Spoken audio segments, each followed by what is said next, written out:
that's him 100%. I mean, without me hearing his voice, I'm like, it's unconfirmed. But if you got friends that knew him and grew up with him saying it's confirmed, then I gotta say, hey, yeah, this is probably Brian Koberger. But I did send it into the FBI. I did clip that. I also went through 80,000 phone calls, found the number, sent it into the FBI as well, and they have that, and hopefully they get down to that information. Good. Do you know that they are in receipt of it? Did they come back to you at all? I know they have it. I never got an email back yet.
What is going on, ladies and gentlemen? Welcome to the stream. Obviously, it's 3/5/2024. Yes, we are live right now in the flesh. Janine, nice to see you. Crazy P, nice to see you.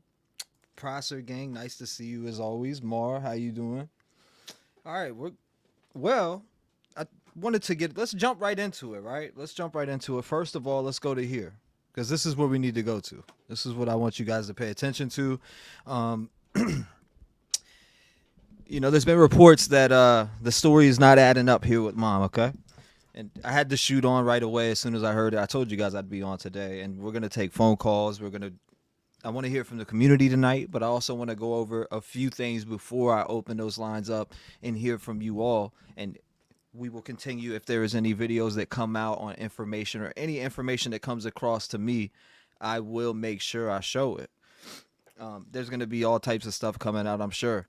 But let's jump into the first thing that I seen that I was like, whoa, it's time to get on. Here we are right here. Madeline Soto. Okay, Madeline Soto story. Jennifer Soto gave law enforcement doesn't line up with what investigators know.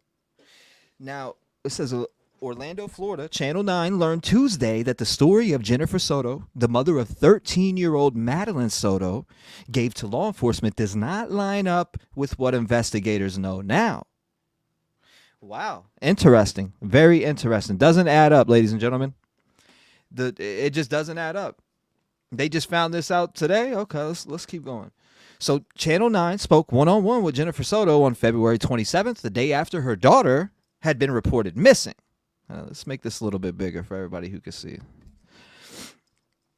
Now, again, Channel 9 spoke one-on-one with Jennifer Soto on February 27th, the day after her daughter had been reported missing, which is, we all been calling out inconsistencies within what the mom was talking about. We were talking about we in the beginning, we dropped her off. We like that was the first thing right off the rip, right? So Soto told Channel 9 that her boyfriend, Stefan Stearns, who is now the prime suspect in Madeline Soto's death, had taken the girl to school. Let's go down here. She said that the last conversation she had with her daughter happened the night before her disappearance. But a report Channel 9 obtained Tuesday shows that Soto told deputies that she saw her daughter in the morning of the girl's disappearance. Oh, my God. Hold up. Wait a minute. Something ain't right. Again, she said that the last conversation she had with her daughter happened the night before her disappearance. But a report Channel 9 obtained Tuesday shows that Soto told deputies that she saw her daughter in the morning of the girl's disappearance. No one has been charged in Madeline Soto's death, but investigators are looking into who knew what, when, I guess that's what they're saying. That means they are reviewing initial interviews of the couple and ones conducted later on. Sources told Channel 9's Shannon Butler that the statements about the timeline of Madeline Soto's disappearance have not always been consistent. So there's that part.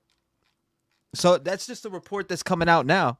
I wanted to jump into that report that's coming out now. And then here's another one. Madeline Soto was sexually abused by mom's boyfriend for years, the documents say. For years. Obtained by Wesh 2, the prime suspect in Madeline Soto's case, sexually abused her for almost 2 years. Michelle Imparato joins us in studio with more on what we're learning. Michelle. Well, Nancy and Stuart, Stefan Stearns is in jail on charges of sexual battery and possession of child pornography. And this afternoon, we obtained one of his search warrants. And according to the documents, Stearns spoke with investigators after Soto was reported missing last week. He told investigators he was fine with them looking through his phone as part of the investigation, but told them he had accidentally performed a factory reset on it just the day she disappeared. Now, despite that, investigators say they were able to find pictures and videos showing he raped Madeline repeatedly as far back as August of 2022 when she was 11.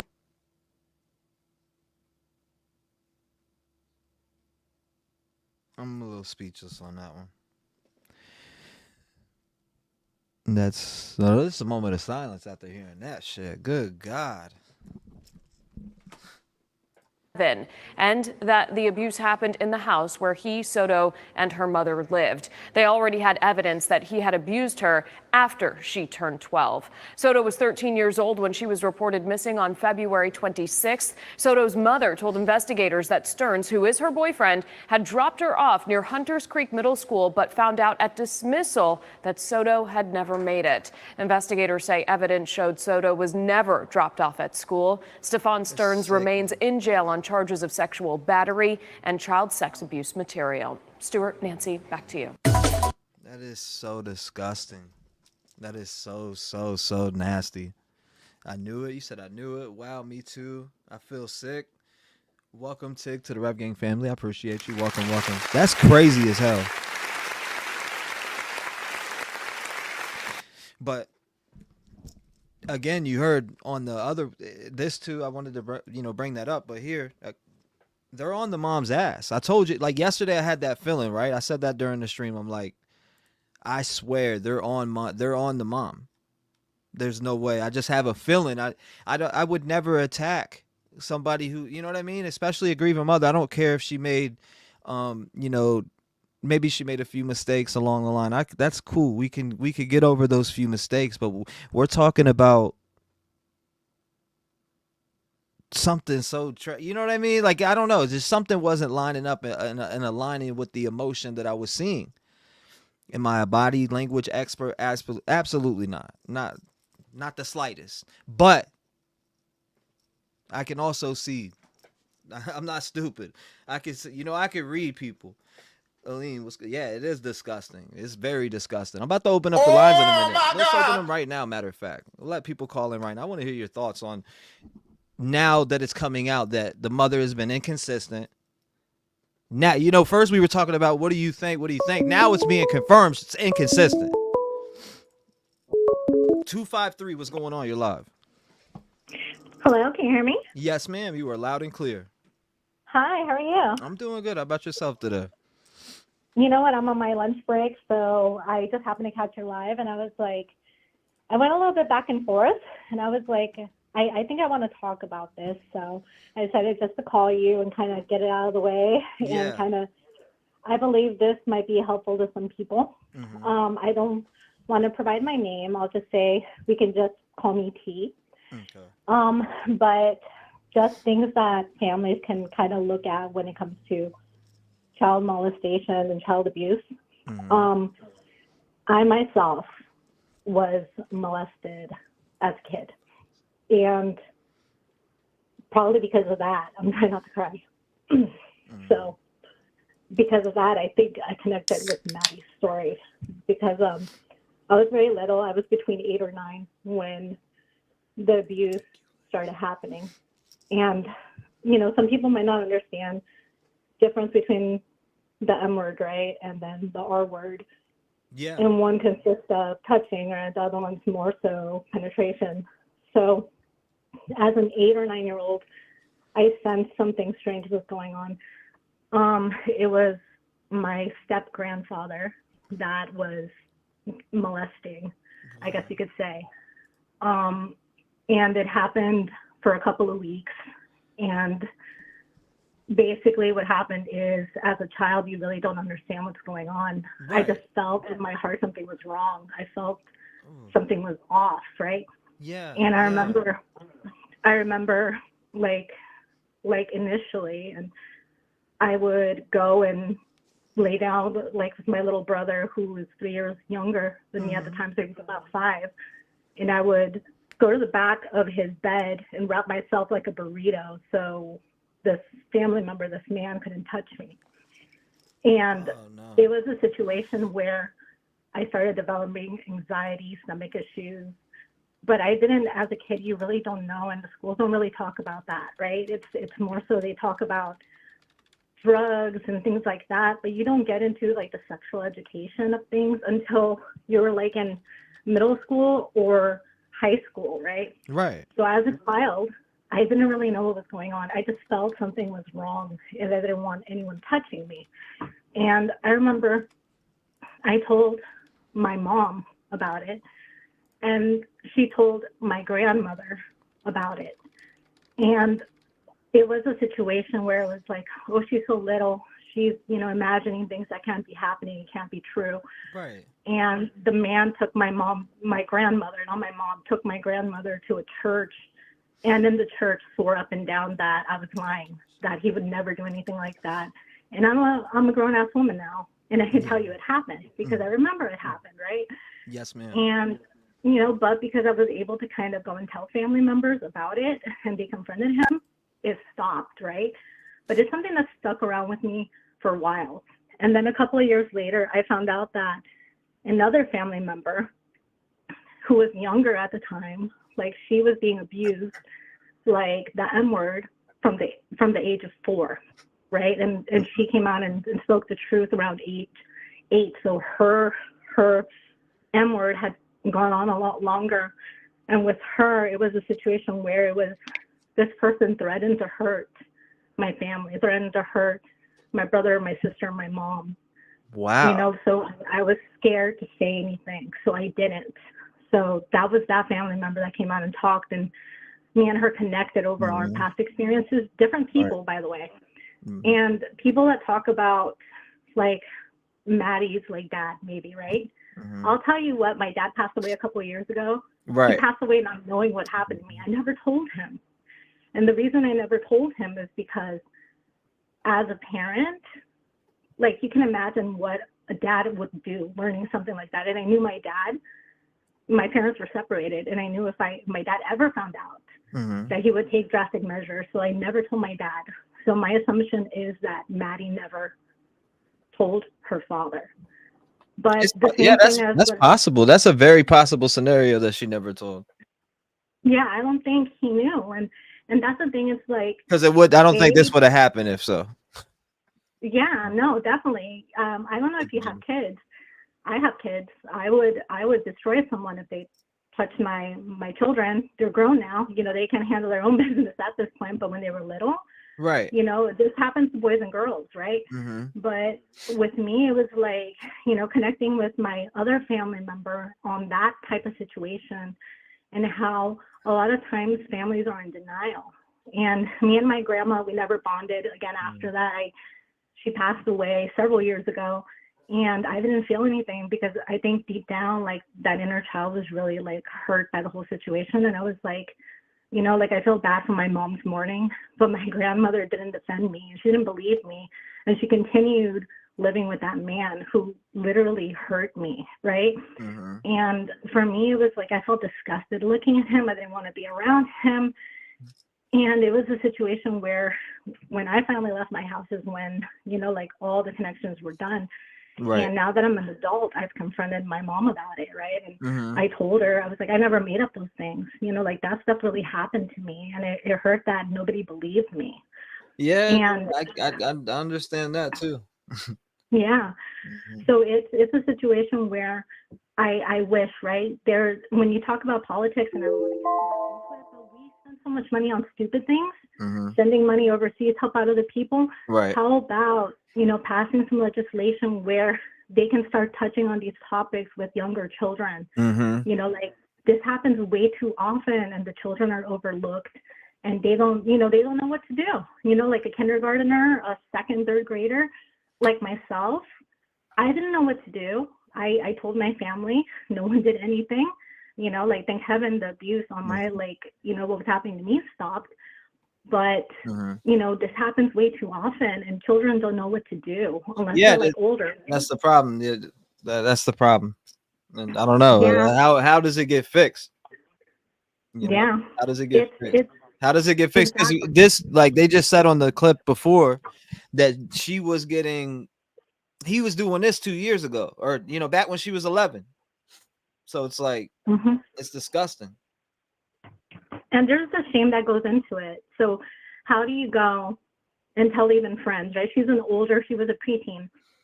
How do you even go and tell someone, like my mother's boyfriend is doing these things, where he's recorded me, even allegedly, right?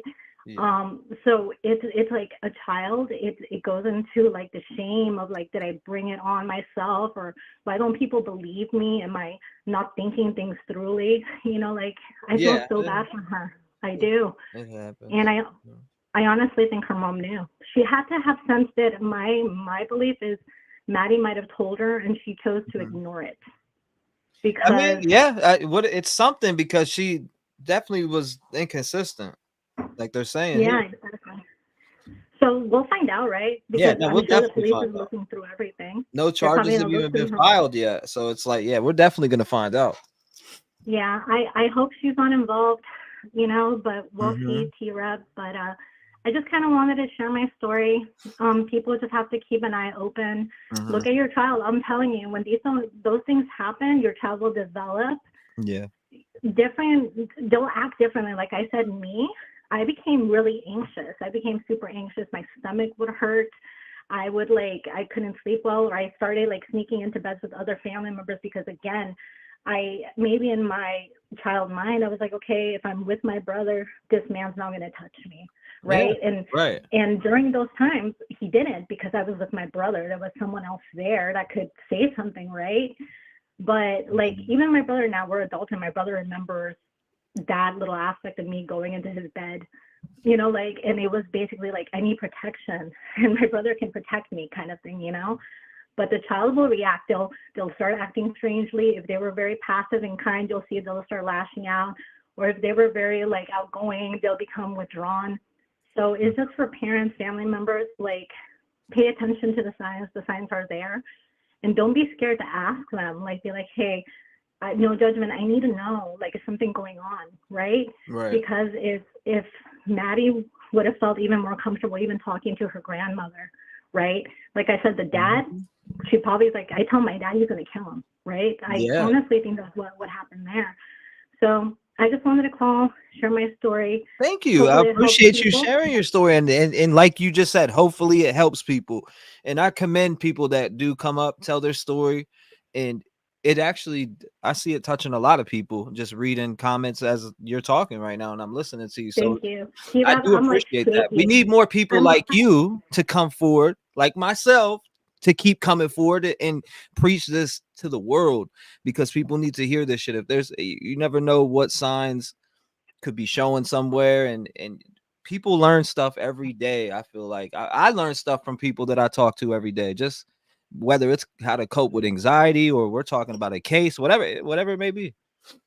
Yeah, like I said, right now I'm like shaking and my stomach's in knots, but I was like, if one single person that hears this and says, my kid's been acting weird, I should maybe talk to them, right? If it does that for one person, I think I've done a good thing today. And T-REV, you do great things, obviously. You talk about these cases. I follow you quite a bit. I follow a lot of people. I'm also really busy, so I haven't called in lately, like anywhere. Yeah. But we appreciate you spreading the word, and and it's all important. that. So So I'll obviously send you nothing but love and good vibes your way. Keep succeeding, and everyone else have a wonderful day. Thank you. God bless you. Make sure you lock your doors, You stay too. vigilant. And again, thank you for telling your story. We appreciate you. Shout out to her. Good phone call. If you want to call in, it's 219-885-9693. If you're just coming in, they are saying Madeline Soto's mom's story is not adding up. I mean, they said Tuesday that they talked to somebody in the police department, and they're saying that mom's story doesn't add up. That's what they said. Hold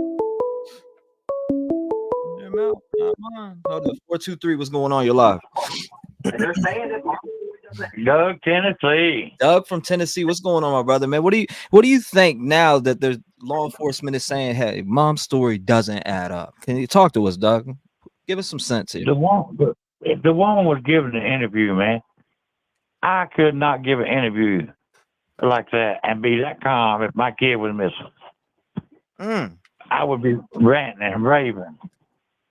I think they need to string both of them up with the same rope. Oh, the same rope. Yeah, they don't even need a trial. The judge order pass sentence and don't need no trial. Don't waste no money on them. You're done. You're over with.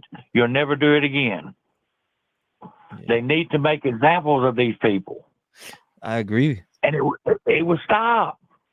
But they keep letting people do it over and over again. And then everybody cries, stop. Make people responsible for what they do. Man, you know what made me so, like that kind of goes hand in hand with why I made the new song I made lately. The newest song that I made. It was about like I seen this guy, right? He was touching this kid and grooming her, and he only got 2 years in jail, maxed out. Like, what? That shit made me sick to my stomach when I read that story. This dude was touching up on this little girl and grooming her, and all he got was 2 years in prison. 2 years. What is going on? What, like, people do more for weed. And get right back out and do the same damn thing. The same thing. It doesn't change. And just like that guy that called you the other night that you called, that was friends with this guy. If you knew he was doing this to underage kids, you're responsible for not turning him in. Bing bang. I gotta agree with that. You should have turned him in. You knew he was doing this, but you didn't want to say nothing. You're just as guilty as he is. Man. You ought to be charged just like him, accessory to the fact. Oh, so you mean the friend that called in yesterday, the Rick Armstrong? Yes. Yeah. He knew that he was doing this. You should be accessory to the fact. Because you knew it. Do you think that this Rick Armstrong dude that called in yesterday was a troll, though? A lot of the chat thought he was a troll. I was gonna upload it, but I don't want to put something out. I don't know. I couldn't find much on dude. I don't think he was a troll. I think he knew what was going on, and then when he realized what he said, that he could be charged for accessory to the fact because he's seen somebody molested a young child and never said nothing. Do you think I should put that video? Do you think I should put that call out? I would put it out to the police. He should be held responsible. I'm serious. He should be held responsible. I would. Okay. I'm gonna take your word for it. I'm gonna do it. I'm gonna clip it after this live later on, and I will email it over to him. Just in case. Because he should be held responsible. If you see somebody touching a child, having the essay in a child, and you don't report it, you are just as guilty as they are. Well, I'm gonna do that then. You know, I'll clip it. I'm 58-year-old. Let me see an older man touching a young girl, and y'all won't have to worry about it. Well, he'll never be found. I'll take you out to the street, put the honey on him, and call for the bears. Man, everybody agrees with you about what you're saying. If you knew all those things, and that's kind of what I was getting at too. If you knew all those things, or why don't you tell the police now? 1 and 2, why didn't you before? Right, and then this little girl would have been alive. Wow, this little girl would not be gone. Somebody said not a troll. A lot of his friends are coming out about how weird he is. Okay. I just don't know. And You don't know everyone, who is on the internet no more. You know what I mean, Doug? yes, but I bet all his friends knows he was doing the same thing, and they didn't tell. Oh my goodness. All of his friends probably knew that he was doing that. He was weird, doing stuff with children, and never said a word. Just turned to the other eye, see something, say something. I mean, that's just the way I feel. I think that I might have to clip it and email it over. Maybe they even already heard it. Maybe somebody did it already. It would be me to be judge and executioner. Mm. You get one chance on harming a child, and you never harm another child in my life. Yeah. And I don't care. I don't believe 40 years on death row. This guy, if they proven that this guy done it and she was involved, 30 days, you're out of here. Man, it's breaking Gone. news. This ain't break. I mean, it is breaking news out there to people that now she's a suspect, because a lot of people were hitting me up and emailing me like, Rev, come on, you don't know that. You shouldn't be saying that. And I'm saying I don't usually say those type of things. But I'm getting a feeling in the pit of my stomach that what she's saying here is not adding up with the story that is being delivered. And that we're seeing here on camera with her from the two little clips that we have. I see something that is not being told or hidden, or I just can't pinpoint it, but something is just being withheld. I can see that. Right. Allegedly. That's my opinion. And just like that little other caller was saying, the daughter had to have changed sometime. Mm-hmm. Absolutely. And she knew something was wrong and turned the other eye to keep her man. There ain't no man worth harming a child. I've raised 2 children, and I've never harmed any of my children. Right.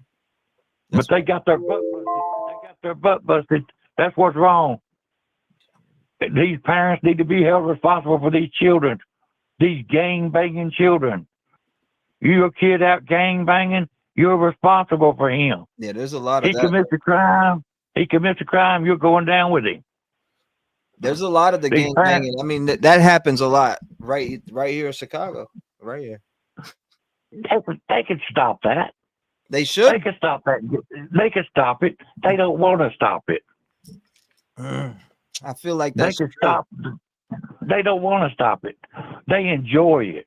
In case you commit a crime in the Gold Coast or something, then they'll stop it. But other than that, if you're out in the regular spots where it's going down like that all the time, they don't care. Nope. They don't care. That's a fact. And just like children on the internet. I don't care. I don't think a child should be able to get on that social media till they're 18. I do not believe they should be on social media because too many pedophiles are out there grooming children.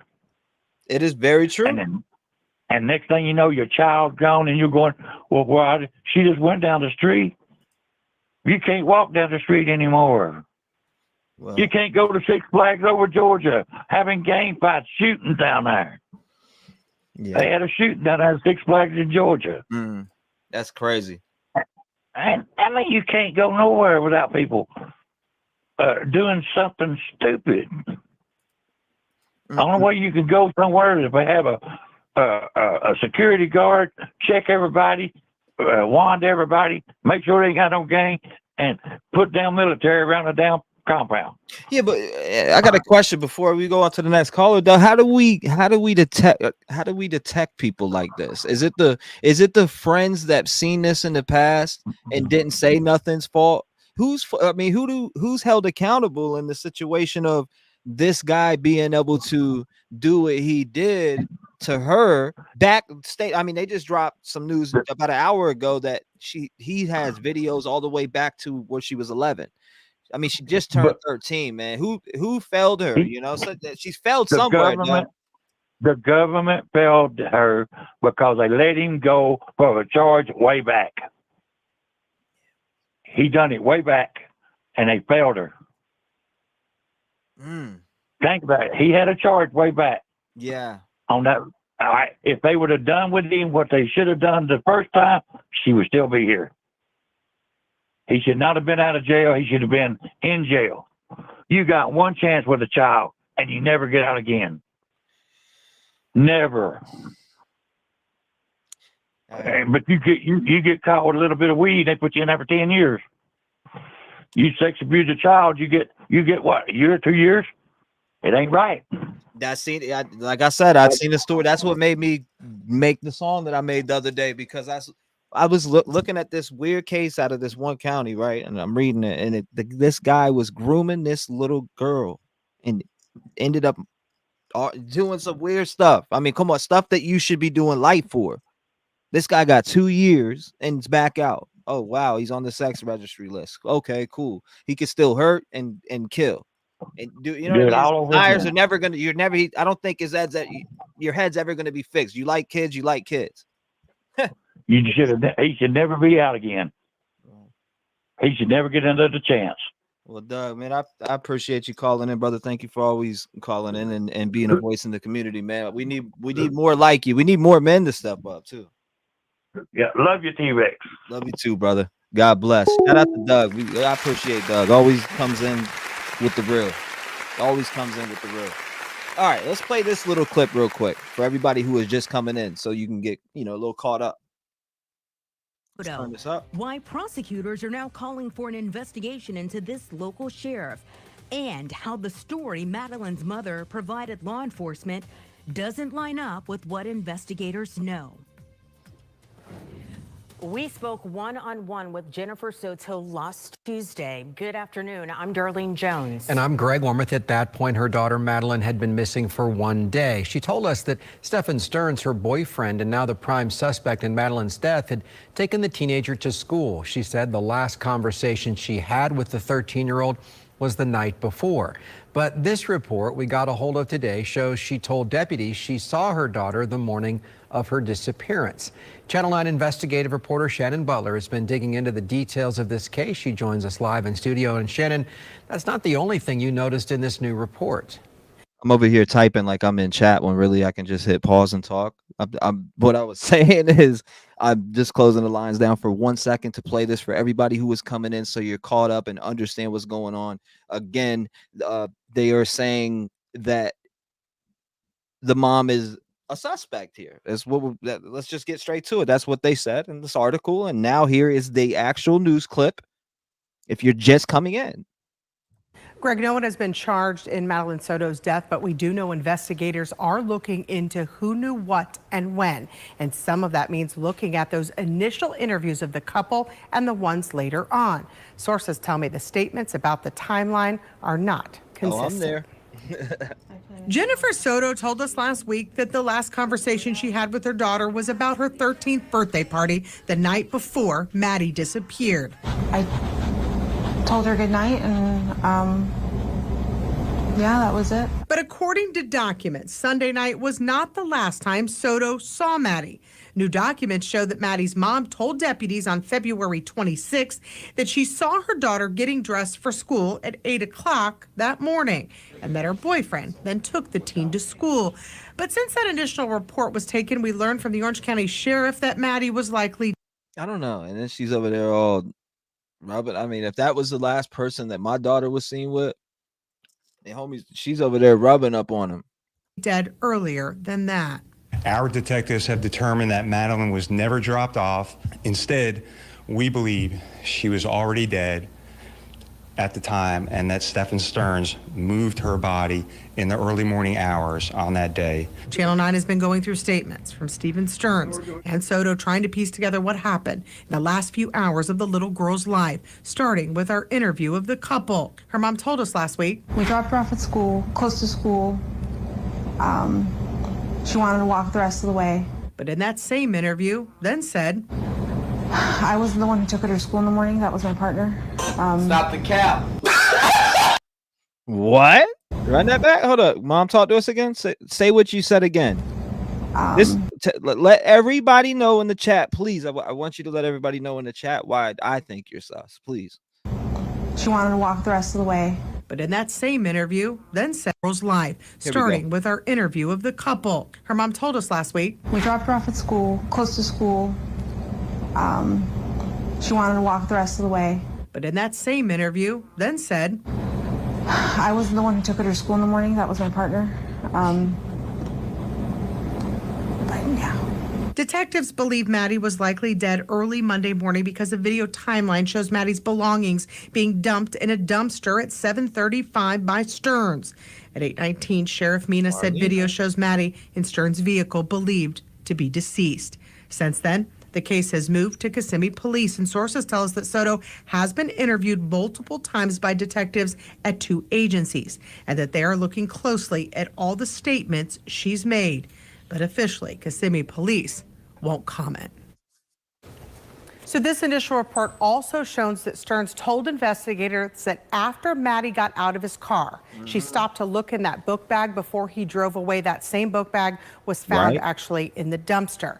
After her death, he then said he went home for about an hour after going to the vape store and running errands. He was home that day until 2:30. Detectives say a tip showed him changing a flat tire not far from where the little girl's body was found that afternoon. All right, Shannon, it is starting to piece together. Thank you. We also spoke to suspect Stephen Stearns before he was arrested. He also told us he dropped off Madeline for school the morning of her disappearance. I had to, you know. She was asleep for most of the way. Thank you, Leslie. Told her have a good day at school when she got out. I love her. She said thanks, love you too. What was it? Again, law enforcement. And this is exactly why I love having this platform the way I have it, where I open up the phone lines and hear from y'all, because this stuff blows my mind. If I could, I mean, reading comments is great. I love reading comments, but I want to hear your reaction to this shit. I want to hear your live reaction to what we're seeing and witnessing within these cases that we cover, right?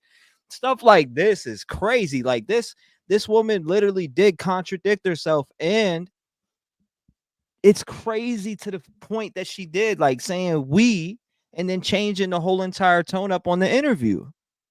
It's Police Stearns never I'm about to drove open the lines Madeline up. to I got you, school, boy. and that she was already dead that morning.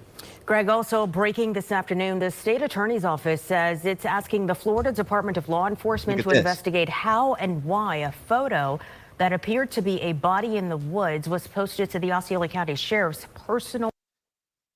Her body in the woods was posted on there. I didn't go looking for this photo, guys. I refuse to go looking for this photo. I don't want to be shown this photo. I don't want to see the photo. I heard it circulating already, and people are looking at it. It's weird. I do not want to look at it. I don't want to think about it.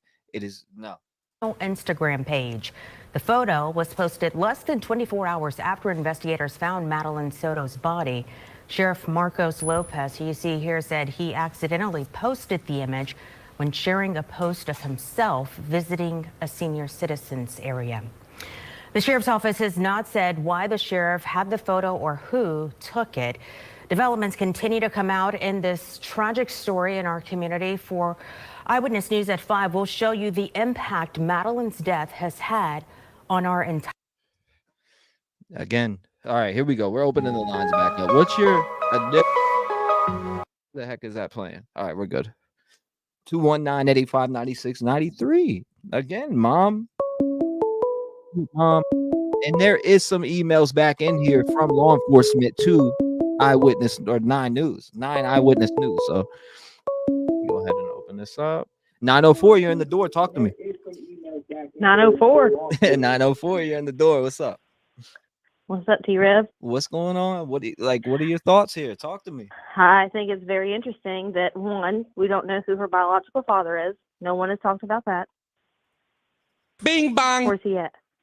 Bing bong. Where's he at? That's a good question. Where's the grandma? Where's everybody? Yeah, that's a great question. Great question. We saw, I don't know if you've seen, but she unactivated, Jennifer's or did mom, you see that she deactivated her yeah. Facebook page? No, she changed it. Her name is like something Sota, S-O-T-A now. She changed her whole profile name. Yeah, but it didn't work because you found it. Sailor. Look, it's called Sailor, S-A-Y-L-O-R, Kota, K-O-T-A. She changed her name. Exactly. She went into hiding. Because if you still look at the Facebook page, it's still all of her previous information from days ago. This guy. I just don't and it's heartbreaking to hear this too. This breaking news clip that came out. Madeline Soto was sexually abused by mom's boyfriend for years. Well, I know, That and they're saying that they have proof on the phone that was shown there, and you can definitely tell that she was groomed though by this. Have you also seen how he was a cast member at Disney, and apparently the mom was a cast member at Disney? But seen that. how did they pay their bills? And apparently he had money. How did he have money? Was he selling things online that we don't know about? That's a great question. Right? That's a great question. Right? Yeah, like, are you thinking photos or videos of that? Well, Is that what you're thinking? I'm just saying because I thought the same thing. I'm just saying. And I also think it's a little suspicious that maybe he may have gotten her pregnant and he had to do something. You know? I think the same thing too. I don't know if he was, because they say they found, I don't know. Then I think of that document of the stuff that I read, but they had photos, videos. Were they being sold? Well, that's what I'm thinking, because he tried to factory reset his phone, which definitely doesn't make any sense in these days. Yeah. Like we can trace your IP. Exactly, right through your photo. So you're like clearly an idiot, and we know you took those photos from the house that she lived in. Yeah, I'm not getting any of this stuff. I mean, I honestly knew stuff wasn't added up just based off the 2 interviews she did. It's slowly coming out. I've been deep diving all day, and it is just sickening and heartbreaking at the same time. But they're saying, I mean, there was a statement inside of what I've read on this article that said law enforcement is saying, and it says specifically in here, law enforcement is saying that it doesn't line up with what investigators know. So if you're going as far to tell them that, what do you think is going on behind the scenes right now? I'm thinking, well, the mom said she dropped her off she saw her getting ready at 8. We know that's a lie because she was seen deceased in the car. It's a lie. Right. And from what the grandma said, the grandmom came out and said that she called this boyfriend, but they've been on and off for like a long time. Steven, whatever his name is, right? Yeah, Stephen, whatever. I don't know. Yeah. I mean, Stephen Stearns. It was out of the norm, and then he did this. And then not to mention, I'm not saying you can't have fun and like play with your kids, but when you start going into Tamagotchis and trying to act like you're still 12, I think that adults need to realize. Somebody shared a theory. Somebody shared a theory on this. It was crazy. Did you that she they thought she was pregnant? That they thought she was pregnant and took her life because she was pregnant. And they didn't want nobody to find out. Well, remember she said, I was like, what? When she turned 13, she wanted to go into the woods. That's weird. Did you see that? Yeah, I did see that. It was pretty weird too. Pretty damn weird. I think the mom knows. She had to have known. I don't know if she's on antidepressants or what she's on, but it's still no excuse. Yeah. I heard she may have been getting doped up at night and sleeping, and then he would go in there and do whatever. So, somebody said in chat, I don't know how true this is, but thank you for sharing. Dorothy said bio dad is remarried and lives in Texas, and said they're on their way to Florida. Thank God. She changed it to Sailor Coda, which means Sailor Coda. Yeah. Free friend in Japanese. Huh. I know, it's weird. Like role play mode or something going on? What's going on? I know. Like, are we assuming new identities now? I don't know. I'm confused. Like, I'm super confused. I mean, her story, law enforcement saying that her story doesn't match up with what investigators know. I know, because they said there's no physical signs of death.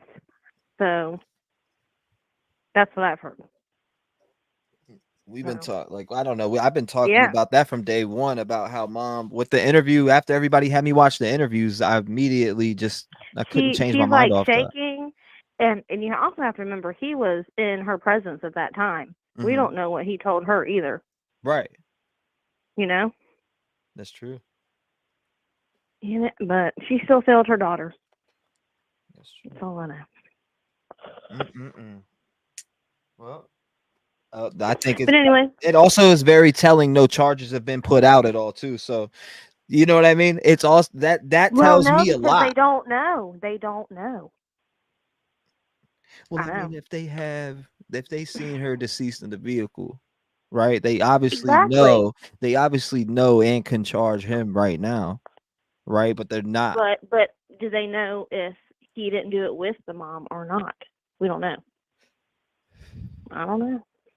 No, that's the same question I have. Allegedly, I mean, I appreciate. and then how his eyes were so red during the interview and the mom's weren't. I think that's a telltale sign. Bing bang. Bing bong, crying. Yeah, nope. I don't want to see it. She also deleted a bunch of posts attacking her on her new Facebook. It's just we gotta do better for our kids. And I live down here in Florida, and they're everywhere. Gotta watch out. Well, the predators? They are everywhere. Yeah. Well, yeah, you could pull up your local registry list and find everything. I know, but Man, like down here you got the water parks, you got everything. Right. You know. We'll see how this case turns out. I appreciate you calling in, giving us your opinions. But anyway, have Your a good thoughts. day, everybody. Thank you. You too. Lock your doors. Stay safe and vigilant. I will. You too. Bye. Yeah, shout out to her. Good phone call. You want to call it? It's 219-885-9693. Jennifer Soto, allegedly, her story doesn't line up with what investigators know. If you were just coming on, they are saying it doesn't line up. 208, it's never too late. Talk to us. Hello. Yes, ma'am. You were live. Yes, I have something I'd like to share. Share. I was watching a YouTube channel the other day, and this is really weird. Okay. Yes, ma'am. The YouTube channel is called Huda London Mental Health ... The video is called Idaho, Moscow, OMG, watch the crime scene pictures. And here's why I'm calling about this. They ran some photos of the camera inside the food truck. I don't know if y'all were following that case. Okay. Inside the food truck, there's one man who seems to work in the back. Okay. And guess what? He's a dead ringer for this guy that just got arrested for Madeline Soto's murder. Oh my God! Dead ringer. Go look at it. Are you talking about the guy that sits at the table?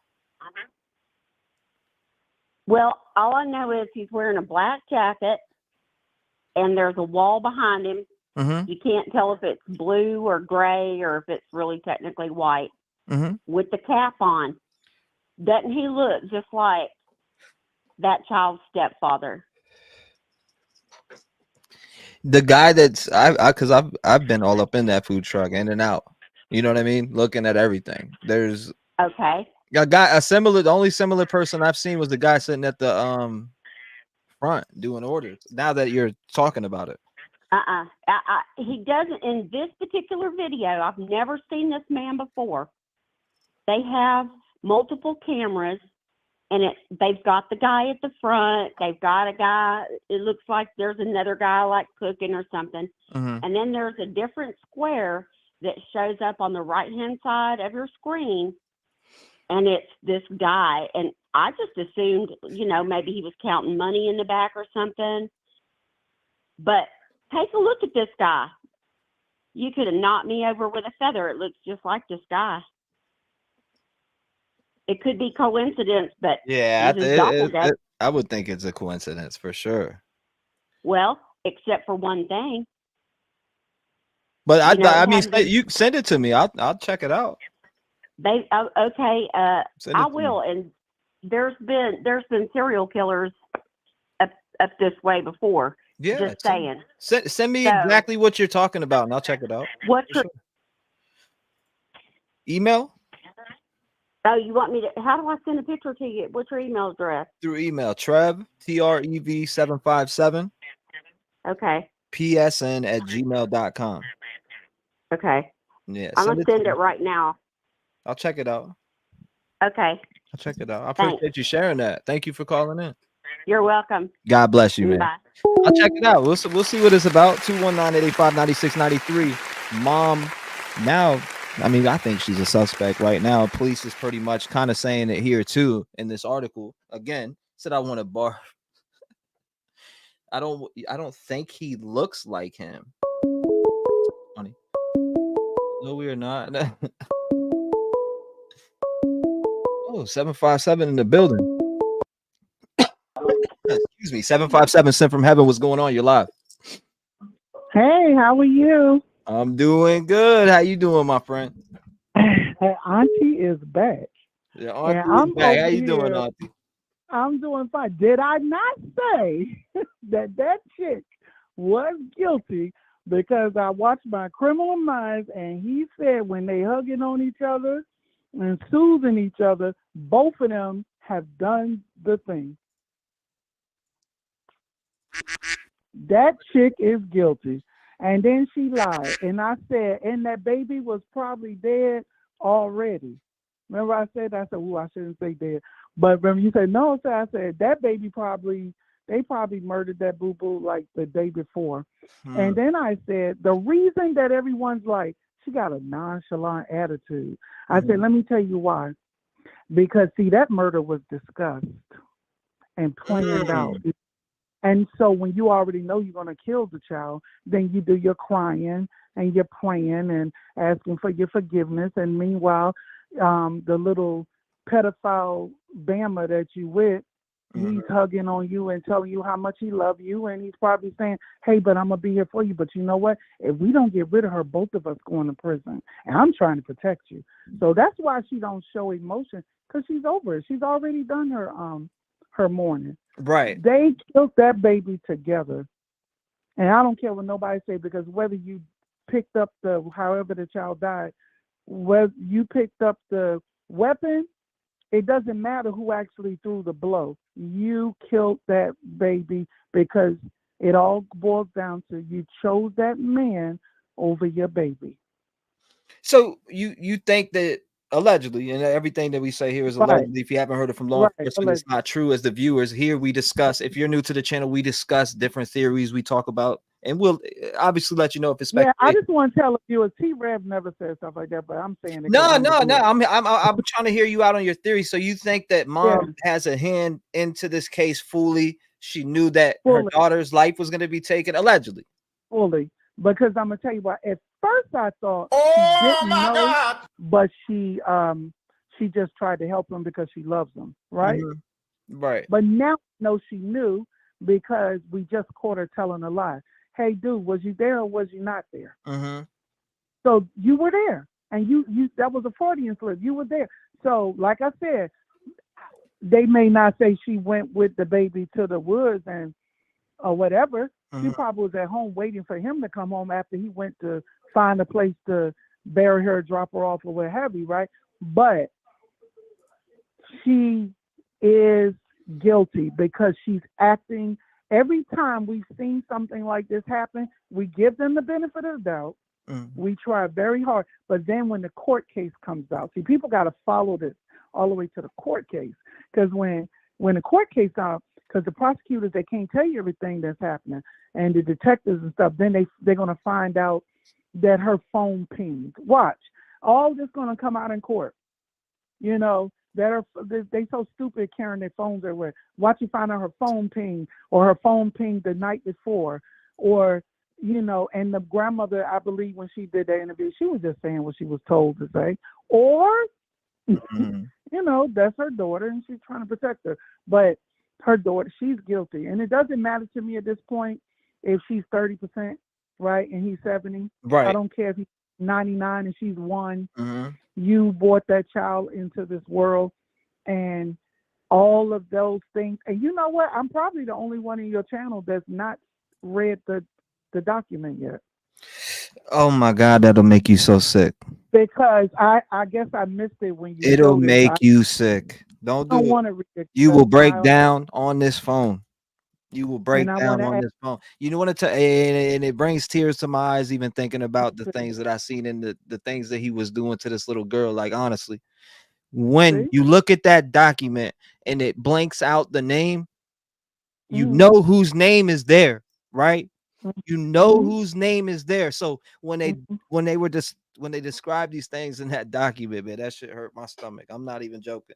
It is Her disgusting lawyer is things tell that this her, dude was doing to an 11-year-old little girl. I'm telling you, that's how you doing all that though? How you doing disgusting. all of that without nobody knowing it? How you doing all of that?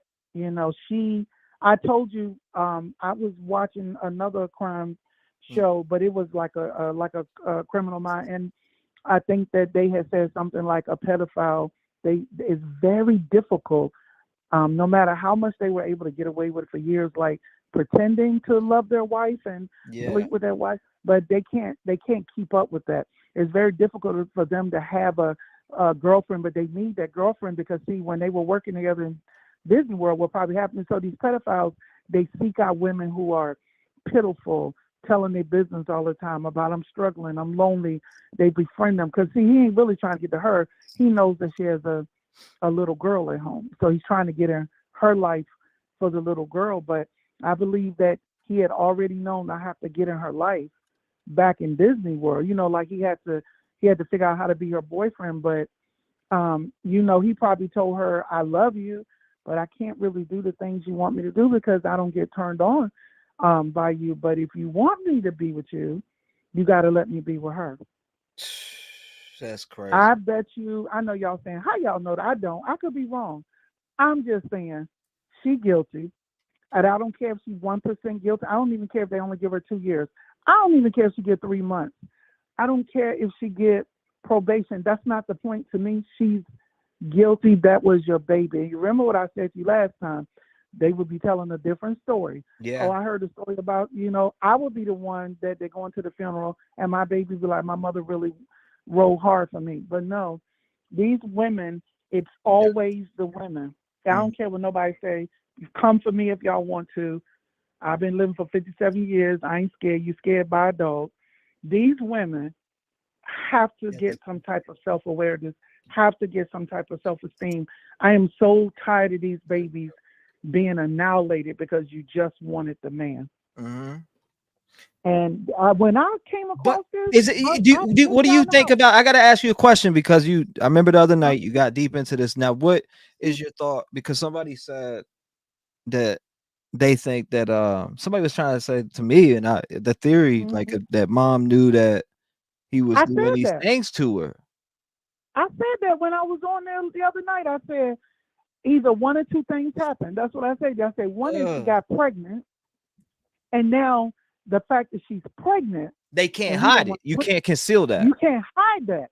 And he probably had a talk with her like, yo, I don't want to have to hurt her, but what are we gonna do? You know, I'm gonna go to prison, but they gonna get you too, because you was supposed to protect her from me. Now look at the look at look at the shade and the gaslighting and everything. You know, you're gonna go to prison too, because you should have been a good mom and protected her from me. So he probably had to talk her into getting rid of that girl. Either she was pregnant, I hate to put that on that baby, because they also says that y'all killed the baby, or the mother maybe started getting some type of, maybe a little bit of shame or guilt, and she probably said, she probably maybe told the daughter. I don't know. Now I want to start speculating, like guessing, but something happened. Either one of them started to fight back, or the baby got pregnant. They knew both of them had to get rid of her. But let's just say the mom didn't have nothing to do with it. The murder part. I don't care. I don't care. Yeah, I You can see need to what be you're in saying. jail, and you need to be getting your behind whipped. For every year on her birthday, the judge should say every year on her birthday, they should let her out in general population and just let everybody have at her. I'm serious. Like, I'm tired of babies getting, oops, I went to sleep and then I woke up and guess what? My 15-month-old baby just got out of the house. Now, he can only he or she can only walk but so fast. Right. So when you went looking for that baby 10 minutes later, you mean you couldn't see the little baby wobbling down the road? That baby walked so quickly that you couldn't catch up with the baby. You killed the baby. Anytime the stories are looking stupid, like this other boy, what's his name? The one who's autistic. The boy that's somebody in the chat. What's the boy named? UV or anyway, he's the autistic boy, and his dad said I woke up and he was gone. And I think he like 8 or 9. Elijah View? No. Yes. Yeah. Okay. Elijah View. Yeah. He killed him. Y'all killed that boy. Well, No. there's breaking news on that case too. The Elijah View case came out today. It's actually there's a vehicle that they were able to find and connect. So, if anybody knows any information, or you're in, Wisconsin, in the Dells area, look around. Elijah View is a 3-year-old little boy. He went missing. I meant to say 3-year-old. Yeah. 3-year-old little boy. His mom's in jail right now. The other main suspect is in jail right now. If you hear or see anything, you're in Wisconsin. Yeah. She lied. She said she wasn't there at the house, and then they found out she was there, because she lied. She did the same thing Mom just did for the baby. She said, I came downstairs around 9 o'clock in the morning or something like that, and he was on the couch asleep. But you just told us you wasn't there. So this is what's happening. Either they couldn't get their story together. Yeah. Then she, and then she messed up so much after that. And that anxiety thing, anybody notice that she's just shaking her legs? Because at this moment, she has run out of lies. He only told her a little bit of stuff to say. He didn't tell her what to do when everybody started coming to you with questions. So the more people start asking questions, she's getting nervous, having anxiety. Her little legs was rocking back and forth. I'm gonna be honest with you. I'm surprised she's still living. Yeah. Now, do you think that but before I go on to the next caller, what do you think that they're gonna pick up Mom? You think Mom's getting cuffed up here? With her story being inconsistent, or do you think that it's inconsistent because of abuse? No, I'm gonna tell you what I think. I think that because they see what people saying on social media. I think that whenever they find you in a lie, they cannot bring you in right now because they need to make you feel comfortable, right? So that they can find stuff out. They're probably investigating her, and when they get enough to arrest her, she going in. But her lawyer is probably going to say, "What if she tells you everything?" It's probably going to be something like that. But even if she goes to prison for 1 year, I hope they get her. I'm hurt, and let's all say a prayer for that baby, and let's try to follow this all the way through if we can. So T-REV, if you can, let's follow this through the arrest, the court, and everything, because I'm here for it. Just like the Idaho 4, I'm gonna follow. This one's definitely going to be followed all the way through. So we'll be following all the information that comes out on this for sure. Thank you. You definitely have the best podcast going right now. I really appreciate that. I appreciate the compliment. I just like free thinking here. For instance, I just hate to see people argue over what somebody's theories. This I don't want to push my theory on anybody. I just like hearing everybody else's thoughts along with looking at the story, going over the facts in the story. While we there is speculation that goes on, but that's why I always say if you haven't heard it from law enforcement, it is not true. I'm allowed to say what I want to say about that mother and him, as long as you don't say something like, I heard it from law enforcement, but we allowed to try to figure out, because you know what, if we wasn't sleuths, then nobody would be into true crime. So don't try to play it off like you hear, because you say you hear, because deep down inside, we trying to figure this out, and we trying to solve this mystery. So yes, if we say the mama guilty, then God dang a bear and 2 pounds of neck bone, she guilty. Absolutely, 100%. Well, and we'll leave it at that. I appreciate you calling in, Auntie. We'll call you Auntie every time you call down. Thank you. I appreciate you calling in. Thank you so Auntie much. 757 Newport News, Auntie in the building. Thank you. Let me go check my windows and doors, and y'all have a good day. Make sure they're locked. God bless you. Thank you so much for sharing your compassion, your heart, your everything. We appreciate you. God bless you, man. All right. Bye-bye. Shout out to her. Good phone call. Good phone call as always. 219-885-9693. What's your thoughts, opinions, your theories? We like to hear from everybody around here. 205, you're live. Talk to me. Hey, T-REV. Yes, ma'am. Hi. I've called you once before. Okay. It's been a while. I'm from Tuscaloosa, Alabama, but I have been listening to your show. And by the way, I just absolutely love your format and your sweet way of being truthful and honest and listening to all of our stories. But I have one little thing I want to add to the last caller. Okay. Everybody keeps saying, and allegedly, that she may have been pregnant. And I think another caller has said, I really think maybe this had been something he had been doing on the black market. That this, and I'm telling you right now, I know this, unfortunately, from my own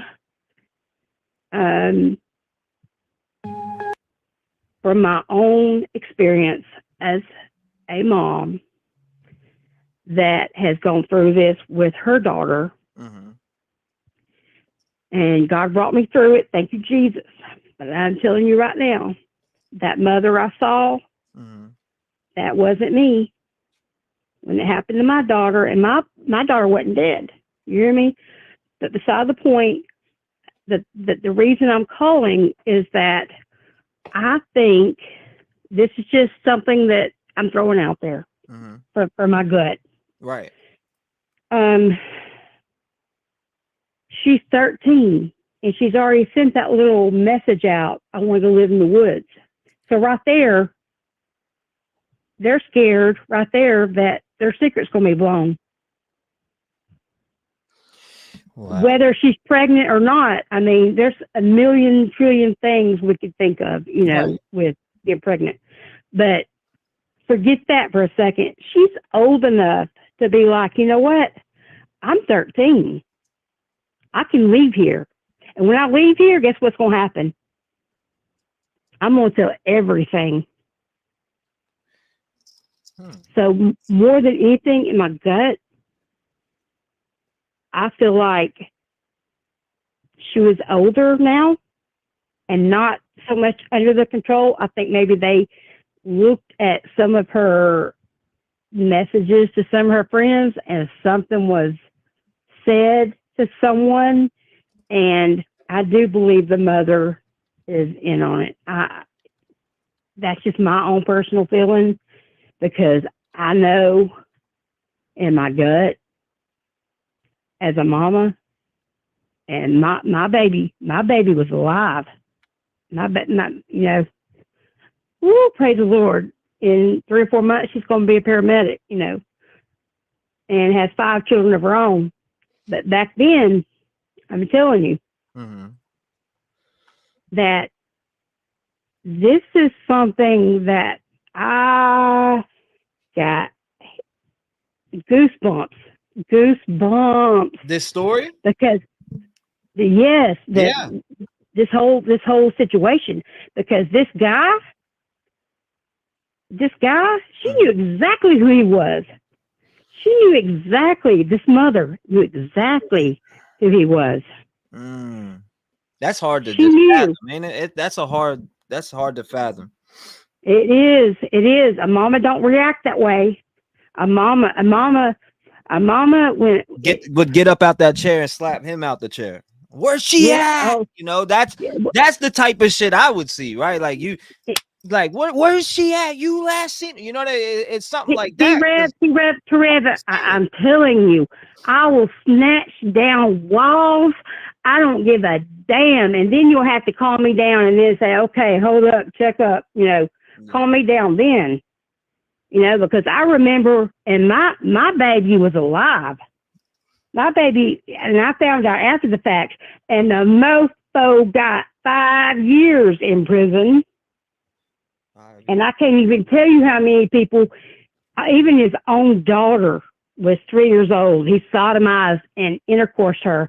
But the Wheels in this town, he got 5 years and he was out in less than 2. You hear that? Yeah. This is something that is so deep. Thank you, Daisy. That I am telling you, When I found out that my daughter was a part of this man, and it was one of his, what happened to my daughter was children that he had done this to my daughter. And then when I found out about it, I was ready to rip skin off faces. I was ready to debone people. Yeah. You couldn't hold me back. And my baby was alive. She said, my baby, people. I know. Yeah. I'm telling you. So, yeah, I'm no, so telling you're you. saying, like, imagine if she was gone, what you would do. Exactly. Yeah, I get you. Oh my God. I feel you 100%. I will pull a tree up out of the ground and beat somebody over the head. Do you hear me? Do you hear me? This is not what we're seeing. This is the opposite of what is a true mother, a nurturer, someone who, and I worked.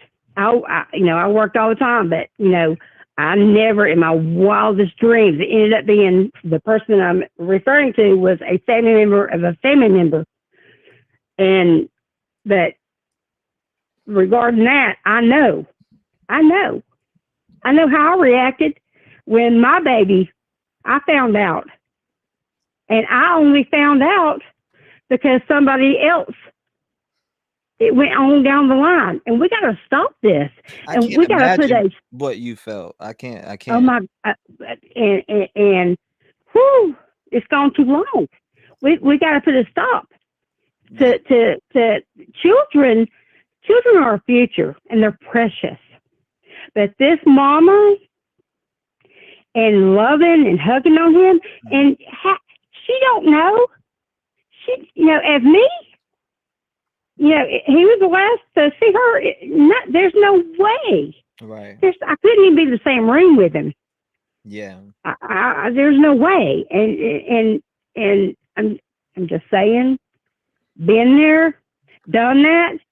I've got a T-shirt, but thank God my baby is alive. And I would have still, I'm just saying. Yeah. But it's a real thing. We've got to stand up, and I really think it was her age. Right. She was ready to talk to friends. She was ready to go out and be like, I'm going to live in the woods. What she meant was she's getting away from the abuse. They were selling her on the dark market. I really, truly believe that. And I may be wrong, but it is wicked. But evil. they found a bunch of stuff, so it's not out the realm of possibility that was what was going on here in this case. And they had, and listen to this though, they had that phone of his, and what we say back to 11 years old. Well, he had another phone, and they are broke. You know how we go through phones. Absolutely. I don't know how long they've been together, but it sounds like they've been together 8 or 9 years. I'm just saying, the woman, I'm just saying, I don't feel in my heart, and she could have been pregnant, but I just don't think, that's it. I think she was of age that she knew right from wrong, and she knew her mama and this man she was with was evil. And why wouldn't she be at her birthday party? This was planned. Yeah. Right. In my opinion, God help us all. God, please bring peace and do justice. Because this woman, I don't give 2 rats assholes. But this woman needs to be in jail. She needs to be in jail. Whether she knew what was going, whether she knew she was going, she knew. You hear me? Yeah. She knew that was in her household. Everything that happened to my baby wasn't under my household. It wasn't under my household, and it was through kids. Yeah. And can you only imagine? But it all came from this one man. Right. His kids. Do you think that She's gonna get arrested here. I hope so. I pray so.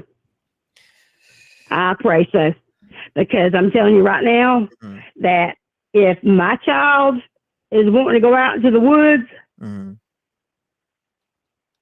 know, and she's 13, something's wrong. I mean, something ain't right, you know. But you know, I'm just that kind of mama. I am. You know, somebody calls me at school, I'm there. Right. I take my grandson. I got 5 grandchildren now. Yeah. And you know, I've got one daughter, and she is amazing, and she is a survivor. But I'm telling you, there is no way. You know, I would snatch the skin off that man. I wouldn't be hugging on him, not knowing. I mean, you know, in your mind as a mama, if you're protective, if you are a protective mama, you become suspicious of everybody around you. Do you not? Everybody. You know, and he was the last one that supposedly took her. She kept saying, we. That's because she knew. She was awake.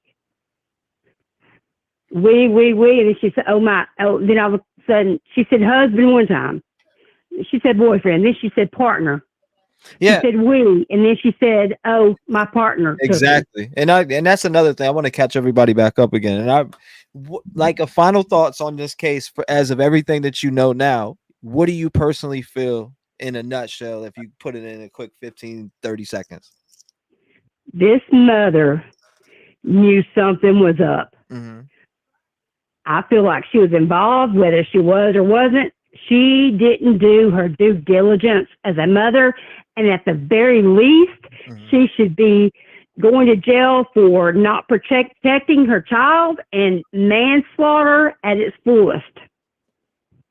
At the very least. At the very least. At the very least.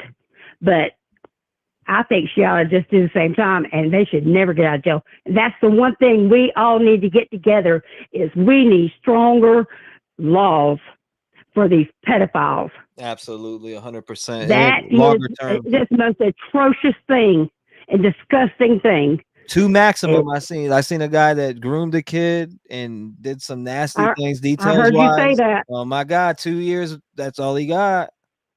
It's disgusting. Well, this guy that I'm talking about had intercourse and sodomization of his 3-year-old child. Oh my God! And her cousins. And then her cousins happened to be but half brothers of my daughter. And then they had 40 or 50 other victims. If every time their mother was a traveling nurse, they went to different places, they reacted. Yeah. You see how that goes?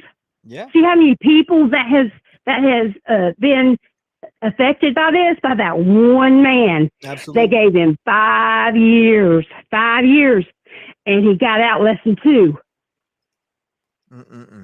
Do you, I mean, it's crazy. Oh, trust But me, mine this world didn't. is evil. The one who did it to me didn't even get 5 years. So Yeah. It's sick. it's sick. disgusting.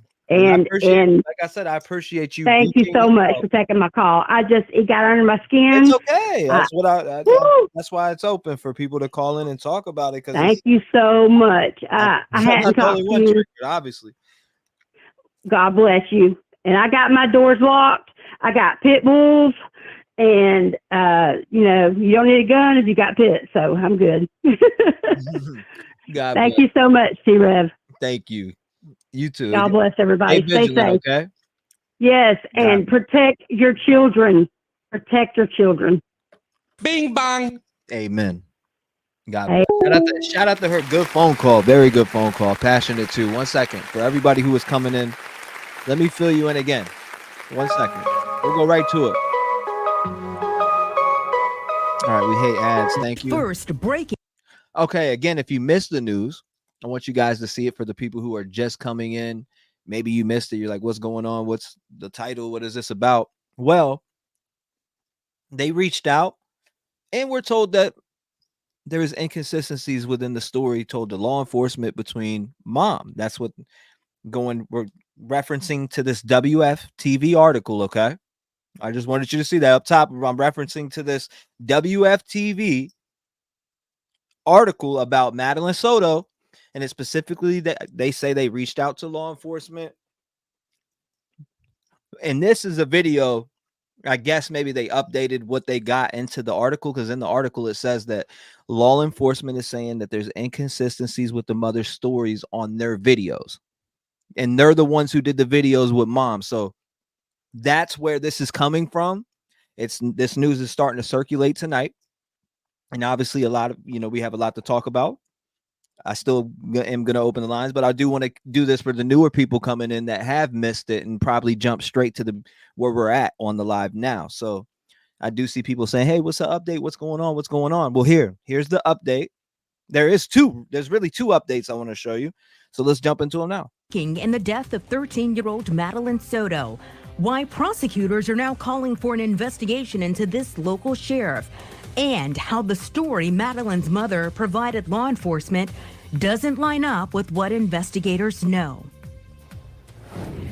We spoke one-on-one with Jennifer Soto last Tuesday. Good afternoon. I'm Darlene Jones. And I'm Greg Wormuth. At that point, her daughter Madeline had been missing for 1 day. She told us that Stephen Stearns, her boyfriend and now the prime suspect in Madeline's death, had taken the teenager to school. She said the last conversation she had with the 13-year-old was the night before. But this report we got a hold of today shows she told deputies she saw her daughter the morning of her disappearance. Channel 9 investigative reporter Shannon Butler has been digging into the details of this case. She joins us live in studio. And Shannon, that's not the only thing you noticed in this new report. Greg, no one has been charged in Madeline Soto's death, but we do know investigators are looking into who knew what and when. And some of that means looking at those initial interviews of the couple and the ones later on. Sources tell me the statements about the timeline are not consistent. Jennifer Soto told us last week that the last conversation she had with her daughter was about her 13th birthday party the night before Maddie disappeared. I told her good night, and yeah, that was it. But according to documents, Sunday night was not the last time Soto saw Maddie. New documents show that Maddie's mom told deputies on February 26th that she saw her daughter getting dressed for school at 8 o'clock that morning, and that her boyfriend then took the teen to school. But since that initial report was taken, we learned from the Orange County Sheriff that Maddie was likely dead earlier than that.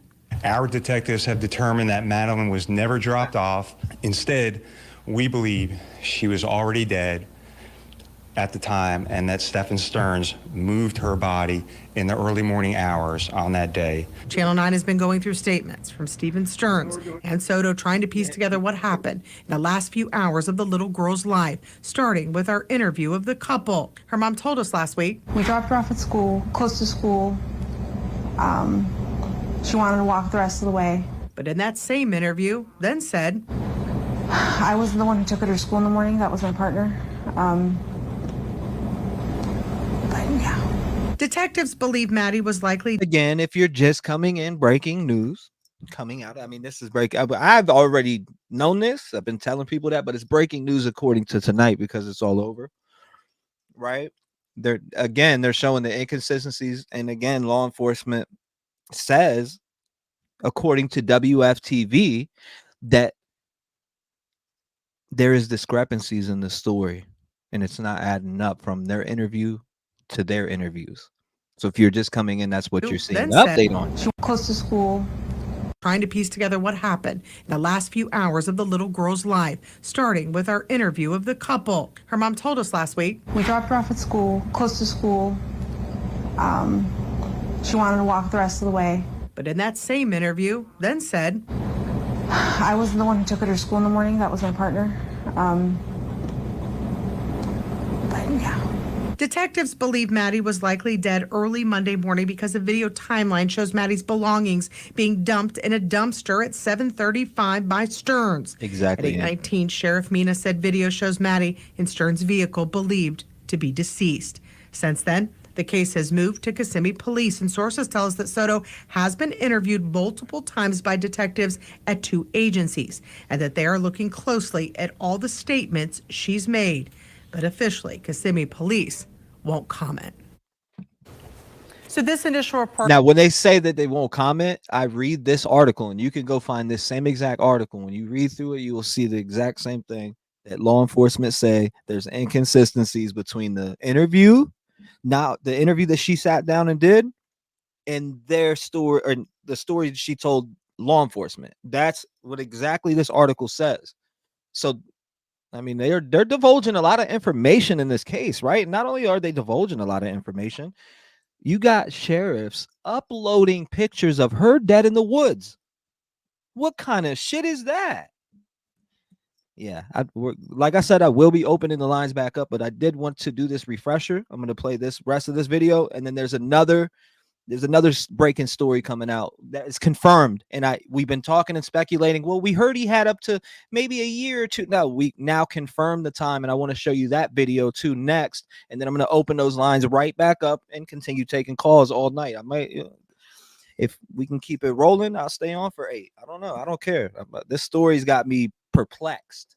Report also shows that Stearns told investigators that after Maddie got out of his car, she stopped to look in that book bag before he drove away. That same book bag was found actually in the dumpster. After her death, he then said he went home for about an hour after going to the vape store and running errands. He was home that day until 2:30. Detectives say a tip showed him changing a flat tire not far from where the little girl's body was found that afternoon. All right, Shannon, it is starting to piece together. Thank you. We also spoke to suspect Stephen Stearns before he was arrested. He also told us he dropped off Madeline for school the morning of her disappearance. She was asleep for most of the way. Told her have a good day at school when she got out. I love her. She said thanks, love you too. That was it. Again, law enforcement believes Stearns never drove Madeline to school and that she was already dead that morning.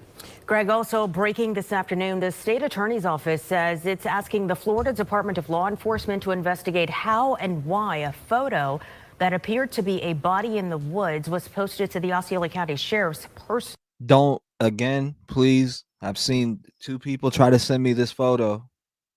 Please do not send this in. I will not pull this photo up. I don't want to look at it. Please. I don't know why it was sent a few times, but I don't want to see this photo. It is circulating on the internet. I do not want to see it. It is disgusting. I don't. No. They should have never been out to the public in the first place. This is an investigation. Personal Instagram page. The photo was posted less than 24 hours after investigators found Madeline Soto's body. Sheriff Marcos Lopez, who you see here, said he accidentally posted the image when sharing a post of himself visiting a senior citizens area. The sheriff's office has not said why the sheriff had the photo or who took it. Developments continue to come out in this tragic story in our community. Thank you, Becky. I appreciate it. Eyewitness News at 5 will show you the impact Madeline's death has had on our entire. Okay, so hold on. Let's go to here. Pause this. Let's jump to this one. Now, this is the other one too that I was talking about. According to records, just again, so it's not just something that we're throwing in the air no more. I want to put these things out as we see them as it comes through. We want to, you know what I mean? Let's stay on top of the facts to the case here so far. So we do know that, well, at least to WFTV, they are saying, hey, law enforcement is saying that there's discrepancies from the interview with mom on our, on our show compared to the interview. So we have that. And then this right here is something we could also confirm and now put away as not being speculation. And it is true that he's been doing this for years. So obtained by West 2, the prime suspect in Madeline Soto's case, sexually abused her for almost 2 years. Michelle Imparato joins us in studio with more on what we're learning. Michelle. Well, Nancy and Stuart, Stefan Stearns is in jail on charges of sexual battery and possession of child pornography. And this afternoon, we obtained one of his search warrants. And according to the documents, Stearns spoke with investigators after Soto was reported missing last week. He told investigators he was fine with them looking through his phone as part of the investigation, but told them he had accidentally performed a factory reset on it just the day she disappeared. Now, despite that, investigators say they were able to find pictures and videos showing he raped Madeline repeatedly as far back as August of 2022 when she was 11, and that the abuse happened in the house where he, Soto, and her mother lived. They already had evidence that he had abused her after she turned 12. Soto was 13 years old when she was reported missing on February 26th. Soto's mother told investigators that Stearns, who is her boyfriend, had dropped her off near Hunters Creek Middle School, but found out at dismissal that Soto had never made it. Investigators say evidence showed Soto was never dropped off at school. Stefan Stearns remains in jail on charges of sexual battery and child sex abuse material. Stuart, Nancy, back to you. Did you hear that? I mean, that's disgusting. Absolutely disgusting. Absolute since, oh my goodness. Abusing Madeline Soto since August 2011. Stefan Stearns had been abusing Madeline Soto since August 2011. Oh my God. No, I'm gonna open the lines back up. Okay, lines are wide back open up. I just wanted to play the updates for you guys. Again, there's discrepancies in her story. 207, what's going on? You're live. Hello. Yes, ma'am. You are live on the air. How are you doing? I am wonderful. However, I am like sick to my stomach because this is Kimberly, by the way, and I called in and I was giving the mother the benefit of the doubt that maybe she had, maybe in the back of her head had thoughts of it, but wasn't sure and was then afraid to go to the police because she would be arrested. But watching this, my thoughts have changed. I wish they would put these two people in front of me, and I would look up at God and I'll say sorry with two uppercuts going both of their chins. Look back up at God and say, we'll talk about it later. This man and this woman are sick. Oh, man. I feel bad that I even was trying to give her the benefit of the doubt. I remember you saying that, and I just had that feeling in my stomach that something was wrong. But again, it's coming from WFTV. They're saying that the police said that there was discrepancies inside of the interviews they did compared to, I guess, statements they collected from mom. So, I mean, what's going on here? Well, if there's discrepancies, she had to have known about it. And if there are discrepancies, why the hell was she laying her head or his head on her shoulder, just coercing him and just, oh my gosh, it's hard to even think right now. Like I could not imagine failing my children like this. I could not imagine it. Yeah, this is it's sad, and it happens a lot, and it needs to stop. They need to start putting these people away. They need to start putting the people that have inclinations that they have CP on their phones or in a folder or wherever. And these people need to be held accountable too. They need to be turned in. Right here, the sources told Channel 9 Shannon Butler that the statements about the timeline of Madeline Soto's disappearance has not always been consistent.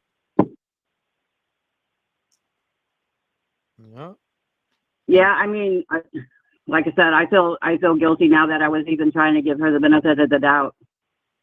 Yeah, this is.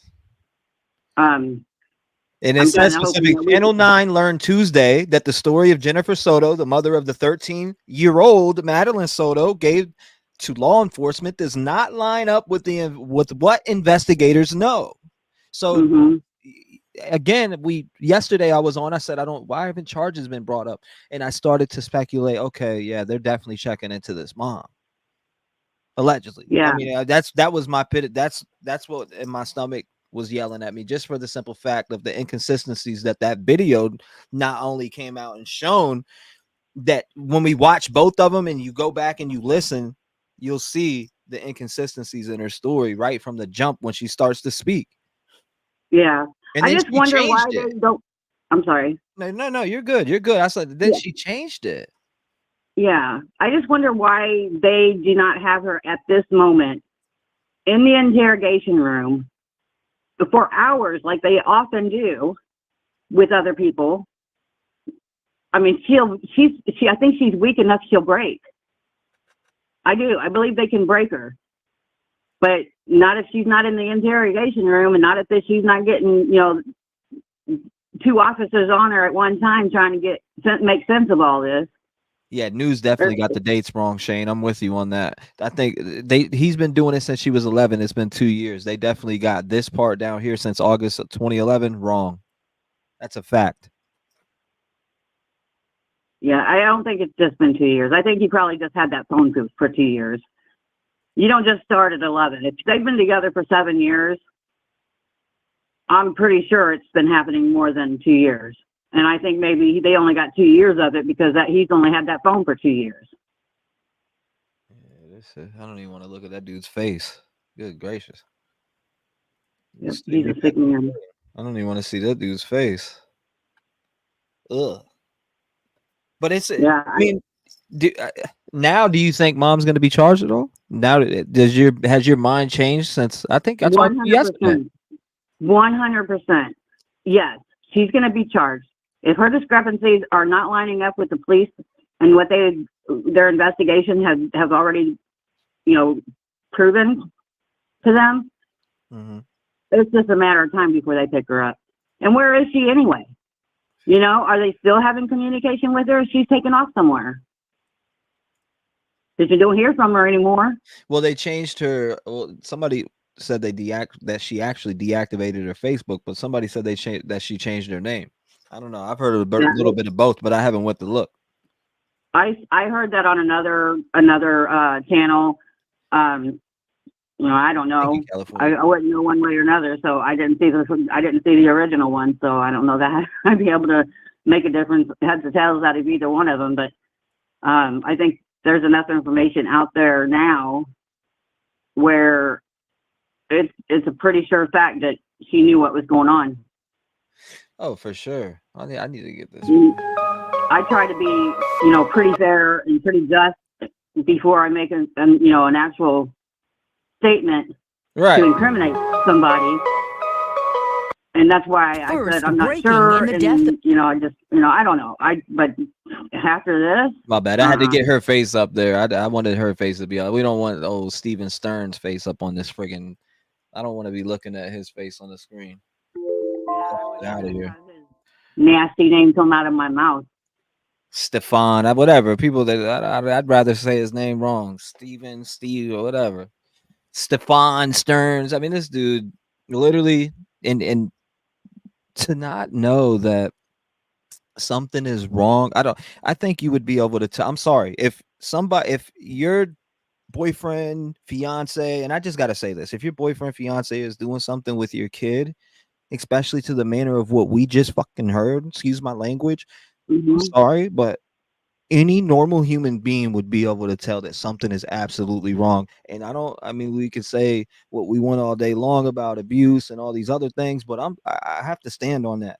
If somebody is sexually abusing your daughter, somebody you're with, you should be able to pick up on something being completely wrong within your daughter's emotions. I'm sorry. I just gotta say that. I have to put that out there. I think that's that would show and bleed right out of a child. I hate to say it. You're doing something so uncomfortable to a child to this point. You're going to see signs there. And I'm sorry. There had to be something there. I have to stand on that. Parents, and I'm saying parents because it's both dads and moms. They both. We need to talk to our kids more. We need to know more about what's going on in our kids' life. Get the video game out of their hands. Sit down and talk with them. Have some free time with them. I used to have kid dates. I'd have a date with my son one week. The next week I'd have a date with my daughter. We talked. I knew what was going on with my kids.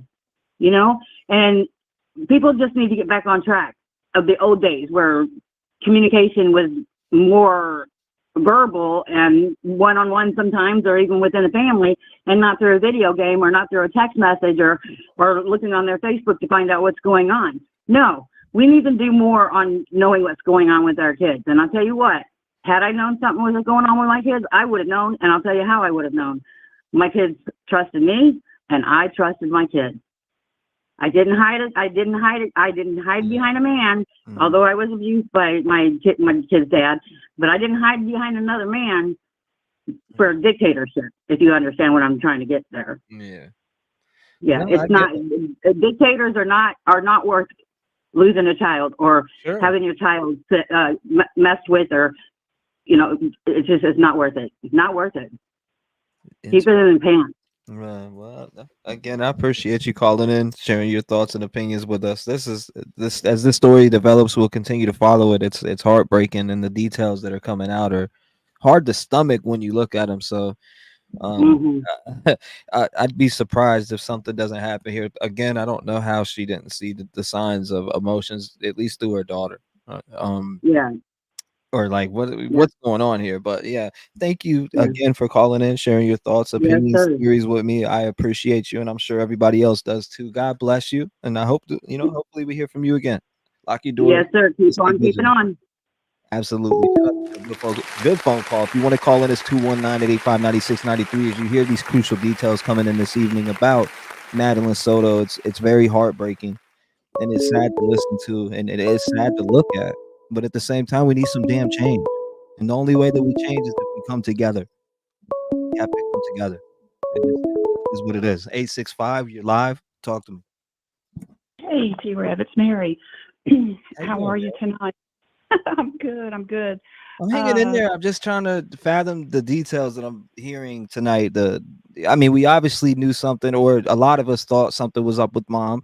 Yes, check that box. But now that we're seeing, we see a WFTV coming out with statements of saying their interviews didn't match up with what she told police. What's your thoughts on that, and just what's going on right now in general and details that you're hearing? Well, I'm thinking probably after the public interviews that she and the guy did, I'm trying to be nice there. Once the investigators got to her and started pinning her down on her inconsistencies and protection of him or whatever her deal was, I think she lawyered up. I think that's why we're not hearing from her at all. It's because her lawyers are saying no more interviews, no more speaking. Like I said, I think they're probably trying to get immunity for her for what she did know, or what she can turn even more evidence on him. Because one thing I wanted to say is anybody out there that's listening to this that knows him, dated him all the way back to high school, you had your kids around him, please call the police. Have conversations with your kids and go ahead and, let people know, because he hadn't just been with this one girl, I can tell you that much, and just that one kid. So I'm worried about other kids over the years that he's been, tried to get a hold of, or women that he's tried to do the same thing with to get to their kids. And the other thing too is that, we talk a lot about what's happening with the girls and their moms and stuff, but people need to also realize we have a lot of boys that are molested as well. And I hate to even say this, but in Tennessee, which is where I'm originally from, we had 3 teachers, I think, over the past 5 years, women teachers that got arrested for molesting 10, 11-year-old, 12-year-old boys. And I personally know somebody who grew up as an adult who was molested as a child by a babysitter. And it has screwed his whole life up. He became a really bad alcoholic, and his marriage fell apart. Everything fell apart in his later years, and he finally divulged why. And he developed sex addiction and things like that himself. So, we have to realize it's not just the girls out here that are suffering. We got to remember the little boys and the kids too. Absolutely. So, but yeah, I think that mom is lawyered up. I think that now that I've heard that she had come home in the morning would still be able to, ping her phone too. That's going to be obvious if she came home in the morning and she told him to take her to school. They're going to be going, yeah, but he returned with her. He left out of here with her. She was either dead the night before and he was trying to get her out of the house, or she knew something. She had to know something. I'm starting to agree with that now more and more. But yeah, and the other thing too is that one of your other callers had said the perpetrator that hurt her child had 5 years and got out in 2. That's a failure on our damn system. I'm sorry. Where is that guy now? Why is he out on 2 years when he had a 5-year sentence? That's a failure, and that sets children up to be abused again. Yeah. Apparently, I don't think this guy ever had a charge. I think you looked at that and he's never been charged. Traffic. I think it was traffic stuff. It was just that was it. Right.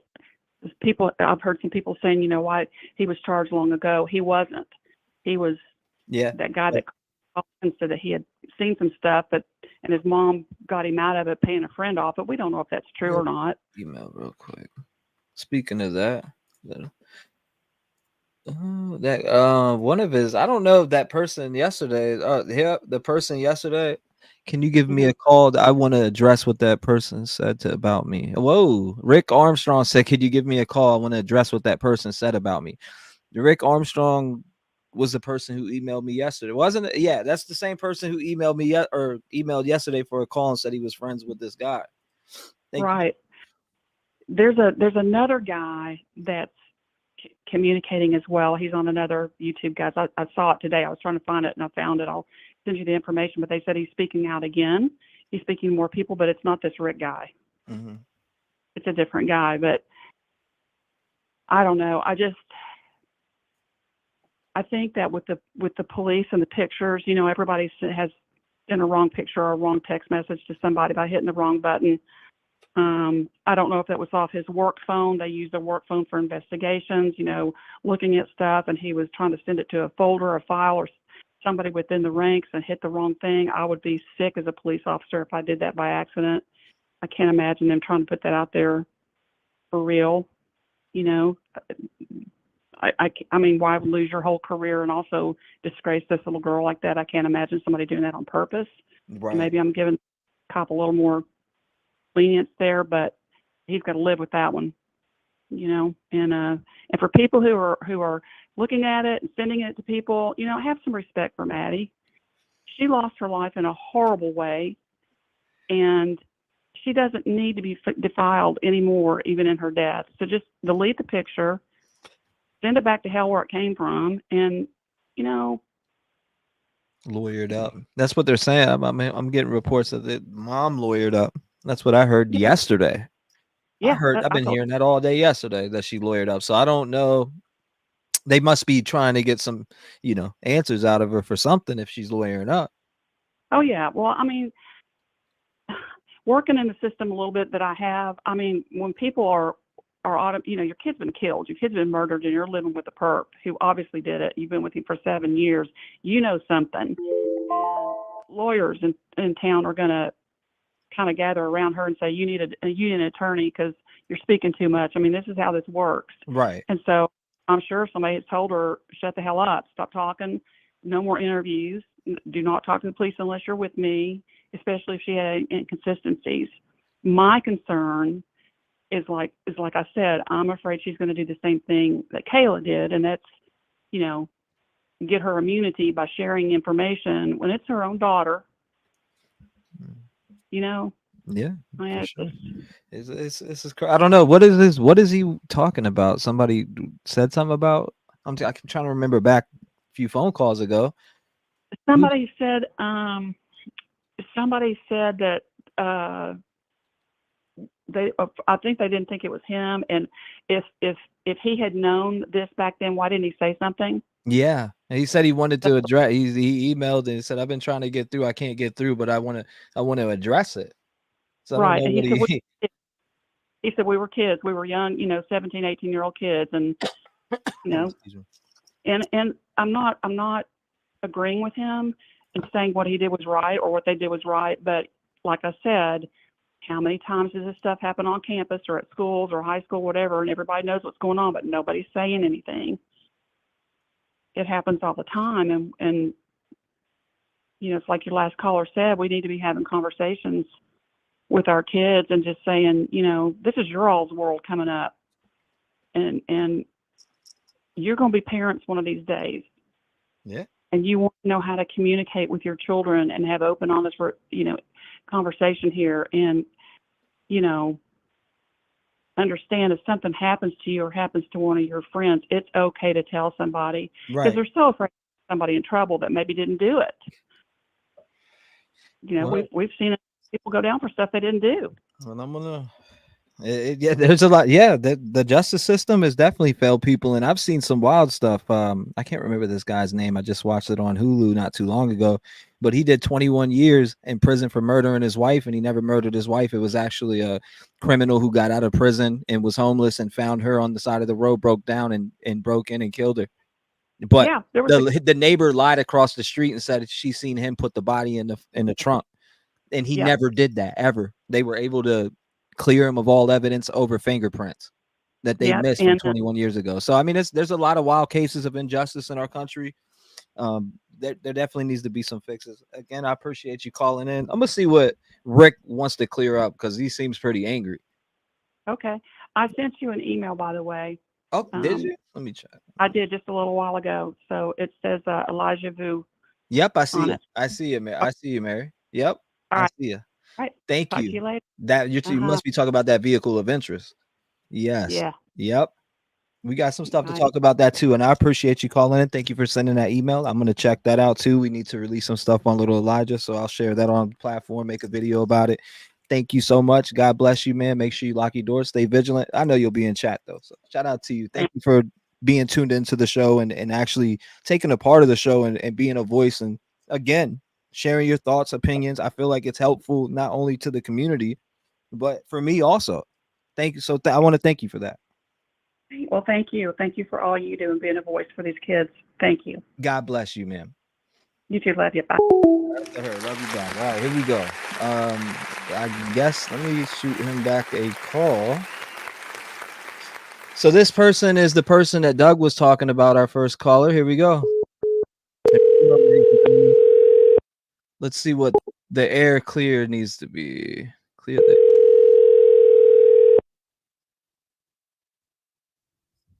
the air.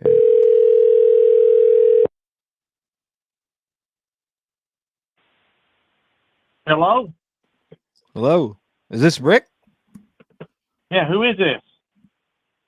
You yesterday you emailed me, you just emailed me again and said somebody said something, you want to clear the air?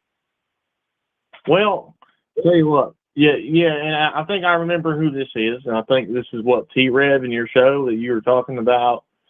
I've seen everything that was going on. I went back and I found your stream and I watched it, and I've seen all your chat on there running their mouth, calling me, saying that I'm a liar and saying all kinds of stuff, and I'm going to tell you right now, I'm not a liar. They can say whatever they want. I don't care. But I'm not happy about it. You know, I'm not happy. No, but what bothered you the most, like, that you seen? Just them basically saying that I'm some kind of a troll, or that I'm some kind of person on here that's just trying to call you and give you misinformation. Well, no. I think it's the simple fact that people are saying, if you've seen those things, why didn't you report it to the police then? I think that's more of what it is that could, that the people are saying from what the comments that I've read. It's more of, why didn't if he's seen these things, if this guy's seen the things that he said, why did he not report it to police? I think that's more of what the more of the majority of the people are saying in the totality of it. You know what I mean? That's what I think personally, just from comments that I've read. I gave you tasteful information. I gave you tasteful information that could help out the case a lot, and everyone was chiming out saying that I'm just making stuff up. These people don't know a damn thing. I gave you tasteful information. I told you. Everyone calls him Stefan or whatever. I knew him by Steven. Unless he gave me an alias, I'm sorry, but that's what I knew him by. And I feel like you're just taking that information, and your cat's taking that information, and you're stretching it or some shit. And I don't know.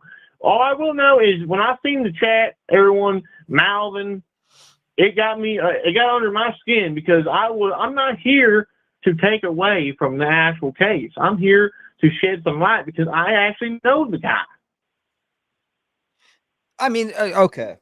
I'm just saying though, in general, when it comes to this, when it comes to what was said about you in chat, I'm almost positive it was from what I just said about not letting police know that this guy, that you've seen things like this, like him with minors and stuff like, because that's what was said yesterday. You said you seen stuff with minors, so why didn't you report it? That's what the majority is saying, and I thought the same thing. Well, I mean, at the time, though, I mean, we're a lot older than some of you folks. You know, we're not the same. You know, we're a lot older than some of you folks. So at the time, you know, of course that was frowned upon, but there's a lot of stuff that happened back in the day that wouldn't, you know, go around now because it's just different times. You know how many rock stars or singers back in the day that were having relations with underage girls that never got covered by media or nothing? But nowadays is, you know, I'm not condoning it. I'm just saying, different time period. All right. So let me. All right. So what type of stuff did Steven Stearns do then? What type of stuff did you see him do? I mean, with your own eyes that you've been around. Well, I've seen him try to pick up younger girls that were, you know, we were in our teens. We were like our 16, 17 years old, and he'd try to go after 8 or 9-year-old girls, sometimes even 10 or 11, to have sex with them, be in a relationship with these younger children. I've seen it. Oh, my question is this, you know, why all of a sudden is this information getting brought out? If anyone looks deep enough, you can find the information yourself. There's plenty of people in Florida now that still know him. That 9 years old though. 9 or 10, I would say. There were a few that were 9 or 10 years old, and then I know that there were some who were 12 and 13 years old. You know how hard that is to listen to hear someone say they've seen with not him try to hook up with 9 and 10. That's hard to hear for me. I mean, I want to say what then you didn't think that was fucking wrong? I thought it was wrong. I questioned him about some of the stuff, but he threatened to cause me physical harm. Okay, I mean, I can get that. But damn, like at 8, 9, I don't know. I'd report that. But I mean, I don't know what your age was at the time too. So I guess what the age factor would matter into everything when it comes to how old you guys were at that time. T-REV, listen to this. But your mindset, if you thought that this person was really going to hurt you, were you in fear for your safety and you didn't talk to police because of fear for your safety? I'm trying to factor in how old you were then when this happened. So how old were you when he was trying to hook up with those types that you're talking about? How old were you? 18 years old. 16? 18 years old. 18. 18 years old. 18 years old.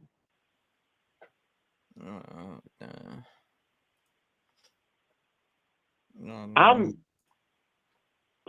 pretty much basically a year younger than him. And he was doing all that stuff. T-REV, listen, I'm going to tell you something right now. And I hope you are alive because I want this brought out. There were certain times where I would pull him to the side and tell him that his whole entire attitude and his approach to this was completely reckless. And you know what he would do? He would laugh it off and say, "Hey, man, who's going to catch me? Who's going to rat on me? Are you going to rat on me? Are you going to roll on me and tell somebody?" He goes, "You're only guilty if you get caught."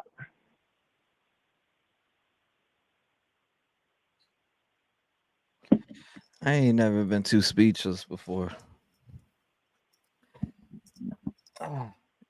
You should have at least told your parents. 18 is I an told my adult. parents. 18. They told me not to hang out with him anymore. I've told plenty of people. I told my softball coach. I told so many people. And nothing ever got done about it. I would like to think that whatever happens to him in this outcome, then when he meets God himself, he will be punished for this. And I hope he doesn't get a chance to see God. I hope he gets punished before he gets to see that stage. I hope he gets sent to general population and someone gets a hold of him. Because I think it is sick. A lot of people in your chat may think that I'm just some kind of creep like him. And I've never done anything like that. I may have done some drugs or, got minors some alcohol and bought beer for minors and stuff, but I've never put my hands on a minor. What did you just say? Oh my God. Damn. This is crazy, man. I don't know. I feel like I don't know if I'm being trolled right now or what is going on here. We're talking about the early 2000s here. Man. How old are you now? I'm 36. All right. Well. All right, man. Anything else that anybody should know about your so-called friend? Well, I mean, I gave you a lot of information, but I will tell you, if I catch your chat slandering my name or trying to say shit, there will be repercussions. Well, I mean, I can't promise you, dude, that people aren't gonna, badger this call or criticize it because you put this out on the air. I'm live. You hit me with the email. You said specifically that you wanted to address somebody. That's why I called you. But again, I wanted to let you hit the floor and let you tell whoever you wanted to tell. I can't control my chat. I can control what I say, but I can't control my chat. This is a free thinking platform. Everybody has the right to think what they want to think, whether you get what I'm saying. So I can't stop the people from believing what they want to believe. This is a free thinking platform. They're going to believe some. You may have some people that believe you. You may have some people that don't believe you. You may have some people that want you in jail right now. You may, I don't know. But again, you in jail for what? What the hell did I do? I mean, come on, let's jump. Do you want me to tell you why? I mean, if you were 18 and you seen this guy with an 8-9-year-old, that shit is disgusting. How could you not feel the right to go down to the police station? It doesn't make sense. You know what I mean? How could you not go to the police station and report that? Like, that doesn't make no sense to me. Here with an 8-9-year-old. I just know that he's told me he's been with 8-9-year-olds. I've seen him personally with 12 or 13-year-olds kissing on them, doing things that he shouldn't be doing. But I've personally never seen him do anything with an 8 or 9-year-old. He's told me before he has. He told me the younger the better. I'm just saying in general, dude, if you've seen that, that would be something that you report to the police immediately, especially being 18. I mean, I was 18 once. That would have been reported to the police if I seen that. Come on. That's I mean, we're talking 9, 8, 10, 11. It doesn't matter. All of those ages. Every single one. All your chat can get punished in the fucking mouth. That's what needs to happen. All right. Chill it down. Chill it down, Sparky. All right. Because I'll tell you, look, bro. Look, man. Look, I'm just saying, you came on a social platform with people on here saying Steve or Stefan Stearns, and that you see, or Steven, or as you call him, or whatever, and that you seen him touch 9 or try to hook up with 9-year-olds and 10-year-olds. That you don't find nothing wrong with that in that capacity of your mind. You don't find nothing wrong with that. Level out with me here for a second, Rick. Level out with me and tell me straight up, you don't see nothing wrong with talking to a or seeing one of your friends talk to a kid such as 9, 10, 11, and 12, 13, it don't matter. You don't see nothing wrong with that.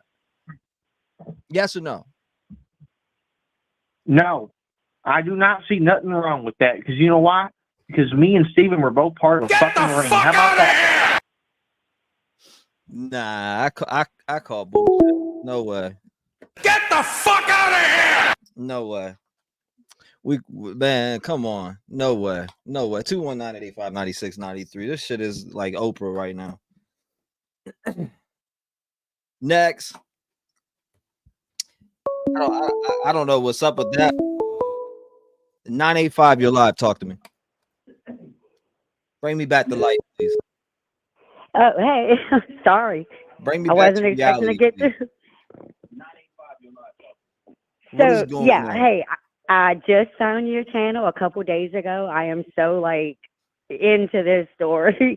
And, man, first of all, that dude that was just on there, wow. I ain't buying shit he's selling at all. The other thing, Justin, Jennifer as a whole, like, her whole parenting thing should be really questioned. I mean, I know I'm a mom. I've been a working mom.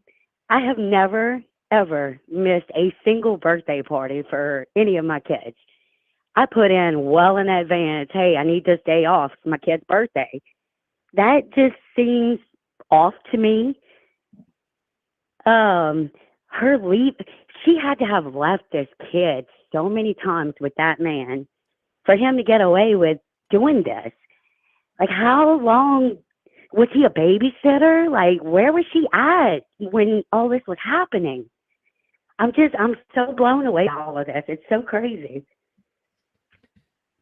It is crazy, and the fact that I know I'm kind of baffled. My bad. I'm still lagging from that last call because I'm like hearing. Hold up, you're 18. You were 18, and you seen this dude with 9, 10, 11-year-old. Like what? I'm not even sure. I don't think this dude knows this dude at all. To be Like, honest with you, I think he's. No, I'm saying like, what if that is true?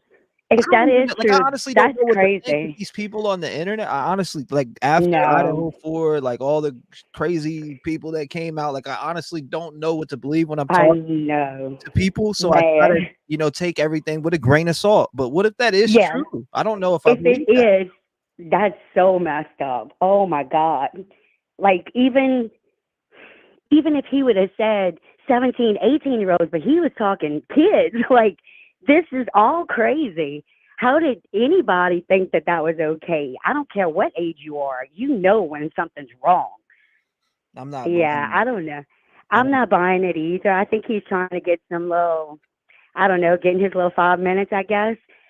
But that ain't the way to go about it. Wow. I just made him look even worse than the other guy. Yeah, I'm like, I hold mean, up. Yeah, it's all right though. or in We'll clip it. in the same little, you just assume be as guilty as he is if you're gonna watch it and not say anything. Either way, I'm gonna clip. So I'm clipping just that part out, and I'm sending it over in the email to the line just in case. Just like I would definitely keep. Yeah, I would send that over because it should be checked into. Because I mean, hey, I don't know if he saw it physically with his own eyes, means he was there. That's kind of crazy. I don't know. Yeah, that's what I'm saying. I think he was speaking from when they were kids. I don't know. I got confused. The part that got to me was, when I said, well, how young did you see them with? 9 years old, eight, like something. I'm like, what? 9 he years? named a bunch of different ages too, so it kind of his story was all over the place. Nothing's wrong with 9 years old. That you don't see nothing wrong with that. That right there. Oh, no. I have an 11-year-old, and we have talks all the time. Like, no guy is allowed to see, touch, nothing. I don't care if they're uncle. I don't care if they're grandpa. Nobody. I mean, I don't know. I just don't get people. I'm sorry. I was shocked you actually answered. I've been trying to call for a long time. No. Yeah, no. So when you answered, I was like, we're going to be on for a while tonight. This story is breaking, and it honestly, I'm intrigued by everything going on in this story. Like it's super. Me too. It's super weird just from the fact that there's no charges filed yet. So That's that leaves me to the believe. most baffling. That leads me to believe that mom is being investigated more than what we're being shown. You know, I was thinking about this last night. I was thinking, what if, I don't know, some maybe like physical abuse happened at the house that night? Yeah. And maybe mom is actually the one who hit her too hard or did something crazy like that. And maybe he was disposing the next morning to cover her up. And maybe that's the reason why she's lying. I don't know, but it just seems off. Like something's off about it. I don't know if it was a freak accident went wrong or if they did something on purpose to the kid. But either way, I think she's got something. There's something there with her. And yeah, they have a body. They have a video of her body in the car with the guy. And no charges. And it was uploaded by, like, everything is going so wrong in this case right now. They uploaded it to friggin', they uploaded it. Somebody, I see people in here saying it's not online no more. Yeah, it is. Somebody saved it. Somebody took a picture of it. And now it's all over the place. So yes, it is online. And and people tried to email it to me like, look at this. I don't want to look at that. Please save that for whoever. I'm good at. I don't want to see this little girl right here. No, I don't. I don't want to see her dad. I'm good. No. I refuse to look at it. Just knowing what happened to her is bad enough, but actually seeing, we don't need to see the condition.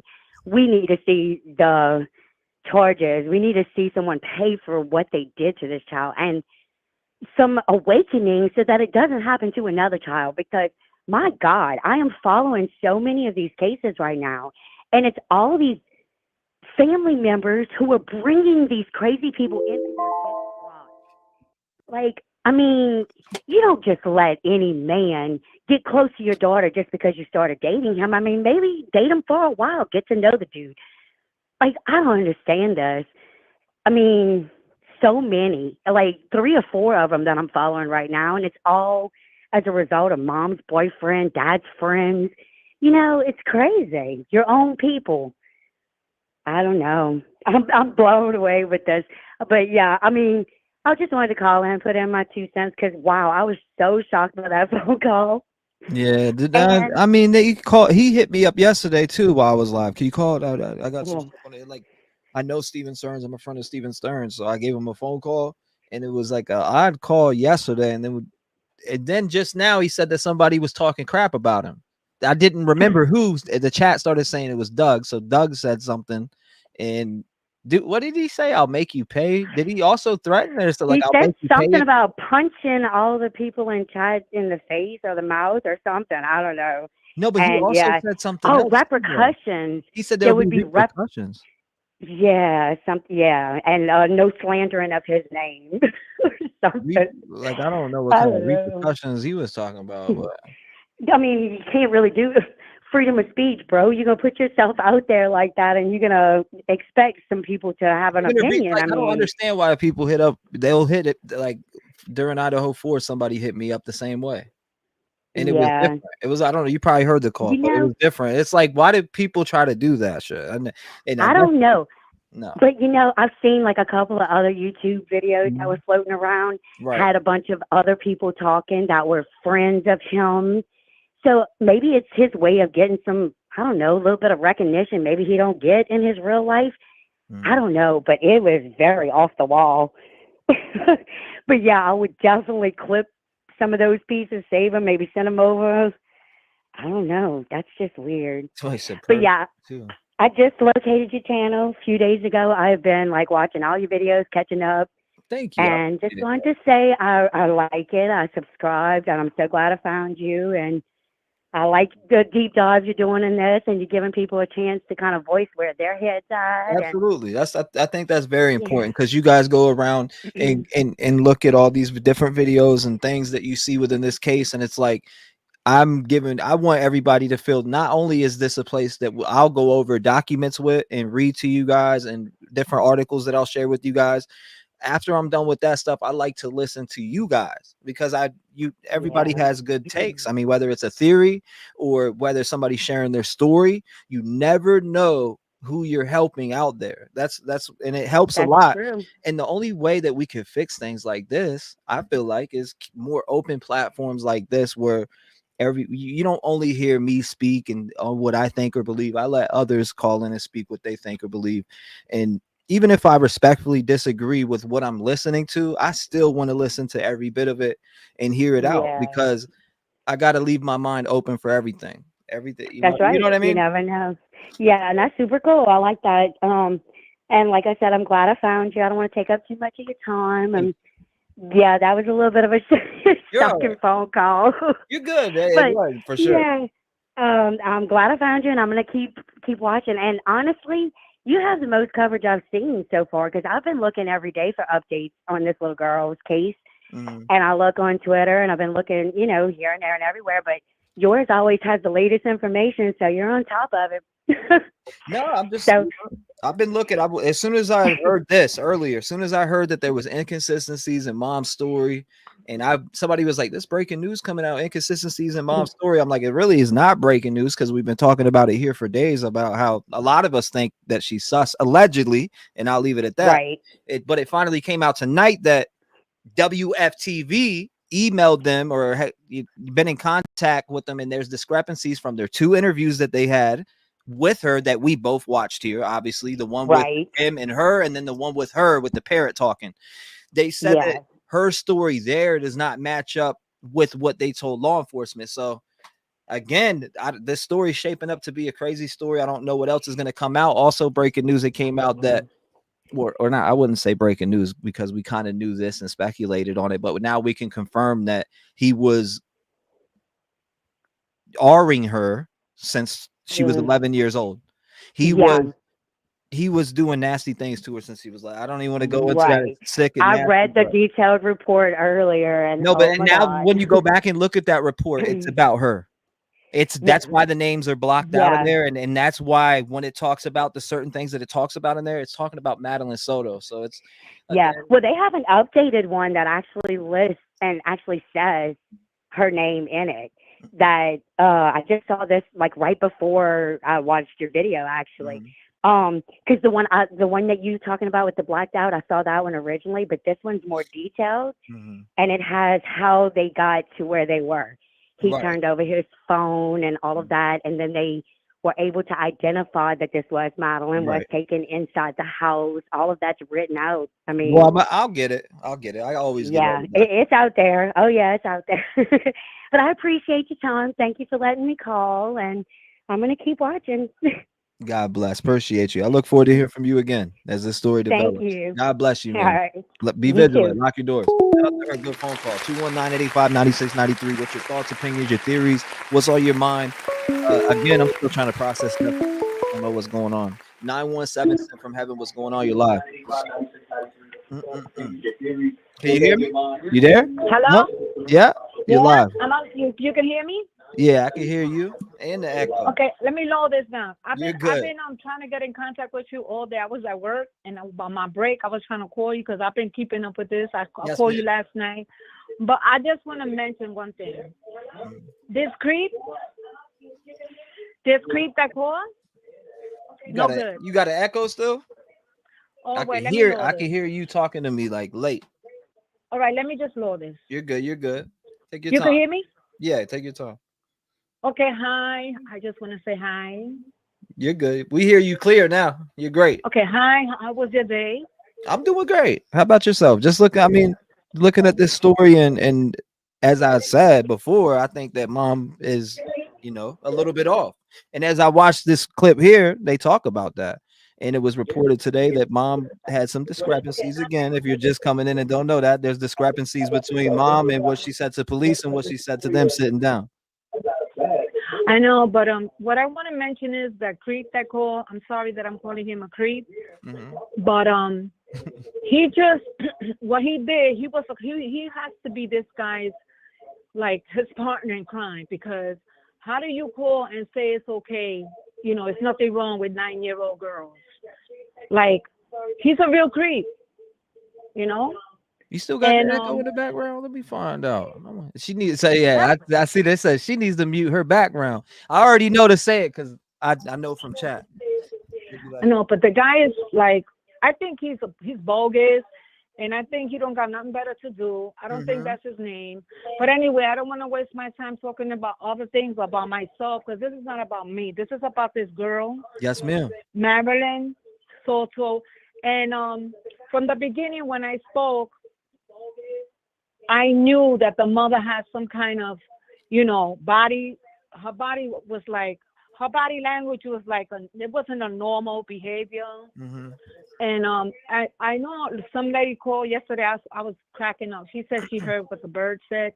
But at that point, when she was talking, she had shut the bird up. And if it's true that was what the bird said, they need to, check on that bird and see what's going on. But I knew from the beginning that the mother was involved. Yeah, you said that when I talked to you last time. Are they still? Can you mute that for me, or pause the chat? Can you pause the TV for me, because it's playing through the phone? People can hear it. They, they'll leave. They'll be like, Okay, nah. so you hear me now? Yeah, you're good. You're good. Okay. So what I want to say is that, this woman is like, her inconsistency where, she kept saying one thing and then she kept saying another thing. She kept saying that we took her to school. I didn't see her when she came in, when she had her birthday, because I was tired and I went straight to my room. But then she said, oh, I saw her gifts and then I went to my room. Like, she was lying so much because it was something behind this. And I knew it from the beginning because I saw her body language and I saw him. And I also saw his eyes. He was like, his eyes was real red, but it was probably because he was rubbing them so they could look red, so they could look like he was crying. But he wasn't crying. He was just, trying to manipulate everybody because he's a manipulator, because that's what they do. Right. Those perverts, they manipulate. And it's a shame that, the mother brought this man into her house and had him babysit her daughter. And you know what I want to know? She had a brother, right? And her brother was with the dad. Why didn't she have a relationship with her father? Did she see her father, or did she have visitations right with him? Or was that her father too? Nope. I have no idea. Somebody said that he was in jail. That's what somebody told me.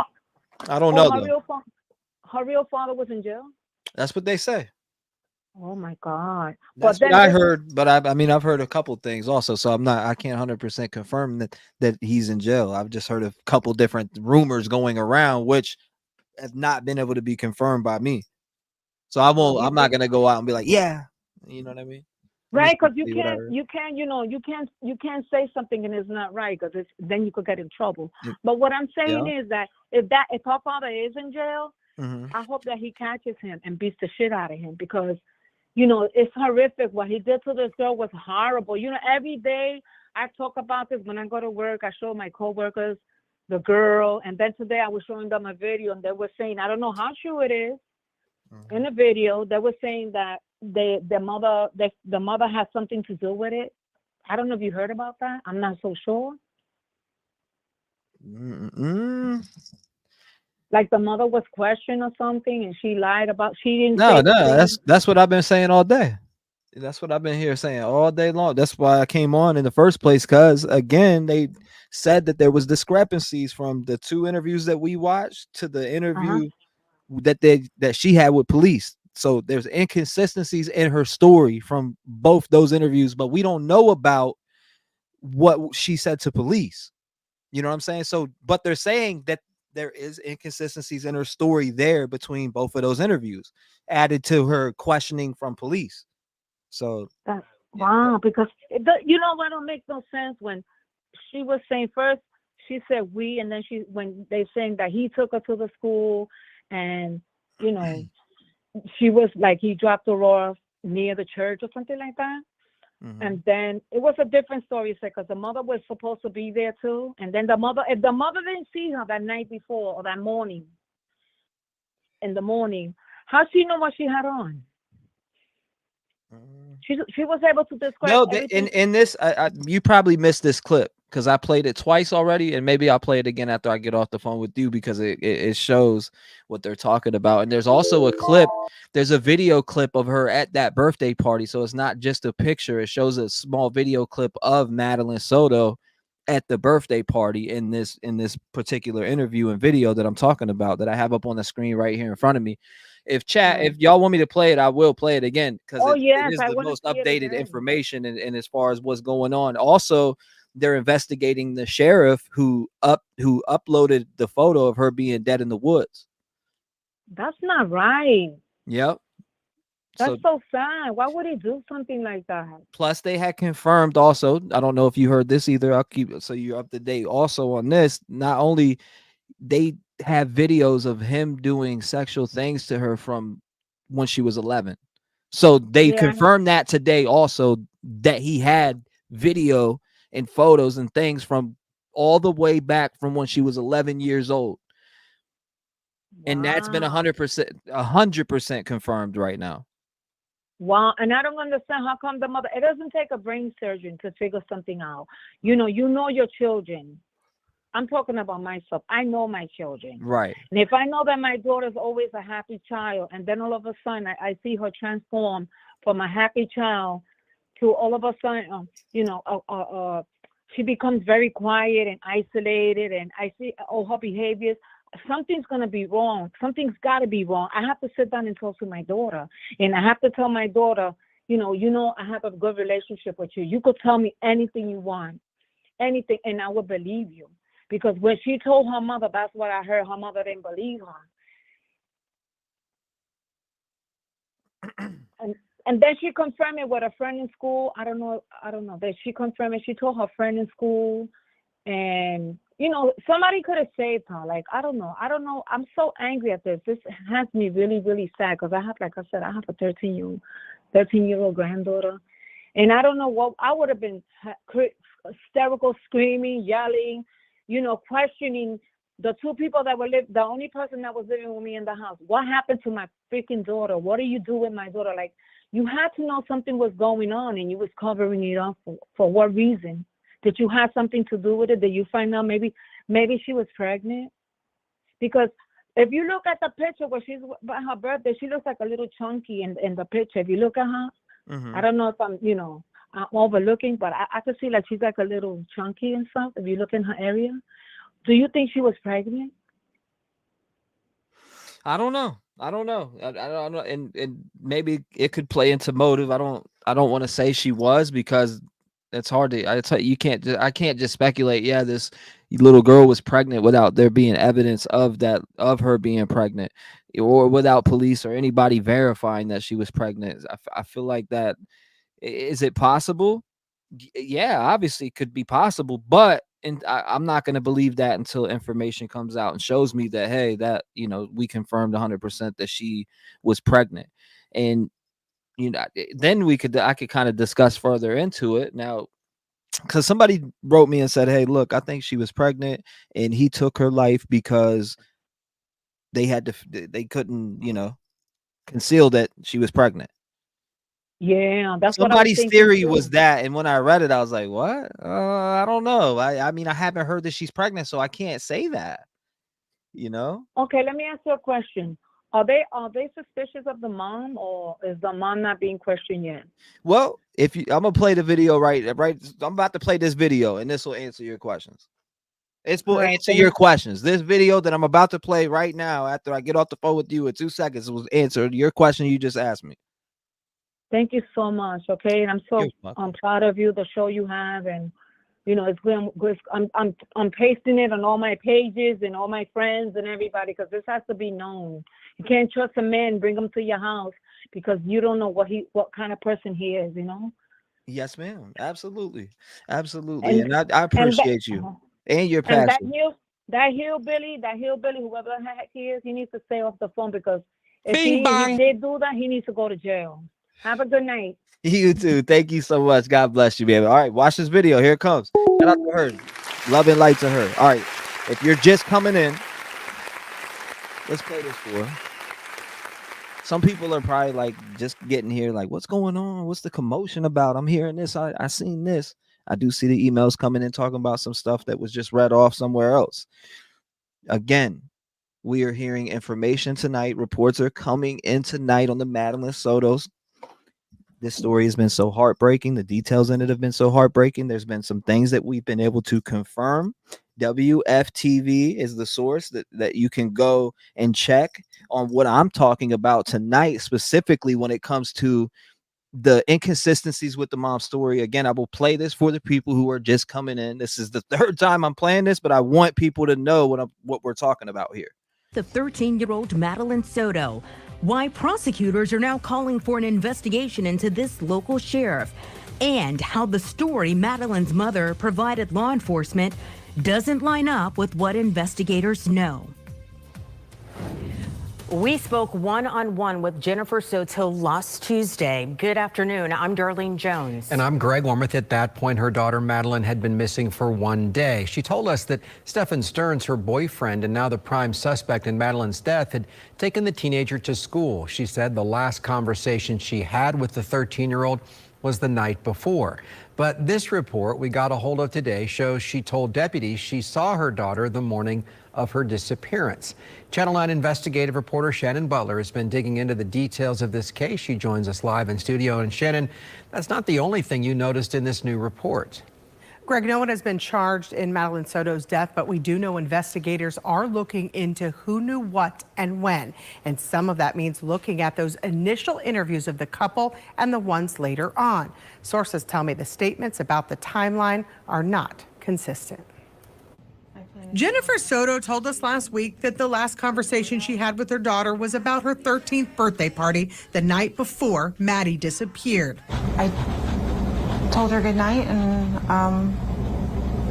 yeah, that was it. But according to documents, Sunday night was not the last time Soto saw Maddie. New documents show that Maddie's mom told deputies on February 26th that she saw her daughter getting dressed for school at 8 o'clock that morning, and that her boyfriend then took the teen to school. But since that initial report was taken, we learned from the Orange County Sheriff that Maddie was likely dead earlier than that. Our detectives have determined that Madeline was never dropped off. Instead, we believe she was already dead at the time, and that Stephen Stearns moved her body in the early morning hours on that day. Channel 9 has been going through statements from Stephen Stearns and Soto trying to piece together what happened in the last few hours of the little girl's life, starting with our interview of the couple. Her mom told us last week. We dropped her off at school, close to school. She wanted to walk the rest of the way. But in that same interview, then said, I wasn't the one who took her to school in the morning. That was my partner. We dropped her off close to school. Bing bong. Hold up. Wait a minute. Something ain't right. Stop the cap. Yep, that's what I say. We dropped her. I love that they put the inconsistencies like that. Couple. Her mom told us last week. We dropped her off at school, close to school. She wanted to walk the rest of the way. But in that same interview, then said, I wasn't the one who took her to school in the morning. That was my partner. Detectives believe Maddie was likely dead early Monday morning because the video timeline shows Maddie's belongings being... Again, that's this type of moment right here. Hold up. Wait a minute. Something ain't right. Yeah, they're on. I can see why she lawyered up if those reports are true, allegedly. Again, multiple reports that she lawyered up. I mean, you can obviously see why. Dumped in a dumpster at 7:35 by Stearns at 8:19. Yeah, let's play that back so you can hear it. Detectives believe Maddie was likely dead early Monday morning because the video timeline shows Maddie's belongings being dumped in a dumpster at 7:35 by Stearns. At 8:19, Sheriff Mina said video shows Maddie in Stearns' vehicle believed to be deceased. Since then, the case has moved to Kissimmee Police, and sources tell us that Soto has been interviewed multiple times by detectives at 2 agencies, and that they are looking closely at all the statements she's made. But officially, Kissimmee Police won't comment. So this initial report also Crazy. shows that Stearns told investigators that after Maddie got out of his car, she stopped to look in that book bag before he drove away. That same book bag was found actually in the dumpster. After her death, he then said he went home for about an hour after going to the vape store and running errands. He was home that day until 2:30. Detectives say a tip showed him changing a flat tire not far from where the little girl's body was found that afternoon. All right, Shannon, it is starting to piece together. Thank you. We also spoke to suspect Stephen Stearns before he was arrested. He also told us he dropped off Madeline for school the morning of her disappearance. She was asleep for most of the way. Told her have a good day at school when she got out. Stop the cap. She said thanks, love you too. That was it. Again, law enforcement believes Stearns never drove Madeline to school and that she was already dead that morning. Greg, also breaking this afternoon, the state attorney's office says it's asking the Florida Department of Law Enforcement to investigate how and why a photo that appeared to be a body in the woods was posted to the Osceola County Sheriff's personal Instagram page. The photo. Yep. That personal, again, that photo has been sent to my email. And so it is still out there. Yes, they deleted it, but it's been sent to my email. Look at this photo. Like, I don't want to look at that photo. I refuse to open it. I refuse to open it. Photo was posted less than 24 hours after investigators found Madeline Soto's body. Sheriff Marcos Lopez, who you see here, said he accidentally posted the image when sharing a post of himself visiting a senior citizens area. The sheriff's office has not said why the sheriff had the photo or who took it. Developments continue to come out in this tragic story in our community. For Eyewitness News at 5, we'll show you the impact Madeline's death has had on our entire. Okay. Again. Was it? I'm about to open it back up. Hold on a second. Then took the teen to school. But all right, let's pause that. Said again. That was that. And then you have this one too. Madeline Soto was sexually abused by mom's boyfriend. Documents say we know that, but it showed it confirmed the 2 years part of it. Let me refresh this page. All right, good. Let me open the lines back up for everybody too, because I just wanted to update people who were coming in on what we're talking about. Again, Madeline Soto story. Jennifer Soto gave law enforcement doesn't line up with what investigators know. Okay. Channel 9 learned Tuesday that the story Jennifer Soto, the mother of the 13-year-old Madeline Soto, gave to law enforcement does not line up with what investigators know. Again, that's being reported from WFTV 9. Breaking news here tonight. I mean, we obviously knew the breaking news before then. We've been talking about it. 609, what's on your mind? Talk to us. How you doing tonight? I am hanging in there, man. How about yourself? That's good. My name's Goldie. I'm calling from Jersey. It's nice. I'm a new member to your group. I wrote a couple things down so I didn't hold you up just so I remembered You're them. fine. You were earlier saying, well, first off, when he was doing the interview that when he was doing the fake crying, I had noticed something right away, and a lot of people are going back and forth with the we thing, but it was the we thing when he said the last time we saw her. It wasn't about just who dropped her off, because you can say that generalized sometimes. Like, you can refer to your partner as we, you know what I mean, by mistake. But he actually said, the last time we saw her was at the church when we dropped her off. So it was a little bit more deep when he said the last time we saw her. So that was one discrepancy that I felt, was part of it. Also, she said something about her sister. They showed her sister a video and checked the church, and they seen her get out and walk so far, and then they don't see her anymore, which was obviously a lie. I found that to be like, you know what I mean? So there were just like little things, and I think that's one thing that and then she made a statement like she didn't know what she was allowed to share. What does that mean? Your child's missing, share whatever you can share. You know what I'm saying? Absolutely.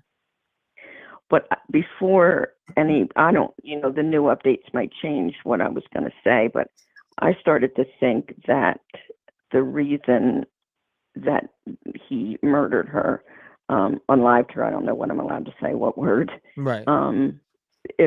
is because I think that she maybe was asking to be on birth control because she may have thought she was going to get pregnant and didn't want to be pregnant and couldn't kind of prevent this stuff. And I thought maybe she had gone to the mom and said, you know, can I go on birth control or can you take me to the doctor? I'm having some issues. Well, the doctor would then probably ask her, like, are you sexually active? And then she would clearly say it. And so I'm wondering if maybe she asked, could she be on birth control out of fear of maybe becoming pregnant? Not that she is pregnant, but maybe out of fear of just becoming pregnant. I mean, she clearly knows what it is. They teach it in school, you know what I mean? And maybe the mom told him, yeah, she's wanting to go to the doctor for this. And then he kind of knew that, you know, that the gig was up and he was possibly going to get, you know, caught at that point. I don't know. Those are just a couple of things that, like, you know, are crossing my mind. And she did actually change her Facebook page to a name, Sailor Coda. And is it private? No, I don't think it's private. She just changed it. She said still looks like her. I don't quite understand the concept of it. How is it spelled again? SAYLOR. K is in King, ODA. Coda. Sailor Coda. Okay. Yeah, and on it, she's already been tagged by a few of her friends who have called her out. You know what I mean? And they've put some, like, you know, you can't hide. And they said she was trying to change. She took like a few pictures down and like changed like the cover photo. But to me, if you're spending a lot of time worrying about your Facebook, just take the stupid Facebook down and close it and find your child. Like, I don't think it's necessary to spend time changing your picture and your name and going through using all that energy when you have a child missing. If you have nothing to hide, then use that energy to find your child. You know what I mean? First off, I couldn't even imagine doing anything electronic with a child missing. Like, I would be losing I would be a wreck. You'd have to pick me up off the floor. There'd be no sitting there talking calmly and, you know, and I just hated the fact how she, you know, was comforting him in such a, like, too touchy-feely manner. He didn't comfort her when she spoke. But when he spoke, she comforted him almost like, you're all mine now. Now I don't have to share you. I don't know. It just gave off such creep vibes. But yeah, so those were just a few things that, you know, that crossed my mind. That, you know, hopefully, I believe, like you said, there's something else coming out right now. It was coming across the screen, you know, that maybe there was some kind of new information even past what, you know, you've been speaking about tonight. And who knows? I know that caller really kind of, obviously he got to all of us, but I could tell, like, just your demeanor, man. I have a lot of respect for you for holding it together the way that you did. You know, for the chat, you were, you know, guy. Oh my goodness. I don't know where. I don't know where that was coming from, and then just threatening everybody. You know what I mean? I don't know what you can do from behind a screen, Right. But Repercussions. Right. You know, you can't just threaten however many people it was in the chat, including you. You know what I mean? So probably 3,000, 4,000 people in there.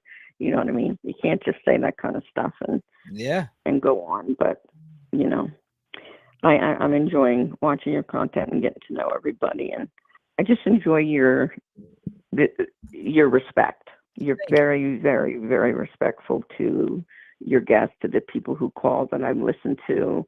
You just we have a lot of patience, and I have a lot of patience, but usually it's only with children because I was a preschool teacher. I have less patience with adults. But you seem to be very, I don't know, you just have a very good you can just sense it through the TV, you know, that you really do care about what you do. And I haven't heard your story. I only new to your channel, so I don't know where I can find that. Did you make a video that I can watch? Or as far as like let's see, I talk about it all the time, so you'll catch it on multiple different live music, all different types of stuff. Okay. Yeah. I've just heard a few people say that in the past 2 days, like your story, and I'm like, what are they talking about?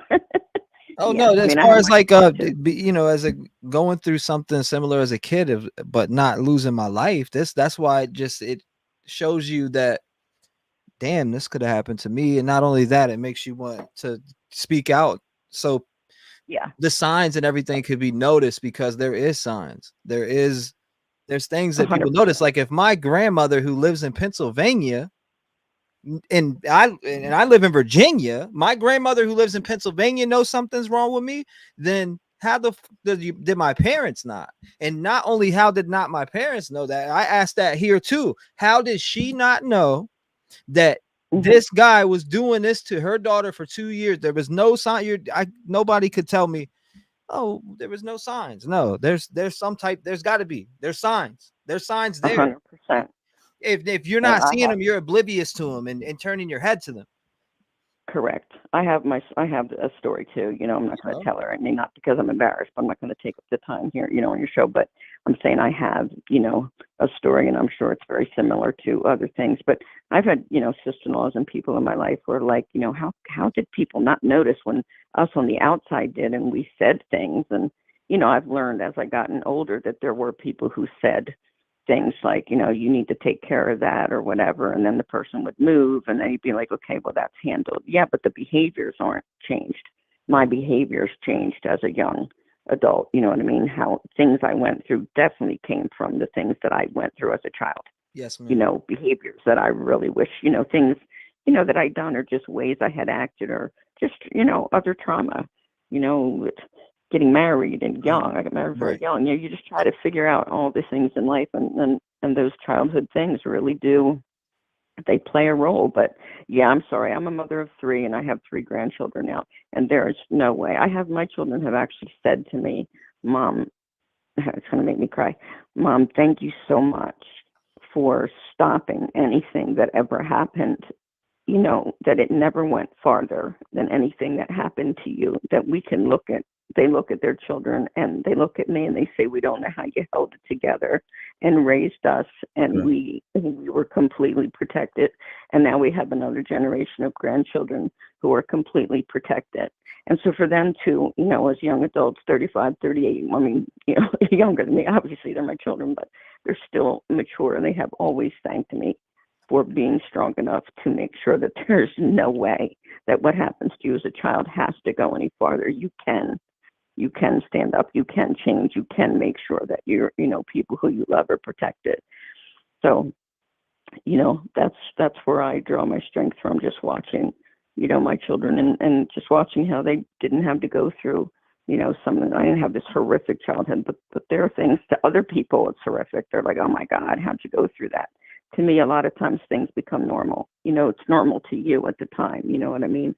Not till you get older that you start realizing, wow, I was a child, you know what I mean? You have to validate your young self. That was a hard lesson to learn. You have to validate who you were then. I used to say, oh, well, maybe I was just older and it didn't matter. But no, when I saw my grandchildren at the ages that I was hurt, that's when I was like, damn, if someone did that to my grandchildren right now, they wouldn't be here.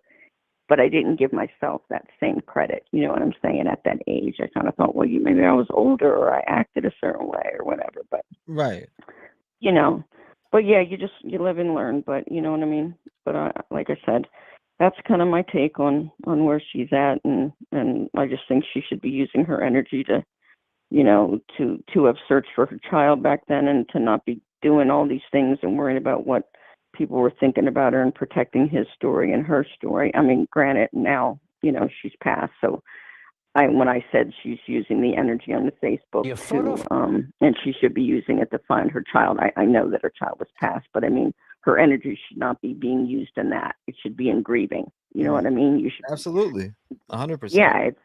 Yeah, it's in grieving. It's obviously, I know she's not finding her alive, but you know what I mean? Like, don't be worried about your picture and changing it and giving yourself a new name. A new name is not going to change what happened. You have to, yeah. Anyway, well, I won't keep you. You got other people going to call in. I'm probably up to my 6-minute mark. God bless you. Thank you for calling in. Thank you for being a voice in the community, and I appreciate you. Yeah, no, I appreciate you too, and I'm glad I became a member. I don't know if there's different levels or something. I just kind of clicked the button and said member. Yeah, there's different, So but you're good. I I'll look appreciate your into it. support. Thank you How so it is. much. God All bless right. you, You ma'am. take care. God bless you, and I'll lock my doors. Yep, lock your doors. God bless. Shout out to her. Good phone call. Hold up. That's another one. So hold up. Did he come out publicly and say this? Hold on 1 second. From a crime scene is posted on social media. The photo reportedly shows the body of 13-year-old Maddie Soto after deputies found her body on Friday. The person accused of posting it, the Osceola County Sheriff. Fox 35's Hannah McKenzie is joining us live here in the studio tonight. So Hannah, Sheriff Marcos Lopez is now apologizing. We want to be clear here. We are not airing the photo. It has since been deleted from the sheriff's Instagram page. But as we all know, if it's posted to social media, someone is going to see it and save it, which is how we got a copy of it. Thank you. A crime scene photo seemingly leaked on social media, posted on the Instagram account for Osceola County Sheriff Marco Lopez. It appears to show the body of Maddie Soto. Former Osceola County Sheriff Russ Gibson, who is rerunning for the position against Lopez, confirming on Facebook the image shows Soto's lifeless body at the scene. The 13-year-old, the center of a 5-day search after she was reported missing on February 26th. Her body found March 1st in a wooded rural area of St. Cloud. Here's Sheriff Lopez that night. We did discover what appears to be a body. The body has clothing very similar to what the victim was last seen wearing. We've reached out to the sheriff's office for comment. A response reads in part, quote, "A post was made on social media about a community event for seniors. In the post, an investigative photo was accidentally included. The photo was immediately removed. We deeply apologize for any confusion or disturbance this may." Yeah, but how does that even happen? Like, if you're gonna post photos on social media, at least check and see what you're posting before you post it. I mean, it shows literally right below. You can double check by just scrolling down and looking. I mean, it's not that hard. That one little slip of your finger, that if that is the case, is about to get your whole department sued. Have caused. We also reached out to the state attorney's office to find out what legal Crazy. implications, if any, the leaked photo may have. State Attorney Lot. Andrew Bain writing back he is deeply disturbed that the photo was carelessly made public.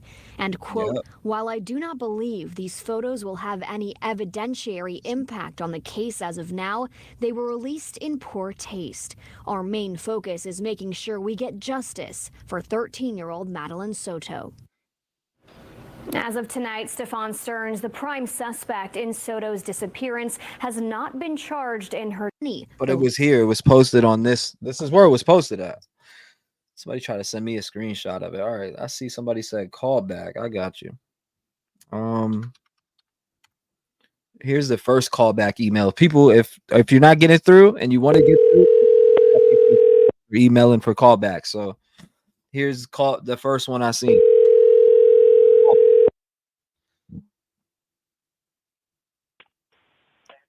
This callback. Hey, what's up, brother? What's going on? You email for a callback? What's going on? Yeah, it's me, man. It's me, Smoke. What's up, Rev Gang? What's up, everybody? I actually really think that the mom's going to get off, because I feel like the mom is going to somehow say that she didn't know it was going on, and somehow she's going to get off on all of it. He's probably going to do time over, I think, but I think she's going to get off because now I know she knows some stuff just by watching like the video you played earlier, showing her getting interviewed and stuff, and her hands are shaking and she's acting all nervous. Like, you can tell in her eyes that she's nervous, but I feel like she's going to get off on, she's going to get out of this and he's going to do time. Now, I wouldn't say that she had any involvement as far as like killing, but she had to have known that he was doing stuff to her. Interesting. I mean, That's do what you think that that's she's how gonna I get think home? about it. I think at least, yeah, I definitely do think that.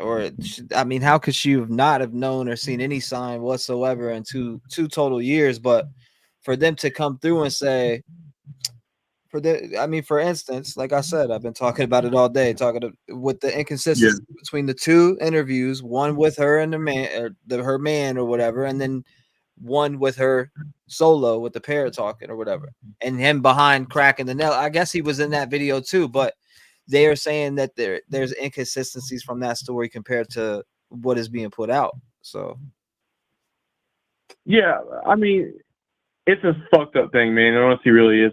Excuse my French, but you know, just to know what happened to the girl and that she, you know, I also had this weird thought too.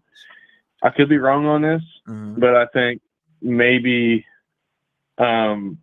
she died before they, you know, like not the Monday. Maybe he killed her before that. Maybe. Yeah, that's possible.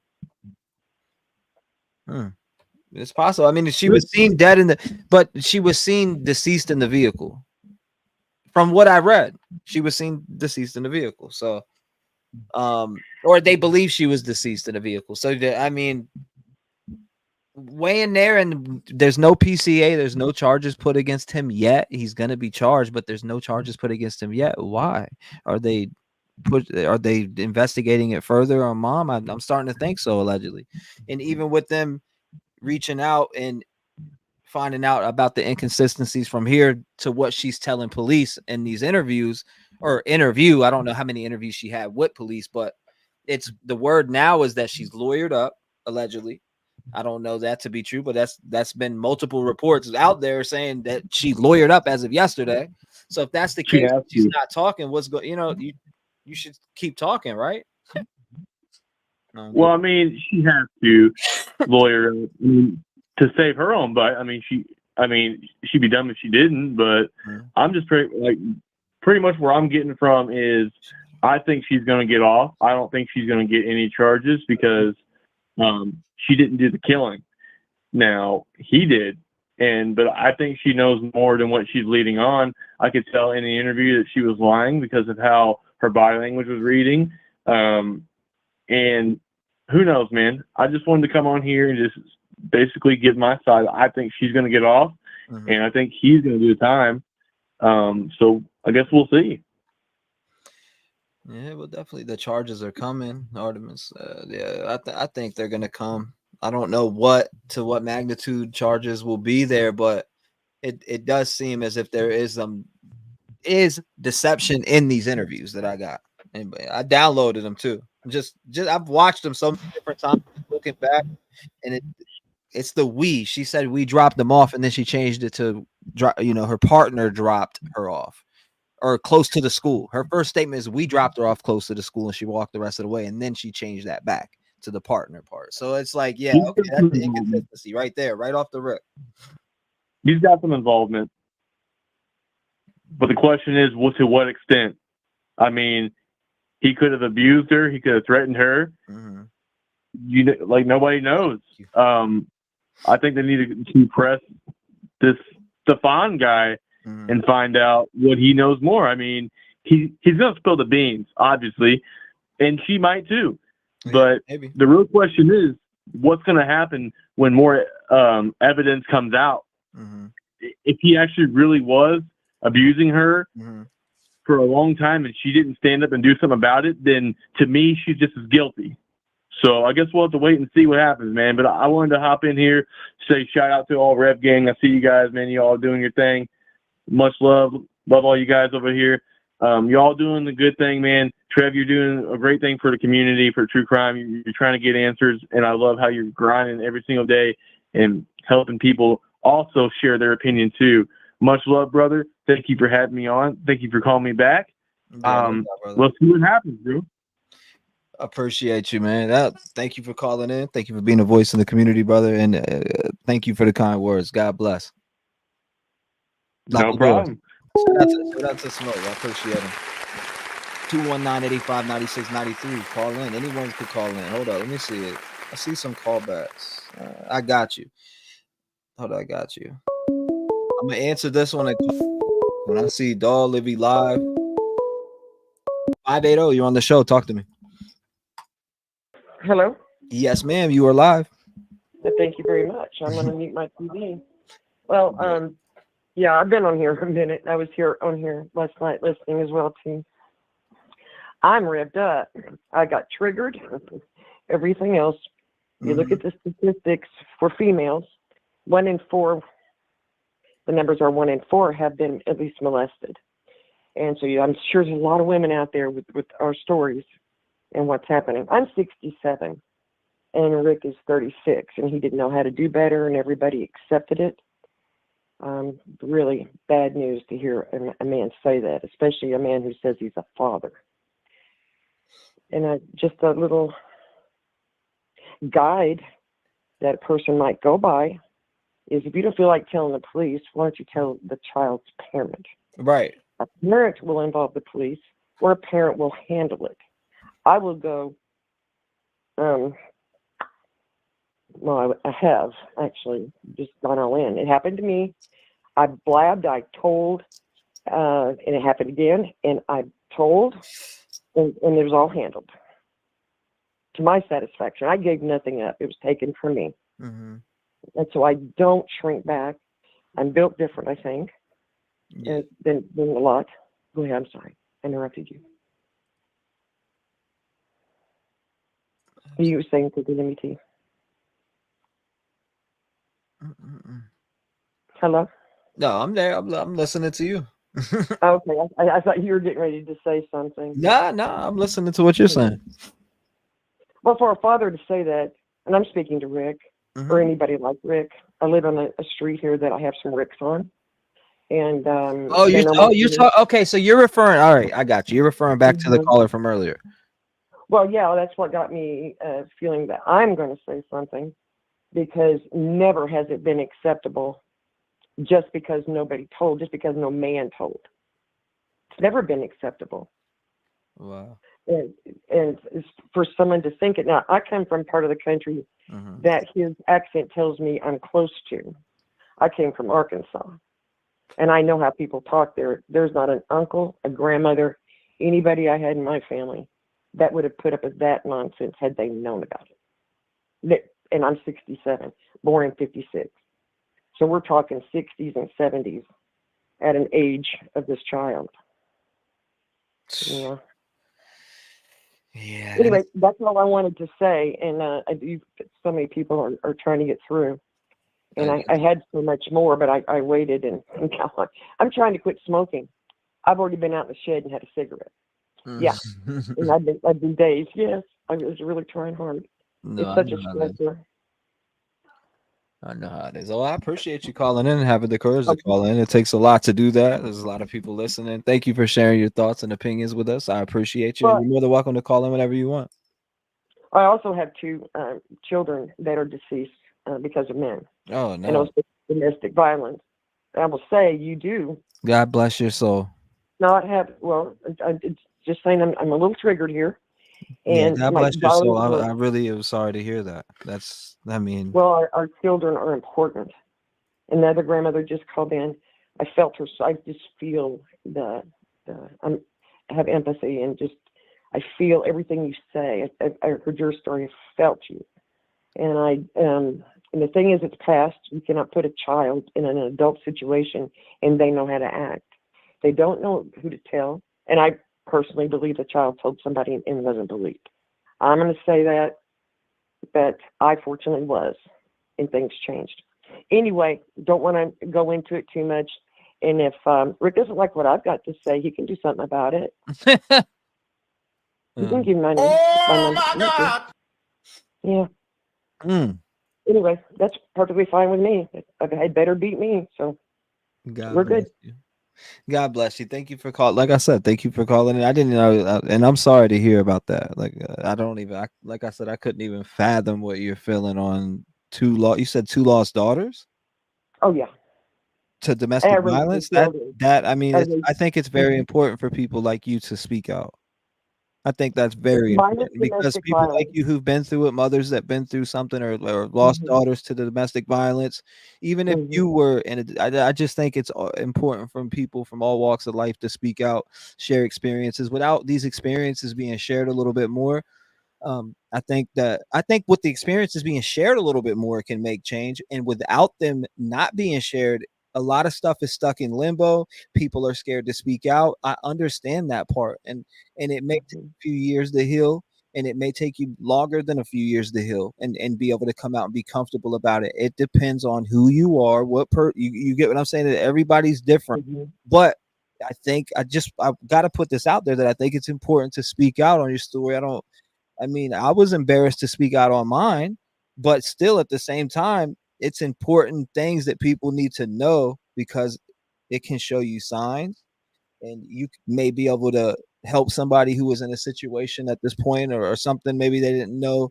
that was weird, that might be weird to them now that they think back on it. Just so people like you who are strong enough to call up and even mention your story without even getting into depth, I think that's important to society. I think we need to hear those more often. Like somebody broke my heart the other night when they were telling me something about something I said to them made them go and contact their family member and change certain things around. It's just you never know who you are helping. So when you call up or when you're talking to me and we're exchanging in conversation, again, we never know who we're helping. So I again appreciate you calling in, sharing your Can I add one more thing? giving us your thoughts. Can I add one more thing? Absolutely. That might help others. Absolutely. The attitude, the feeling of being victims. Like, the first time this happened to me, I'm like 4. The second time in a higher standard, I was 13, and it was an adoptive father. And I told, and all hell broke loose. It's true. There was a shooting. I was shot. My mom was shot, and he shot himself. It's all true. After that, I was not the pervert, and that's perverted. I was not the perpetrator of the badness. I still held that I hated that. I hated the event that happened afterwards. My mother and I are living. He is not. Nobody took anything from me.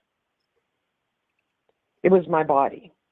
I did not willingly participate in an adult situation. Right. And I married freely. I had my children freely because I remained whole as I could. I understood the 2 situations at 2 different ages. At 4, that's inappropriate. And at 13, that was inappropriate. I don't know. I'm built different, perhaps. The other side of it, I held it together this whole time, but I'm a pit bull with my kids. Nobody gets around them. They do not spend the night at other people's homes. I have to know them very well. Contact numbers. My kids had to have a phone, and they had to be teenagers, and I'm saying 16 and above, because they wouldn't put up with it either. Yeah, I'm hopeful that nothing ever happened. It never came to me that it happened, because they know what grandma would do or mommy would do. Anyway, I'm more of a Steve Gonzalez kind of person. Yeah. I just admire him so much. But anyway, I'm a lot of people that call me, and I can tell you that they're pretty strong people. But if it helps you, if you've ever been touched or something, to adjust your thinking about it, right, or something where you can be active about it, proactive, it's not shameful. What's shameful is what they did, and it's wrong. Okay, I'm done. I appreciate you. Thank you for again sharing your story, sharing things about your story, and I just appreciate hearing from people like you. I really do. So thank you so much. And my doors are locked. Thank you. Yeah, lock them doors and stay vigilant. Stay vigilant. Absolutely. Absolutely. God bless you, man. And I'm sorry for the loss of your daughters too. 219-885-9693. Again, we are covering the heartbreaking story of Jennifer Soto, right? A mother who somehow just seems to be lying. Allegedly. Again, that's just my thought. I think she's lying. The discrepancies in her story, and why she didn't see signs for her little daughter, Madeline Soto, I have no idea. 360, you're on the show. Talk to me. Maybe you can help me make sense of why Jennifer Soto's story would change. Why would her story change? I don't know. Maybe you can help me make sense of it. Well, if you remember correctly, the last time I called in, I did say something about that. I said that she was going to get caught up over her lying because she was not consistent. I said it. I called it. I knew it. Because when you sit back and you think about it and you look at his story where he said, I drove her. Right. And then she says, we, everything was we. I knew eventually she was going to get caught up because I'm telling you, you sit down with the police, they take a statement. That statement, they keep tabs of. And then they sit back and they watch you when you're on interviews with media. So whenever you have, like in this case, a missing child, they're going to have the media sit down with you. The media works coincide with the police. Hello, if you haven't figured it out, what you've been thinking about otherwise. You know what I'm saying? I've been sitting here telling everybody she's going to get caught up because there's a lot of we's in her statement, and he's saying I, and then he turned around and said we. And, do I feel that she may have assisted? There's a high possibility because when you think about it, look how she was, by his side during one of the interviews. Mm-hmm. That right there, I was like, wait a minute. Why are you consoling him? Why is he not consoling you? You, exactly. And that was another red flag to me. Like, I mean, why would you be consoling him was a great point that you just pointed out. It should have been the opposite way around, correct? Yeah. Exactly. Because, I've lost two of my kids. I lost one in 95. I lost one in 97. And let me tell you something. I'm sorry to hear that. Thank you. Their father, I wasn't consoling him. He was consoling me. So, and they didn't, pass away from, being kidnapped. They passed away from crib death.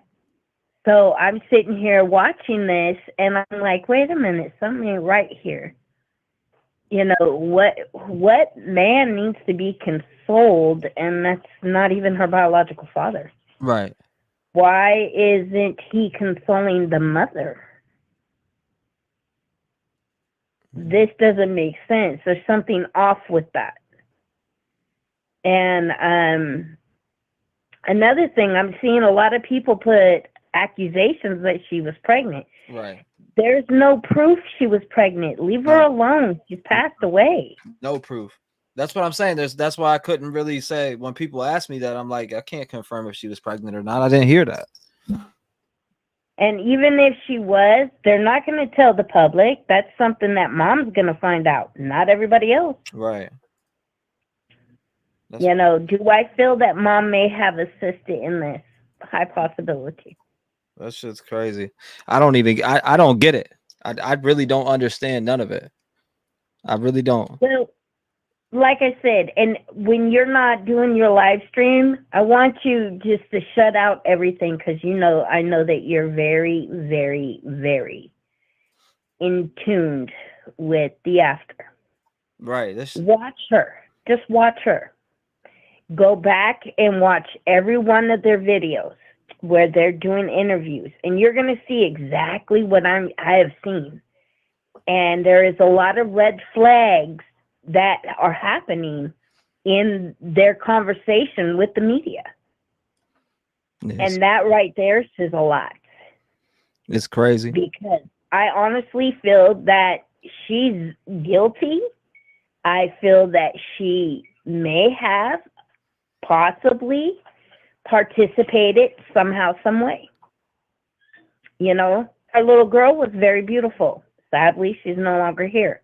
Right. It doesn't even make sense. And it says with this dude dropping, hold on, let's see, sexually battering child and possessing child. So he definitely had possession of child pornography on top of having possession of child pornography. If God loves has been poured over your life, don't allow evil to keep you away from what he has prepared you for. A caption above the photo of Stearns and Rodriguez stated the Facebook post included the hashtag Nerva Rodriguez. Rodriguez is the executive director of the sheriff's office, a non-law enforcement position that oversees multiple divisions, including media services. That division is responsible for running the agency's social media accounts and providing information to news organizations. Rodriguez's Facebook post was deleted shortly after News 6 began inquiring about it Saturday. So it's been out since Saturday. Hold on, Saturday, Sunday, Monday, Tuesday, right? Let me see. Tuesday, March 5th. So we're on Tuesday, March 5th, Saturday. Rodriguez's Facebook post was deleted shortly after News 6 began inquiring about it Saturday. She did not respond to the questions from News 6 that sent her agency or the email account to the agency. An unnamed sheriff's office spokesperson said in an email to News 6 that the agency could not answer specific questions about Rodriguez's Facebook post due to ongoing investigations. Orange Osceola County State Attorney Andrew Bain said his main focus is getting justice for Soto. I am deeply disturbed by that the photos were carelessly made public, albeit as an accident. What? Albeit as an accident, according to a statement by Osceola County Sheriff's Office. Bain said in an email to News 6, while I do not believe these photos will have any evidentiary impact on the case as of now, they were released in poor taste. News 6 legal analyst Stephen Kramer said that the two social media posts could potentially impact the criminal case. You have a confidential crime scene photo that is protected under Florida law that deals with a dead minor child that's now been released to the public, said Kramer. That could affect the investigation and prosecution of the case, the defense of the case, and it could also affect the potential jury pool. According to Kramer, the social media post may increase the chances that the trial could be moved to another city. There's going to be potential argument from the defense that the release of this photo taints the jury pool, so you might see a motion for a change of venue, said Kramer. Florida law prohibits the release of photographs depicting the killing of a minor, including images of videos of the minor's body, except to a surviving parent. A government official who willfully and knowingly disseminates such confidential photos violating Florida law could be charged with a third-degree felony punishable up to 5 years in prison. There is no indication that Osceola County Sheriff's Office employees intentionally posted the crime scene photo. But Kramer said the Instagram post showing the crime scene could reopen the sheriff's office or could open up them for civil liability. You got a grieving family that's suffering, and you may see an argument that this photo, even if it was intentional, the release was negligent, said Kramer. As a result, that you may claim for damages and a lawsuit result from that. So I think we'll be seeing a lawsuit in this case, 100%. I think we'll definitely be seeing a lawsuit when it comes to that photo being released to the public. We're definitely going to be seeing a lawsuit. And you know what, T-REV, I hope that the people that do sue is the father. Right. Hold up, let me see. Because, look at how mom was. Like, hello. She couldn't even get her story straight. And one thing I will stand by and all the way to the end of this is that she does need to be prosecuted. She needs to be dealt with legally because, you lied to the police. Now, if you know the law, you know that you can be prosecuted for lying to a law enforcement officer because... Let me get the new document. They're saying that new documents are out, so I'm trying to find them. PDF, hold up. It's Madeline Soto PDF files. I don't want to... I heard there's terrific things in them, but I want to have those actual files to download. Because I like reading them personally. I personally like going through and reading each one, like the PCAs. For instance, for Idaho, we read those. For Audrey Cunningham, I read them. The other one, though, the other day was hard to read, and I know that this one's going to be another story that's going to be hard to actually read because of the simple fact, if you've seen the first PCA that I uploaded, or just the one section that I uploaded, I didn't upload the full thing. I just put the When you one read part that on last there. affidavit, to Crazy. watch your face when you read it, I can tell you were getting sick. Heck, I was over here running to my bathroom throwing up because it was so disgusting. That should make your stomach turn. It did. It'll make And, your stomach. I sit back and, they're talking about he's had these videos and photos. Well, it doesn't take a rock scientist to figure it out. It's already been put out there. He's been doing this to her for 2 years. So those are all her. He has videos of what he was doing to her. And, for the mom to pretend like she didn't know, come on now. What, were you that detached from your own daughter that you didn't notice? Yeah, it just doesn't even, again, let me see, Ma, I see you. But anyway, sweetie, I see reports saying somebody's saying that there was reports earlier. I'm looking at emails right now, right? I'm seeing call back. No, this one's on reports that are coming out that, let's see, new statements. JLR now reading, I guess JLR was dropped some statements on this case saying what JLR said is now reading a sworn statement from the mom, Jen. She swore to the accuracy of the info. She lied. So I think JLR dropped something too on some documents. Let me check. Somebody emailed me that and I just seen it. JLR dropped documents. Okay, we'll check it out. So mom lied. New records, mom lied. We'll check this video out. T-REV. I'm going to lock my doors, lock my windows, and make sure that my dog isn't starving, so if somebody comes in, she can bite him for me. But you take care, and I'm going to sit back and watch you on my TV. Okay? I got you. Let me see this. I appreciate you calling in. God bless you, ma'am. Thank you for being a voice in the community, and lock your doors. Always. Bye-bye. All right, hold on. I want to see this information. Shout out to her. 1 second. This video is right here. Good evening, everyone. Good evening. JLR investigates. Come on. Shout out to my boy, the JLR out here getting the good info. Again, this is the link to JLR, the video that he just did. Supposedly, there's some new information in here. There's some new information in here. I see you guys' emails coming through. I'm about to open the lines back up after we see this new information. Supposedly, it's newer than what we were talking about here. So let's see. On in, I got some breaking new information. New documents out on the Madeline Soto case. Oh my gosh, everyone, the mother. She could be in some big trouble with the law. And I do think now at this point, charges are going to be coming for her, for sure, for lying to authorities, for sure, at the very least. She's facing a world of trouble, folks, I believe. And I'll let you decide based off what is being reported out there. A couple things we got going on with the Madeline Soto case with the mom and also the sheriff.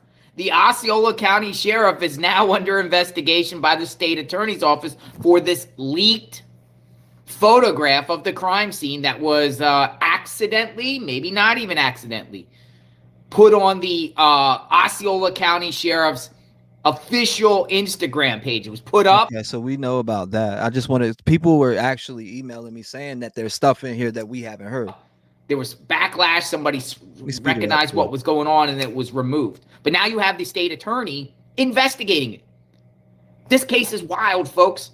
And then it's being revealed also, new development in this case, that Stearns, the suspect, we don't know if they're suspects yet, but I suspect there could be suspects, plural, and including the mother. But he's been doing these things to Madeline for years in the household. For years, folks. But there is a new document. And I want to read this new document. That is out. I don't know if you guys heard. Okay, new document. All right, here it is. JLR allegedly has this new document. Let's hear it.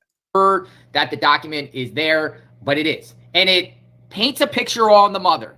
I think the mother is facing some big problems. Remember, folks, there hasn't been any charges yet in reference to MURDER of Madeline. Stearns is in custody, and he's going to be in custody probably for the rest of his life if he doesn't get the needle for just. Shout out to everybody just coming in. If you're just coming in, make sure you smash that like button, FTA, for the algorithm. Also, subscribe to the channel as we have open platform. I'm going to be looking to be on more hours. So if you guys are calling in tonight, the show's lit. I'll stay on. I'll stay on. Calls coming. We'll watch videos. We'll dive in. We'll continue to talk about this case. I got to like what? I got another 6 hours in me if the energy's right. Again, as you're coming in, we've been discussing new information that's been dropping out. JLR is about to talk about this new document that he has. So I've been seeing your emails come through about that. I see your emails for callbacks. I'm doing those also. I'm not leaving until I do every single one of them. But again, as if you're coming in, I want to give you a brief update real quick. Just as far as we're in the stream, we're 3 hours and 24 minutes in the stream. We're live right now. It is 8:51 Eastern time. Again, today we got leaked reports that not only is mom has discrepancies and allegedly lied to the police based off the 2 interviews that we have seen personally. I know that almost everybody in here has probably seen those interviews. And if you haven't, then go back to the last couple streams and you'll see them a million times. But again, that story has started coming out today. It's been developing here Tuesday. WFTV, according to WFTV, they had talked to the police department or whatever as far as pertaining to those 2 videos and the discrepancies in her statements within the other videos. So again, that's what we've been going over here tonight. The topic of conversation has been, there's been some weird things going on with weird people calling in and different shows. I guess my show too now, I don't know, making threats. So it's been a wild ride today. I don't know what's going on. I don't know what the energy's like. But again, the developing story coming in on Madeline Soto. It's been reported and fact checked that she has been being awed by this guy for 2 years now. Okay. Guaranteed, and they said that on the news earlier, that they were able to corroborate that this has been happening to her since she was 11 years old. As far as what this guy Stefan Stearns has been doing to Madeline Soto before she was deceased. Developing story again. Here we go. Let's check these documents out. I'm gonna let them read it through, but I did want to give people an update that were just coming in the stream. So that is the current update up to now. Let's see what these new documents are about. Stuff that was in his phone. But we're talking about the actual crime itself. And guess what, folks? We will come to the agreement after this that the mother not only lied to everyone, she lied to a national media, but it seems like she also lied to investigators and gave them conflicting information on that morning of the 26th. Stuff the investigators already know, and it was totally contrary to what they know. I'll let you guys decide, but we're going to read this document that just got out. We're going to read this document right here, folks. JLR investigates. This is some wild stuff, and I'll just put the phone down, and then we can read this. This is coming from a document of a police report. A police report.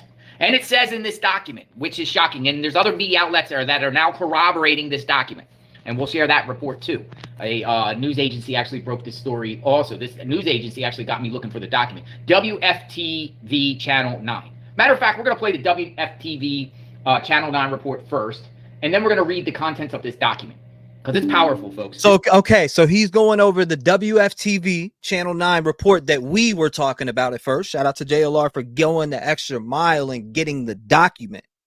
Now, shout out to JLR for that. Again, if you mess with JLR or you want relevant information in cases, he like I said, he's on it. There's the link right in chat. I dropped it for you guys. This is a powerful report here. Let me actually turn it down, and then we will just check this report out right here because this is interesting. In the death of 13-year-old Madeline Soto, why prosecutors are now calling for an investigation into this local sheriff, and how the story Madeline's mother provided law enforcement doesn't line up with what investigators know. Okay, so that's the same video that we've seen all the way through. Let's get to the document because we watched that video 3 times, I think, already. So we'll get to JLR talking about the document and what's in that document since we've already seen it.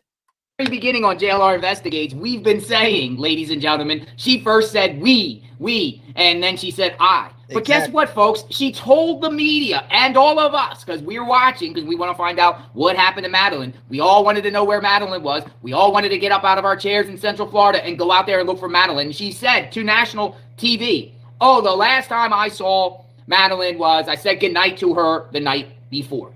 The 25th, Sunday. Also, she went to a party. Madeline had a party, but the mother didn't even show up to the own party of her daughter.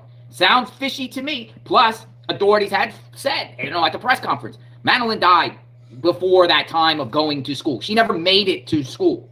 But guess what, folks? New report here says that the mother told authorities, watch, I'll read this to you. Let's read it. Let's read this new report together, folks, because it goes contrary to what she told everybody, and it goes contrary to the law enforcement's own timeline. Here we go. That's why charges are coming. And when these charges are coming on her, lying to authorities, guess what, folks? It's a third-degree felony, and I'll explain why. I'll read the statute to you. On February 26, 2023, at approximately 1948 hours, I, Deputy Joseph, responded to blank, blank, blank, Village Park Drive, Orlando, Orange County, regarding a missing juvenile. While on the scene, the step-parent stated he dropped his daughter off at school, and when the mother went to the school, the daughter was not there. The parents searched within the neighborhood in places where the daughter may have gone. The parents could provide a location where the daughter may have been, but yielded negative results when deputies checked the area. The juvenile was entered in the FCIC, NCIC, and EMRIS source as a missing disabled. My investigation revealed the following. When I arrived at the scene, I spoke with the mother, Jennifer Lisette Soto, who gave me verbal and sworn written testimony. On February 26, 2023, at approximately 8 a.m., Jennifer observed Madeline Soto getting dressed for school. Stepfather Stephen Stern took Madeline to school, dropping her off near the intersection of Town Loop Boulevard and Hunters Park Lane at approximately 8:30. She's in trouble, folks. She told the detectives in a sworn and verbal statement that at 8 a.m. she observed Madeline getting dressed for school. So the mother's inside that house and observes her, but authorities' timeline says, oh, no. Madeline died way earlier than that, and she never even went to school. Big trouble. The mother is facing big trouble. Jennifer went to Hunters Creek Middle School in an attempt to pick up Maddie later on that day when she discovered Madeline did not make it to school. In an effort to find Madeline. So again, she said that that inconsistency is crazy. She's seen her getting dressed for school. Oh yeah. Jennifer took in some trouble. Looked through the neighborhoods near Madeline School and went to her mother's business office located at Village Park Drive, blah, blah, blah, the address. I later spoke with Stefan Stern, who stated in verbal and sworn written statement the following. So both parents gave verbal written statement. This is what Stern said. At approximately 8:25, 8:40 a.m., Stefan dropped Madeline off approximately 1 block away from her school. Stefan watched Madeline leave his vehicle and walk towards the direction of the school. As Stefan was driving away, we could see what appeared to be Madeline searching through her book bag.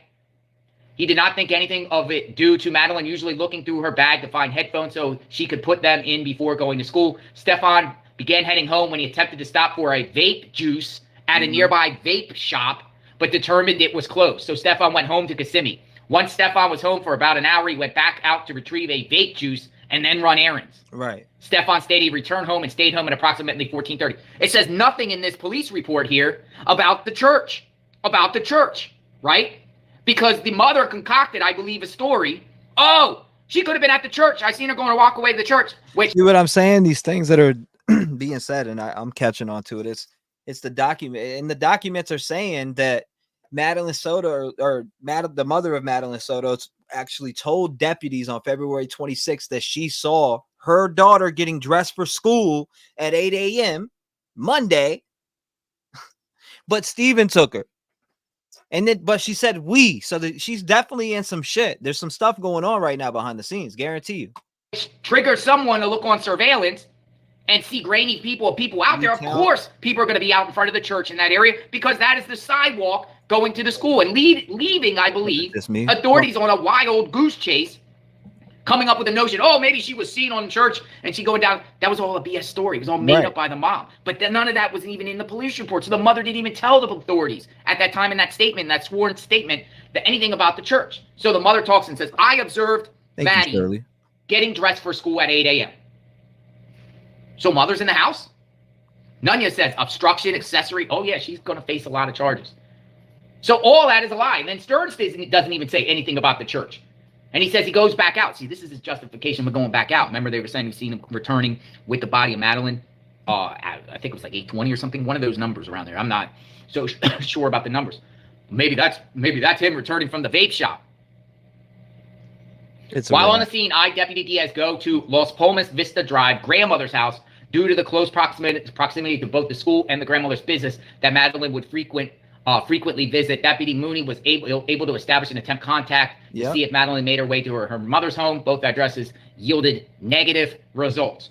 So not only that, folks, which is even scary in the first place, but the parents lied to authorities and led them on these wild goose chases when, in effect... Yeah, I sped it up so we can get through it, open the lines back up, and continue talking, because I wanted to hear what the documents that he uncovered, or the part of a document that he uncovered, which was great. It's great information. It also adds up with everything that we've been reporting all day long since I found it out from WFTV Channel 9. It's, the document extra. He went and got a document. Shout out to JLR for getting that document. And you heard that the discrepancies in there is she's seen her getting dressed at 8 a.m. Bang bong. I mean, we knew all along. Madeline never even left the home alive that morning. So the mother stated to police she was there. She was there inside that condo. She was there inside the Venetian condo, the Venetian Bay condo at 8 a.m. where she observed Madeline ready to go to school. Interesting. Mother told all of us on TV the last time she saw Madeline was the night before. Kissed her goodnight. She had a birthday party. Wasn't there. Do you understand what's going on? Now, let me tell you something. She's in big trouble. I expect charges to come on the mother. Not only on the mother to put pressure on the father, but maybe even some sort of conspiracy here. But at the very least, this is the statute that Miss Jennifer Soto, the mother, should be charged with. At the very least, right here. Florida statute 837 or 837.05, false reports to law enforcement officials. And if you read the statute down here, look at number 2. A person who knowingly gives false information to law enforcement concerning the alleged commission of a capital felony commits a felony of the 3rd degree punishable as provided. She literally committed a 3rd degree felony. For sure. She literally committed a 3rd degree felony right before our eyes, folks. JLR, we cracked the code. You hear that? We cracked the code. She committed a 3rd degree felony. 3rd degree felony. Ladies and gentlemen, what is your thoughts on the new information document that JLR was able to uncover here? I opened up the lines, and I will throw in callbacks in the mix of that. Livy Live, I did see you. Who else did I see? A bunch. Daw, I see you. Livy Live was right before Daw, but I do have it open. I mean, that's crazy. That's crazy. 937 sent from heaven. What's going on? You're live. Hello? Yes, ma'am. You are live on air. How you doing tonight? Okay. All right. Let me turn my TV off so I can hear you. You're good. Yeah. I worked in mental health for like 30 years. I was a psychiatric nurse, worked on kiddie psych for years, worked with kids, abused kids in the foster care system. All I can say is, when I'm sitting there, I'm watching this on TV. Excuse me, and I'm watching this mom give this interview, I picked up on it right away. And I thought to myself, when I was sitting there watching her, I thought, if that chick right there was sitting in a room with about 4 or 5 psych nurses, we'd have picked up on that right away. I knew right away that there was something off about her. And I just couldn't put my finger on it, but I was like, there's something going on, because her stories varied. First, she initially said that, she said, well, I was in bed. I did pick up her saying that. And then she turned around and said she saw her daughter getting dressed. Yeah. And then they were saying how he was going through the trash and dumping the trash off at 7:30 in the morning. And I was like, and him, he was a dead ringer. I looked at him and I was just like, oh my God. And you're able to obtain those kind of skills when you're working in the healthcare arena. You know what I'm saying? And you pick up on this stuff. But my biggest thing is, I'm 64 years old. I've got 2 grown daughters. I've got a couple grandkids. And I'm like thinking to myself, mothers, listen to your children when they're telling you that somebody's touching them. Because this little girl told her mom, they said, was trying to tell her mom that this man was being inappropriate with her, and the mom refused to listen. Yeah, that's weird. And I'm like, I'm not getting that at all. And it's this amount of times that you hear this over and over and over again. with these young girls or these women, and these young guys, and this little Elijah View or whatever his name was. I think it was View. That's such a. And I looked at that. Yeah. I looked at that little boy and I thought to myself, I would take him in a minute. It just crushed me to even hear that somebody would even abuse a little child like that. But I'm like, all I can say is, when your kids, if anybody's out here listening to this stuff, if your kids are telling you this, believe them. Believe them. Bing bong. Because I would have jacked that mofo up if that would have been one of my kids. He would have been the first person I would have looked at.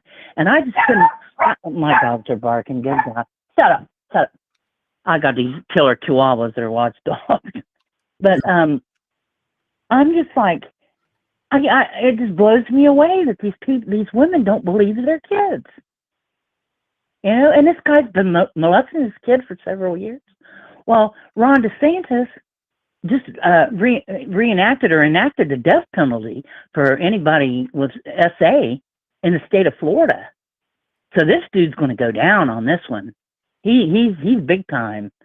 He's going to end up, if they can convict him, and I'm sure they probably got enough on him, they'll get him. They'll definitely get him. And all I can say for her is, woe is me, because it's going to be bad for her too.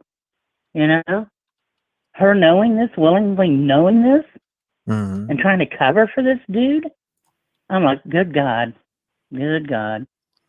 That's all I have to say about it. I've just started watching your show, and it's you're very interesting.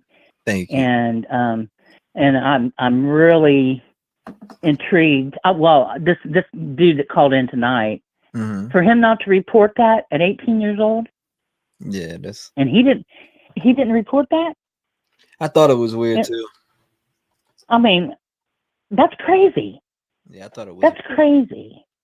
And I can't hardly take it anymore. I just go in meltdown.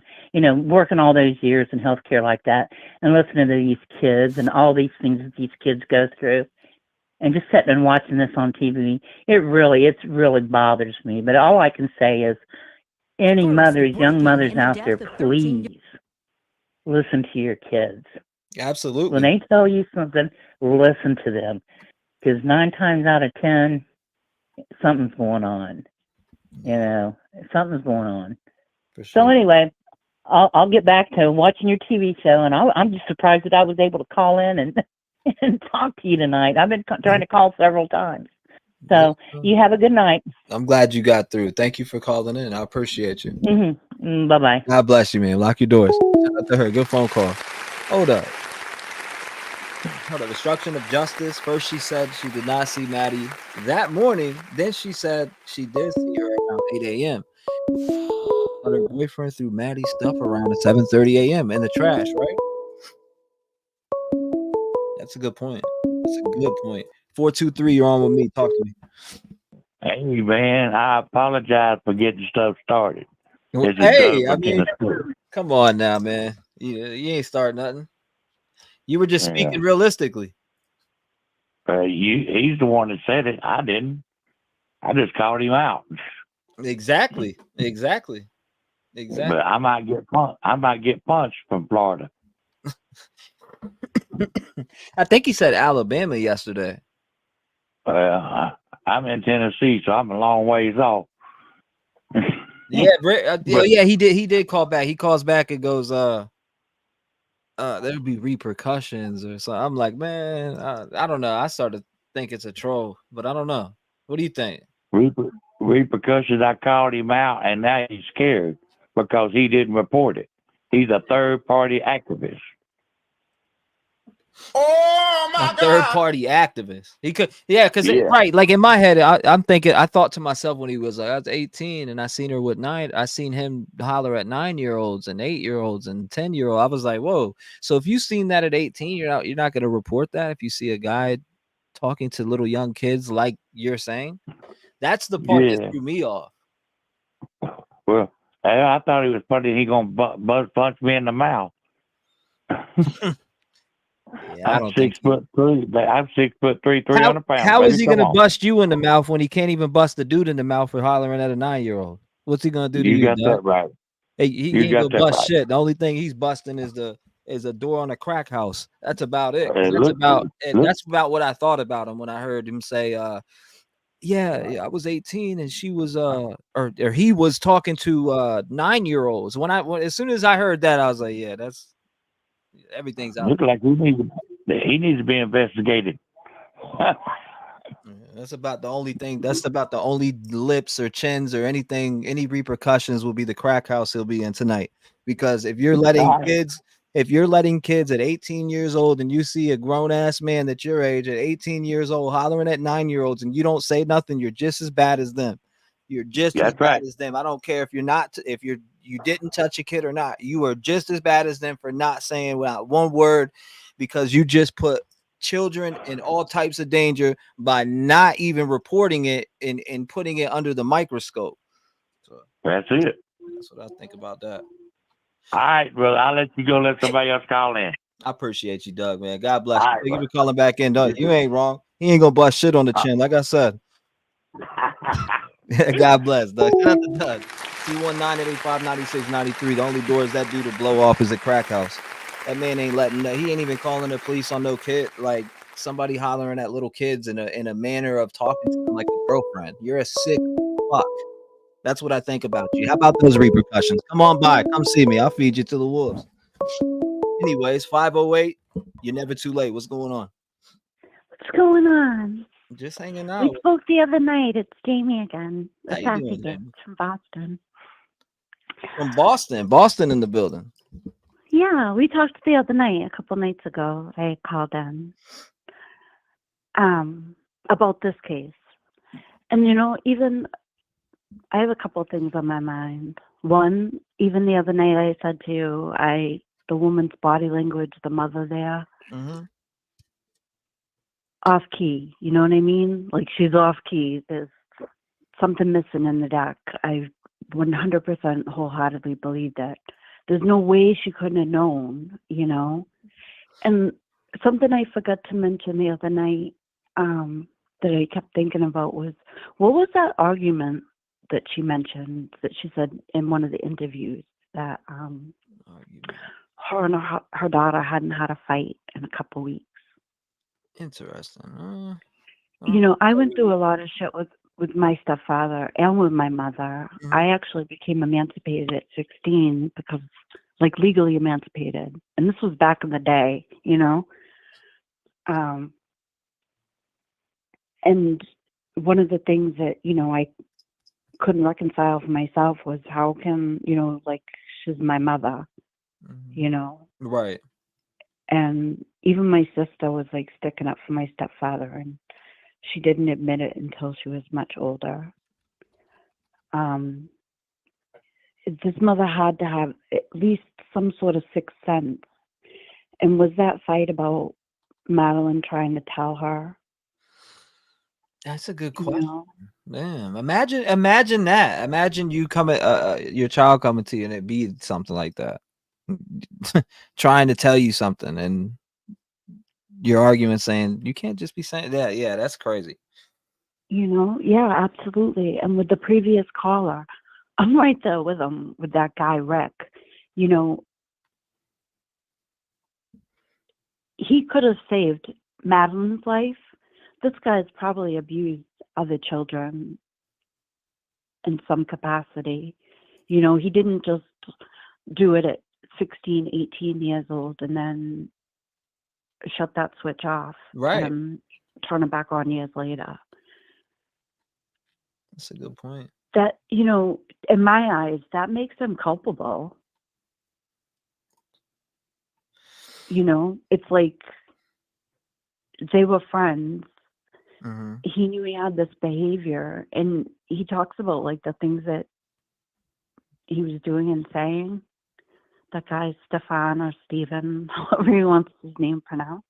Right. It's just sick, and it's sick to think that in this day and age, even back then, I'm not gonna lie, I have 11 years on that guy, and he's like, I'm grown. And no, obviously you're not grown. Mm-hmm. Yeah, you're talking about what it was like. He was That guy 36. Rick, that caller. Yeah. I hope law enforcement is known to listen to things like streams, and I mean it's become a part of their jobs just to listen to things like that. I hope they hear that caller's call. I'm sure it's been reported already. I already clipped it, but I'm sure it's been reported already. Absolutely. And for that sheriff, come on, he did it by mistake. You have to click 2 buttons at least, right? Mm-hmm. Is this the photo you want to upload? Do you want to trim it to size? You know what I mean? Like, it asks all those questions, like on the phone or tablet or computer. He knew what he was doing. This happened a few years ago in Lakeland, Florida, with one of the fire chiefs. Did you know that? In a Snapchat, there was a massive fire, and an elderly woman, unfortunately, passed away in that fire, and they were too busy sending Snapchats during the fire. That's crazy. And he lost his job, so I'm sure the sheriff will lose his again, or lose his as well. I mean, that's just, it's like, it's like these actions of these people are just like so reprehensible. They don't even realize how like morally vacant they are.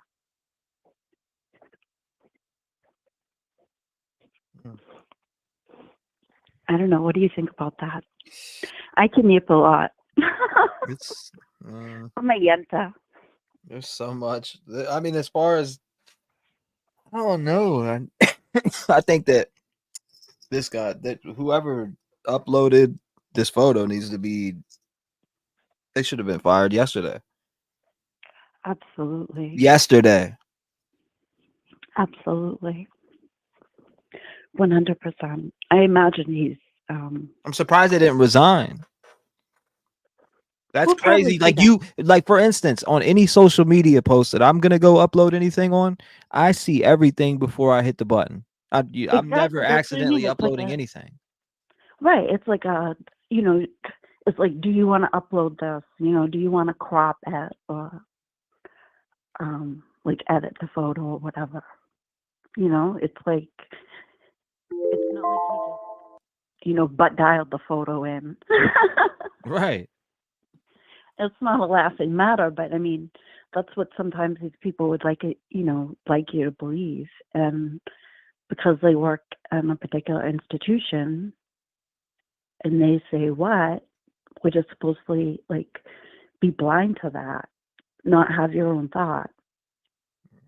Does that make sense?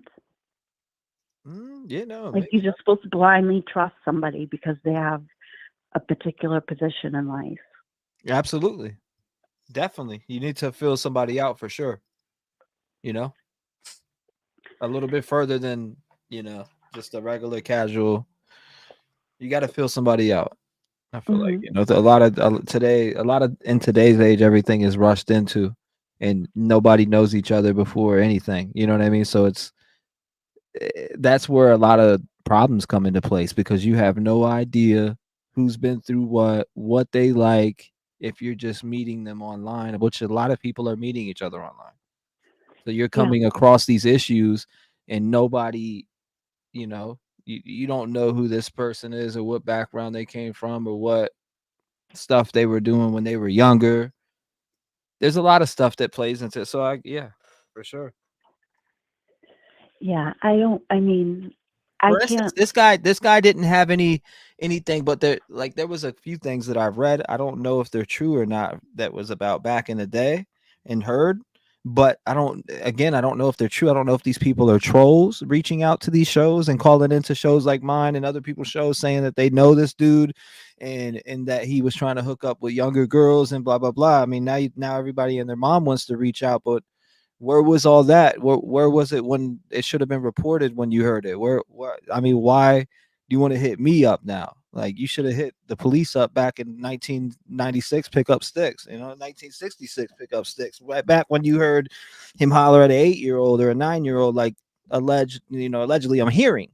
So it's like, if he was hooking up with underage girls, that shit should have been reported a long time ago. It could have been documented very well. So I feel like those people who are reaching out, if y'all are real, my message to y'all is that y'all failed several people. That's my message. You failed Maddie. Period. That's my message to those people. If you knew about some shit, you didn't report it, you didn't push it forward, you failed her. You could have been a voice for her, because she is a young child. This young child, I don't know how this mom didn't see any signs. It doesn't make any sense within the household. Again, this guy allegedly was doing what, like he's hooking up with her mom. You get what I'm saying? He's doing nasty things to her. So for me, I could not sit here and fathom or believe for 1 second that allegedly this mom didn't know nothing or there was no signs. Allegedly. Again, it's allegedly. That's my thought, my opinion, and I'm just giving it. Again, I'm not asking anybody to agree with me or to carry it any further than that. I'm just saying, in general, when something is horrific is being done to a child, it does affect you. I was that child before that had things being done to me by a male.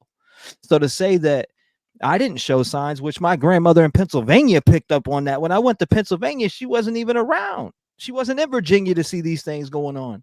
But she seen something wrong with me and literally got it up out of me. So to sit here and think that this mother did not know that this was going on, I just can't fathom that. Allegedly. Again, I can't. Thank you for sharing that with your audience, with myself. Like I said, I went through some things with my mother's husband, not my father, my mother's husband. And he did things to my sister and my little brother. My grandmother, one of the things, like when I finally spoke up, my grandmother had already been seeing things and saying things because of the way my brother was acting. He was a toddler still, My grandmother fought until her dying breath against that man, and nothing ever happened to him. He's not with us anymore. But nothing ever happened to him legally. He unalived himself eventually. I'm sorry, dude. That's crazy. Oh no, I don't have any. No feelings. I told my husband, I felt bad for feeling relief. No, you should feel relief. But the reason why I say sorry is because sometimes I know as somebody who's been through something, it could, you know what I mean? It just could open up worms. Yeah. And I saw it in my brother, because my brother, even today, he's I like I said, I got emancipated at 16. It started with me when I was like 12. And I didn't live with my mother full time. My mother left us. She wasn't a drug addict. She wasn't an alcoholic, nothing like that. We had a good life. She was just selfish, Hi, Corley. Can you hear my cat, Corley? His grandmother did an interview. My grandmother knew, because she couldn't certain things, like my brother would get apprehensive, like when she would get him ready for his bath and stuff like that after he had spent time with my mother, so thus around her husband. And because for a while my family was like, Jamie Allen's just being difficult. But it wasn't being difficult. It wasn't just him, it was this brother he had too. I mean, I don't want to get deep into it, but I just knew what I had to do to get myself out of the situation. And right. I was lucky that I had family and that I had resources, that my godfather was a lawyer. And, without that, I probably wouldn't have been able to get my emancipation. I mean, this was back in 93. Yeah. And then as soon as I turned 18, I adopted my brother. Wow, that's nice. That was nice. I raised my brother from the time he was 5 until he was 19.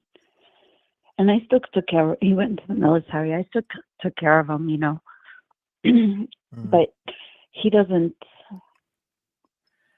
he's still like, I don't know, I guess like because he was so young, like blocking he put like a mental block That's crazy.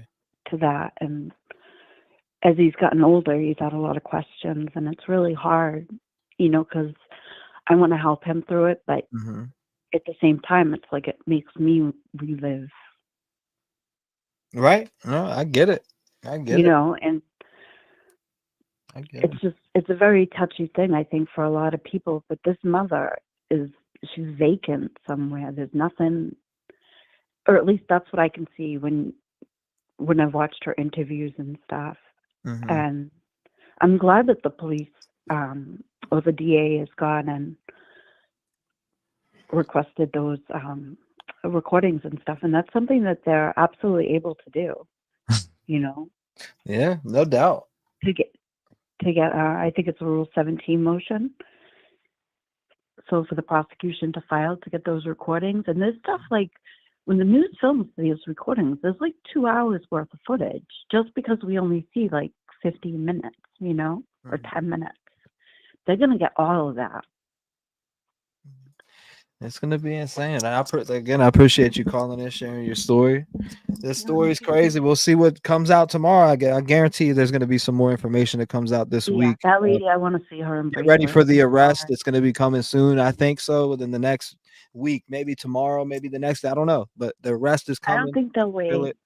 Something's coming. Something's coming. There's gonna be some new paperwork and all that. And again, I appreciate you calling in. God bless you, ma'am. I hope you have a wonderful night. You too. Thank you so much. You too. Shout out to her. Lock your doors. 219-885-9693. Again, this story is wild. Shout out to her for sharing her story too, because there's so many of you with the same story, right? It's at least all of them are different, but the same story, meaning we've been through it, and you don't have to be a victim no more. You don't have to be a victim. You can speak up and save people like this, like Madeline Soto and all types of other people that you can inspire. 716, you're in the mix. Talk to me. Hello. Yes, ma'am. You were live. Hi. I have a few things that I want to say. When this first happened, I didn't want to believe the mother was involved. Right. As a mother myself. So I watched, and a few things have stuck out in my mind. And the first thing is, we know that this guy did it.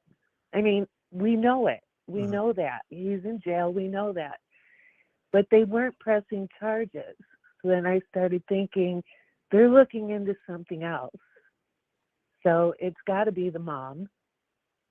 And when I was watching her interviews, as a mom myself, what really stuck out to me was, besides her, you know, saying we, I, whatever, when they asked about the last time, you know, she saw her, it wasn't definite. I mean, it would be etched in my mind the last time I saw my daughter.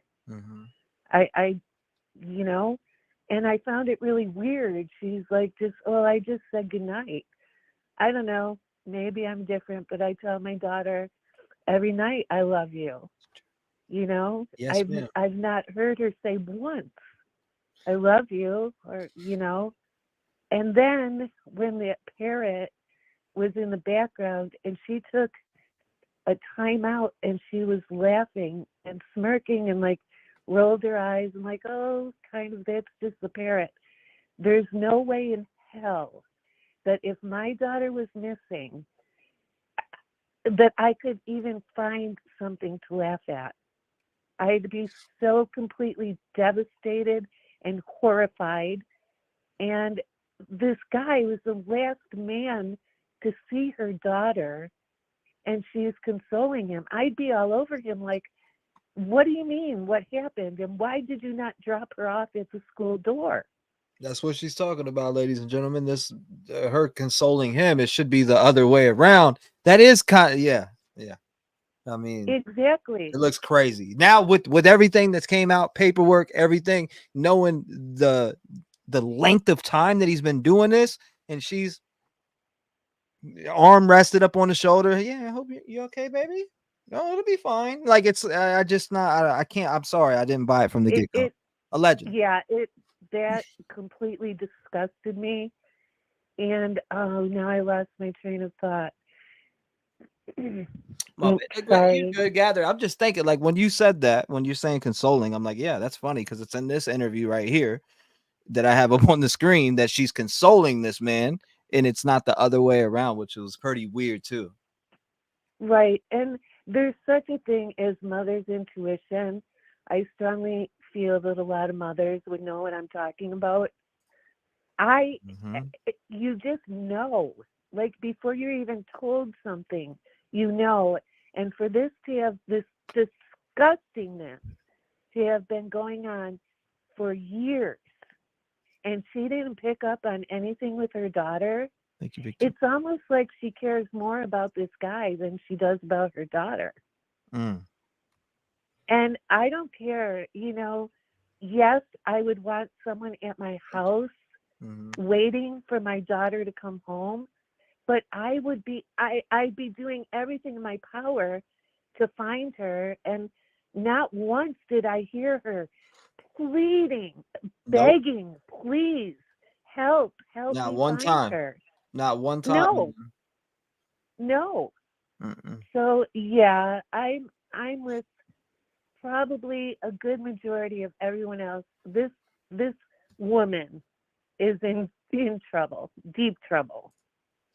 I can understand the police want to be gentle with her and let her get through, this god awful, terrible thing that happened to her daughter.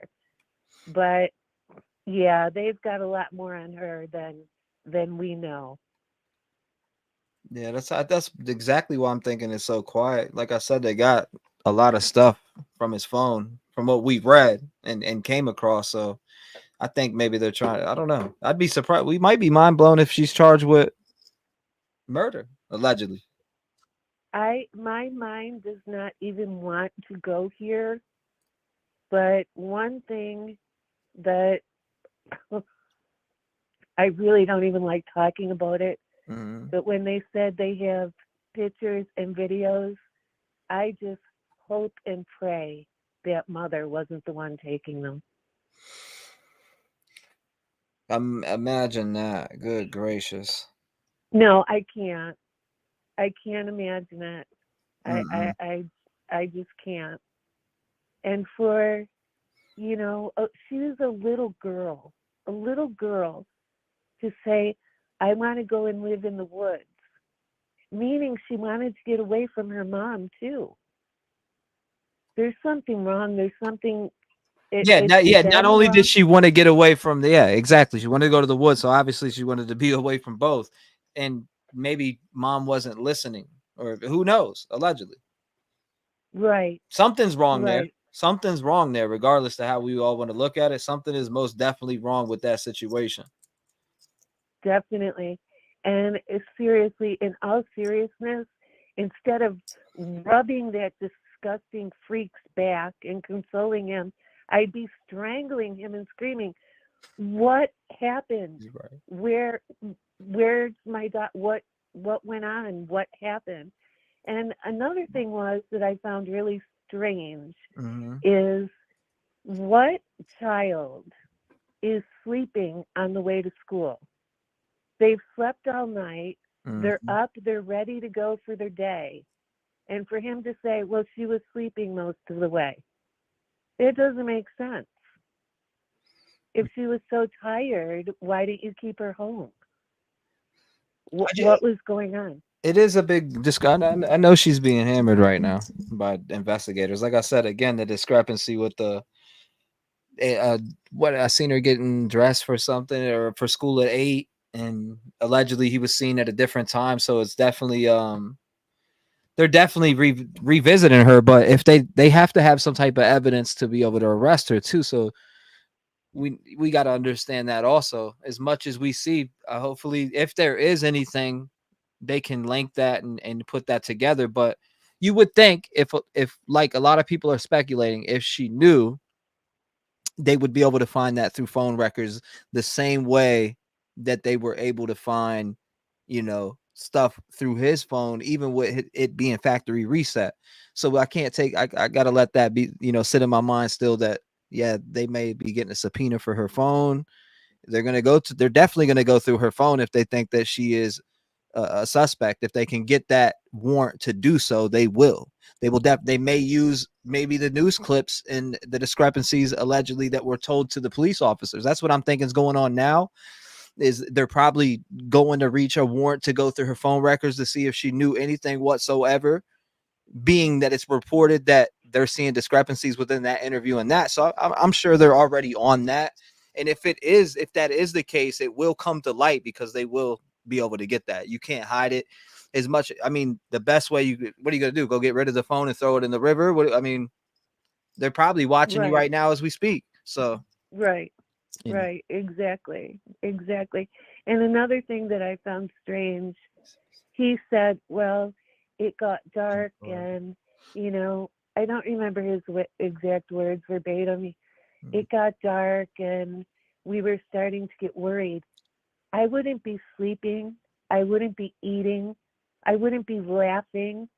It's just like it's so messed up that it's sad. It's sad. And even to think a mother could be involved in this is absolutely heartbreaking, deplorable, and disgusting. It really is. I guess it's just I had to get it out because we've all been through, traumatic things, and their behavior, both of them, does not match up to something being so horrible. It just doesn't make sense. Agreed 100%. And that's what we've all been saying this whole time with what we've been able to see. Of course, more of that will come uncovered as these documents come out. Again, I appreciate you calling in. Thank you for calling up and sharing your thoughts and opinions and theories with us. Thank you for being a voice in the community. And I encourage a lot of you to keep doing that. Shout out to you. Thank you so much. Oh, just wanted to mention I love your new song. Thank you. I appreciate that. Oh, you talk about Dear Jesus. Dear Jesus, yeah, that's my joint. All right, thank you. I appreciate you. Thank you so much. God bless you. Make sure you stay vigilant and lock your doors. Shout out to her. 219-885. Hold up. Whoa. Do I need some? All right, let it rock. I'll start doing callbacks on the next one. I ain't forgetting you next, Libby Live. You'll probably forgot about it, but I didn't. Which one? 928. It's never too late. What's going on? Gee. Yes, ma'am. How you doing? I'm doing good. This is Tracy with a really bad cold. No, what's going on, Tracy? Yeah, I want to tell you something. Now, I'm a pastor and I'm a spiritual woman and all that, but I'm going to tell you something. If a man like that even put a pinky on my finger, on my little girl, that son of a gun would have to be running from me because I'd be going to prison. I wouldn't be covering up for him. I wouldn't be lying about him to cover anything up to get him out of trouble or nothing like that. That big boy'd be running from me. I guarantee you. That's for that. This dude, I don't know. This guy just I don't get it. Again, how did the mom not see the signs? What are your thoughts on that part? Exactly, because let me tell you something. I was molested by my 5th grade teacher repeatedly. Okay, but he went way too far one day, and I went home, and my color was as white as driven snow. Okay, and my mother, who ignored me most of the time and abused me most of the time, recognized that when I huddled up in a corner in a ball in my bedroom and I didn't come out, she knew something was wrong. This woman should have been paying attention to that little girl, because I'm going to tell you something. Kids who've been molested, and I've been molested more than once in my life. I've been raped a few times. People always have behavior traits after that. This woman here, she is about 10 bricks short of a load. There's something wrong with that woman. I guarantee you, I would not be covering up for this scuzzball. No way. That boy'd be running from me. I mean, Promise. it's her daughter. Exactly. You know what I mean? Like, come on. Like, what is going? Yeah. Standing there comforting that man. Excuse me? Listen, chick, you got some things twisted up here. How did you not know that this dude had video footage of her own daughter in his phone? Like, what is going on? Yeah, I would have been going through his phone. Are they that and they were detached? together? I mean, come on. They couldn't have been that detached, right? I mean, am I tripping thinking that? You know what? No, you're not. The thing is this woman, I don't know, she seems real mousy. I ain't buying the whole abuse thing out of this chick, and I'll tell you why. Because you also know I'm a domestic violence survivor. She'd have been too scared that she was going to say or do something wrong with that man sitting there. She'd have been too scared to have done that interview, because these guys that hover over women like that and do that whole narcissistic nonsense thing, she'd have been afraid to talk, because they always will find a reason to whoop them up. I know that from experience. So I ain't buying the fact that that woman is a domestic violence victim. I'm not buying it, not one bit. But there's something that she's got a screw or 10 loose in her head. I ain't been able to peg her yet, but, you know, from the very jump street, I knew something wasn't right. It's that first interview, I was chiming in on chat. Something ain't right with the mom. You know, trying to tell people, no, something ain't right with this mother. She knows something, or she's covering something up. Or the common theory now that I'm seeing coming up through the chat is that, you know, she might have known, got jealous, you know, and encouraged him to do something or whatever. Who knows? But there's something not right with that mom. Because any other mom, us moms, man, we're like grizzly bears over our kids. You let somebody do some jacked up crap to one of our kids, and you got a problem most of the time. Yeah, this makes no sense, man. I just really am not understanding why it's coming out now. I mean, we obviously knew that something. I mean, most of us did, anyways. According to the votes yesterday, it was like 90%. Everybody thought mom was weird, and the rest were people holding out hope, and I get that. But usually, I mean, and I have seen stuff be wrong plenty of times, especially with Jack Showalter in the Idaho 4 case, allegedly, right? He was being brought up a lot at the beginning of that case, and that this kind of gives me a reminder of that a little bit, but this one's a little bit different. She's on camera saying different things that are discrepancies in the story. So it's not like, you know, it's a little different than that. You know, yes, she's being brought up the most like he was at the beginning, but there's interviews of her out there, and obviously the police are saying it doesn't match up with being told to them. So again, that's the difference in this case here compared Change to your that. stories if there's guilt. You can't remember because you're trying to answer on the fly. Look, you know, T, tomorrow will be 2 full months since I lost my son, and I was insane. You know, I had it together when I was talking to you at first, you know, when we were talking about the Savannah Soto case and all that, the first time I ever called in. But let me tell you what was going on in between. I was rocking in my bed, holding myself, and I threw up like 40 times a day for about 3 days because I was so messed up over losing my son. So let me tell you something. A woman that can't even cry tears over losing their baby, there's something messed up about that woman. I'm telling you. Yeah. So that's all I had to say. You know me, I'm kind of, I come at people hard, but, you know, cut the nonsense, get to the truth. Let's deal Well, it's with it. because That's how I let's feel. be honest with you though. Let's just be honest in general that right now in a lot of society there is tons of these situations going on right now in households. I mean, how many times are we turning on and seeing stories of people and hearing just everybody's story in here in general when they call in and tell you, hey, I was, this happened to me by this teacher, or this happened to me by this, my uncle, or this happened to me by, it's always, when I hear that, it's always somebody either close to the family or a friend of the family that is doing these things. And it's like, okay, it's enough of it out there that people should really be on alert. I mean, you don't have to live your life in complete panic all the time, but there's nothing wrong with taking an extra step to be more vigilant. There's nothing wrong with that. You cross your I's and dot your T's, and that's what you got to do here in these situations nowadays. You have to pay attention to the way people are, how they interact with certain other people. You know what I mean? There's a lot of things that factor into it. And it's what it's coming down to. If our law or justice system here in America is not going to make any changes, it's up to us at this point to make sure that we do the changes as much as we can until those changes are in effect in law. So it's like we gotta do a little bit better. We gotta be more vigilant. We gotta report things a little more.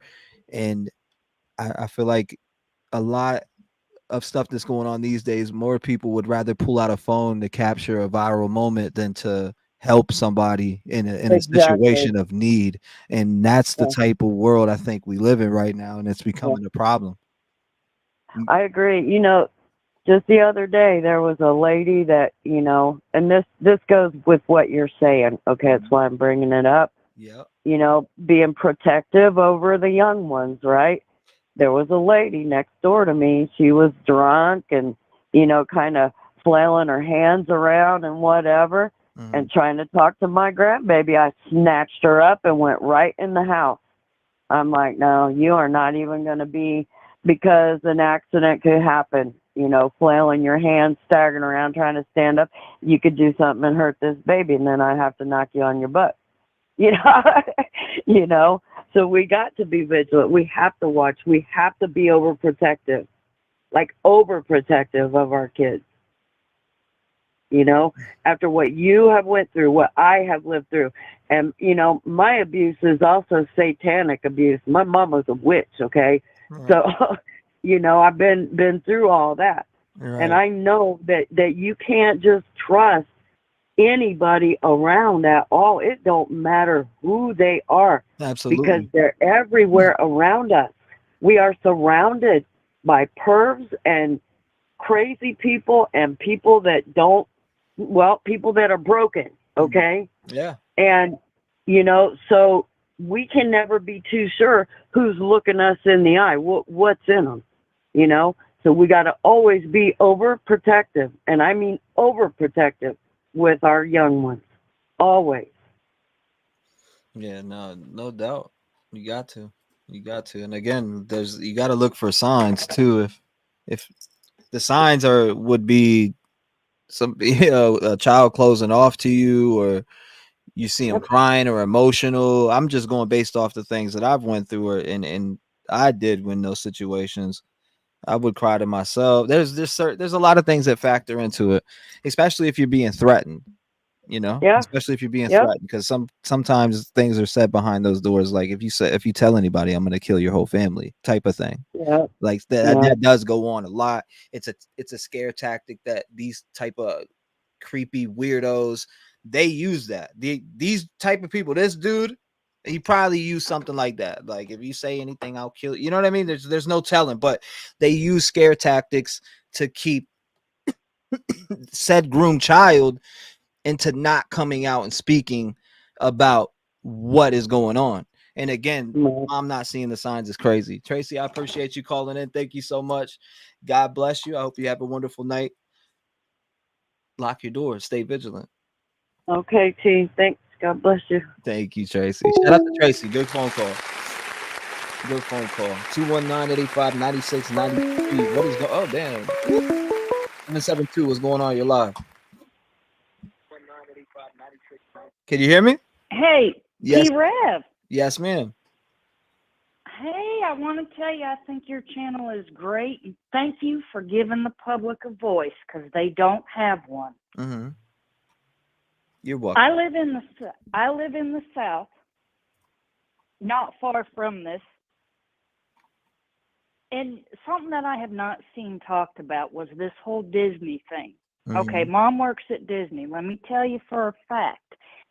Disney has their own municipality, their own police, their own investigators, their own fire, the whole 9 yards. Disney works 24/7. Right. So, from what I understand, Mama works at Disney, right? That's reports. I mean, they said both worked at Disney at this point, but Well, she could have very well worked at Disney night shift. Do I think Mama's guilty? Oh, yeah. In some way, shape, or form or another, her stories aren't adding up. But because of my career, it's not what you think you know. It's what you can prove in a court of law. If they don't have enough evidence, nothing's going to happen. You have to have the facts. And I'm sure they're keeping it close to their vest because they don't want her knowing what they know so she could go get a defense lawyer and change her story. right. Exactly. So, but I can't tell you enough. I so appreciate your channel. I found you with that Spidey man. That's funny. You said That's which man? Spidey man. That man that was like Spider-Man crawling up the daggone wall getting out of prison. Oh my! Oh, you're talking about Danilo Cavalcante? Yes, ma'am. Oh yeah, I watched you stayed up half the daggone night. Oh, we were live for like 18 hours straight the night he got arrested. 18 hours straight. Oh yeah, and I think I watched you for 17. I'm not kidding. But I just, my biggest thing is I do think she's guilty of something, but I don't have enough facts to say exactly what. Right. And if you can't get that evidence, yeah, if she's guilty, yeah, I want the evidence to come out and I want her locked up, just the same as him. Seems like they've got video evidence on him, but what do they have on her? In a way, I hate to say this, I hope she was the one recording the video so they can lock her up. Oh, you know, that's just disgusting. If she did do that, well, then yeah.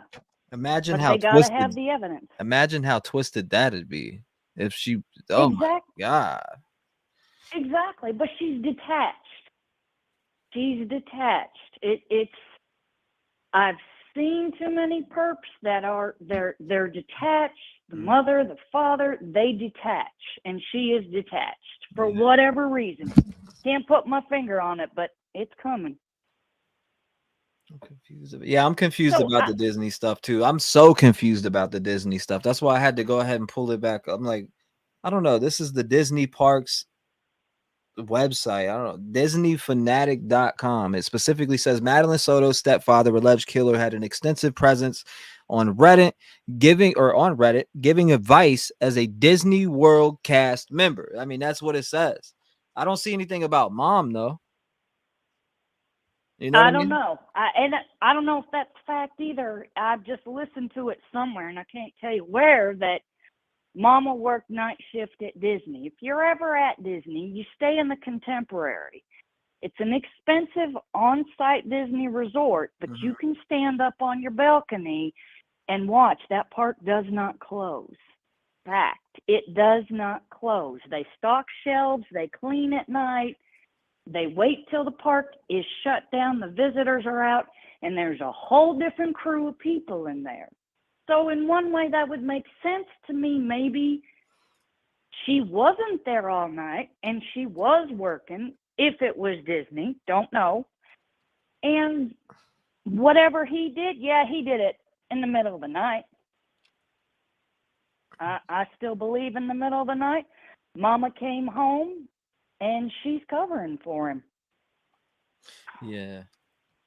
And if she's covering for him, wow, that's, I don't know. Right? I don't have no words for that. I don't have no words for that.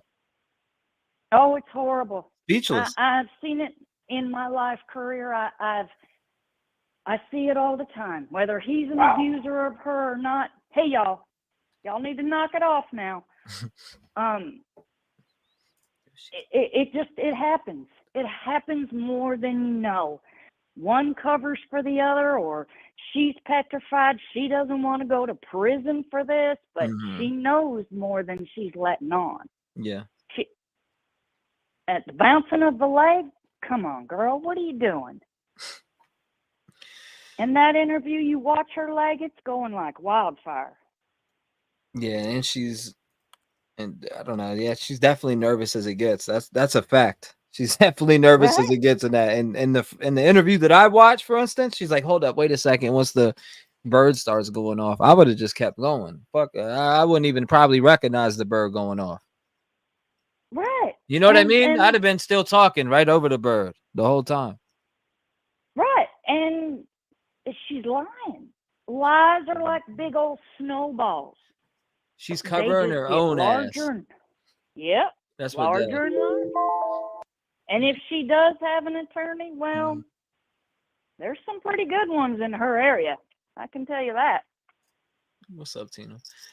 Yeah, I'm sure. I mean, allegedly she got one yesterday. Who knows? Right? I don't know. But again, I just wanted to say my piece and really thank you for your channel. You're welcome. You're very unbiased and giving the public a voice. Thank you so much, and God bless you. Thank you, ma'am. God bless you too. Thank you for calling in and having the courage to do so. I appreciate you. And thank you for being a voice in the community. God bless you. Shout out to her. Good phone call. Get a double God bless. Dear Jesus, let's go. 219-885-9693. Hold up. What number is this? Let me try this real quick. Hold up. Somebody asked for a call back. I forgot.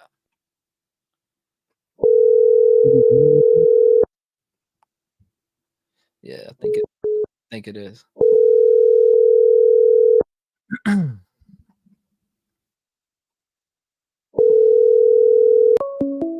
Okay, 903. What's going on? You're live.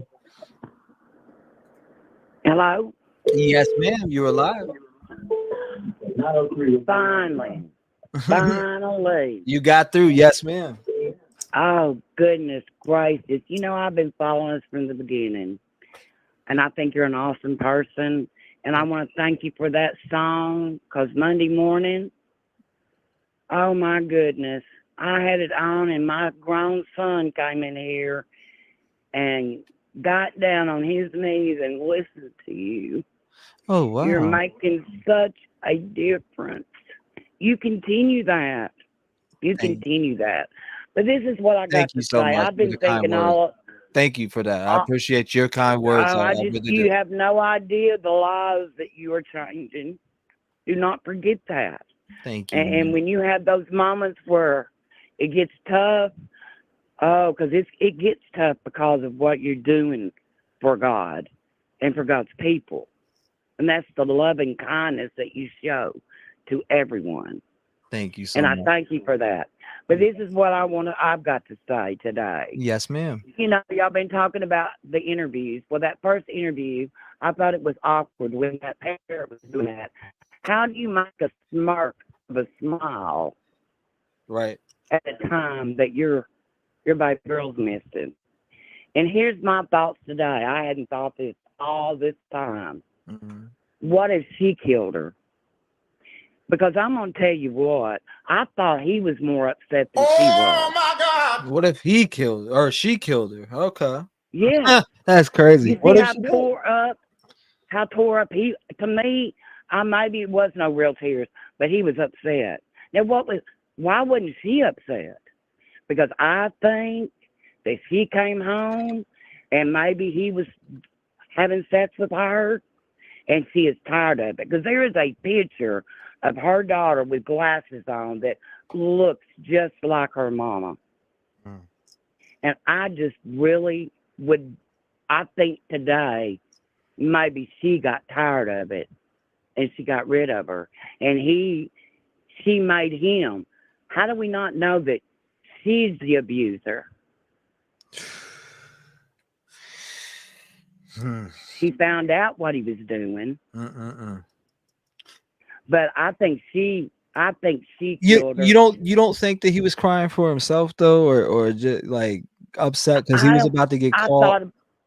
I thought about, but there is one time that I could really feel like he is so sad. He's a pervert. He should be dead. I'm not saying nothing good about that man, but I'm thinking, why was that mother not one tear? What mother would sit in an interview and at least he attempted to act like he was tore up, but she didn't. And I have seen, there's a woman right now on trial for killing her 5-year-old daughter, shot her, and blamed it on her 2-year-old. It's on trial, started yesterday. I'm so tired of the children. I'm just so tired of it. And what's wrong? There is no loving kindness. Nobody cares about, I know we care, but most of the world does not give a care about nobody but themselves. Bing bang. And God's going to have to do something, and we all know it, and we're watching it. And it's devastating to God's people. I pray. These poor babies. And you know, God is it's just on the good or the bad. It's going to happen. You know, I got grandbabies. And, you know, there's teachers. Who do you trust? And we all need to have the money that we could stay home and be mothers and work at home. I didn't even have that opportunity. They give them everything now. You don't have to work. You don't have to do nothing. We're going to give you this and bring everybody over to this country. Take from those kids. Take from those poor kids. It's sad. It's a sad world that we live in. It really is. But I thank you so much. I thank you so much for that song. And continue to let God use you with that music. Absolutely. It's important. It is important because that's what's going in their brains. What's going in their brains now that's out there is. So that's what I'm saying. Yeah, I know. Absolutely. Even if you just do it on your channel, put it out there so we can hear it. Anyway, thank you so much. Thank you so much. And I haven't been on watching very long, but I sure do love it. And I thank you so much for the work that you're doing. You're welcome. I appreciate you. Thank you so much for coming on here and with compassion and spilling your heart out to everybody who is listening right now. I appreciate But you. aren't we all? Aren't we all? Everybody in chat, everybody's heartbroken. It's the saddest thing. All we can do is keep praying. Keep doing the work that God's got us doing. And he's going to show up. And he's going to reveal the truth no matter what. Amen. The truth is coming out. But anyway, thank you so much, T-REV. You have a good night. You too. God bless you, ma'am. Amen. Amen. Thank you. Lock your door. Shout out to her. Good phone call. Really good phone call. 219-885-9693. What a nice woman. What a very nice woman. What a sweetheart. He said he was tore up because he knows his SSA is gonna get up in prison. That mama check there. Oh yeah. 931, what's going on? You're live. Hey, just wanted to say, loving what you're doing. Appreciate it very much. Thank you. And like a lot of her bothered me from the beginning. She swapped it twice. He swapped it twice. He said, I dropped her off. And then he said, that's the last time we saw her.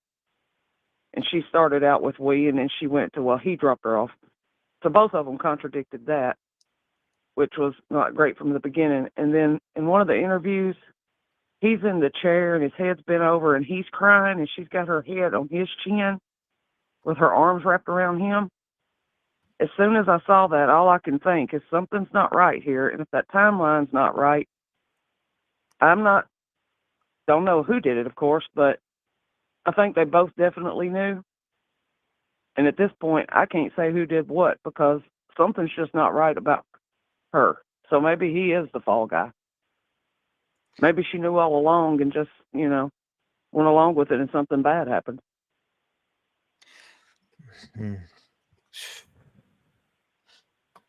Oh man. So you think as far like did you say him being the fall guy? Maybe. Because I mean, but what about the dark details of like, Yeah, that's what I'm saying. Like, there's women that let that happen, like knowingly go along with that. Yeah, I've heard of it a few times. That's what I'm saying. Like, maybe she knew all along and just something bad happened that night. Maybe they've been drugging her. Who knows? But I'm just saying something's not right with her, and her consoling him was just disgusting because she's just sitting there staring straight ahead in that interview. No, I got to bring this up because you reminded me of I remember seeing this case a while back. It was a mom gets 15 years for letting ex-boyfriend R and impregnate her 12-year-old daughter. Okay, it was an Oklahoma mom. This is you bringing this up just reminded me. It's a Oklahoma mom has been sentenced to 15 years behind bars for allowing her ex-boyfriend to R and impregnate her 12-year-old daughter, Desiree Costanza. Okay, yeah, at 35 had allowed her 24-year-old ex Juan Miranda Wara to live with her daughter after they split, and even threw them a baby shower after the youngster was expecting. The pedophile dad was arrested at the hospital while the abused girl was in the middle of labor, and he was later sentenced to 20 years in prison for first-degree R. The sick mom was sentenced to 15 years last week after pleading guilty to enabling child sexual abuse and child neglect. So hold up, he got 20 years in prison for that, for the first-degree R.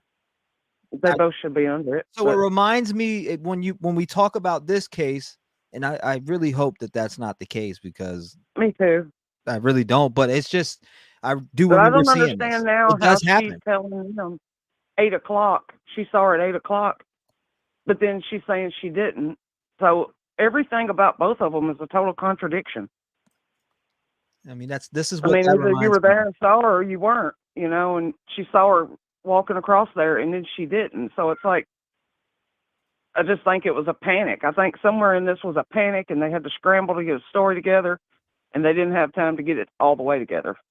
They had the basics, but one of them couldn't stick to the script. Wow, I just gave me a flashback to that, and just thinking about a mother letting somebody do that is hard to fathom, but it's happened. Yeah. It's happened. Yeah. And what's terrifying to me now is everything's got to be normalized. Everybody's got to accept everything. And now the MAP, it's not that bad, and they don't have to act on it.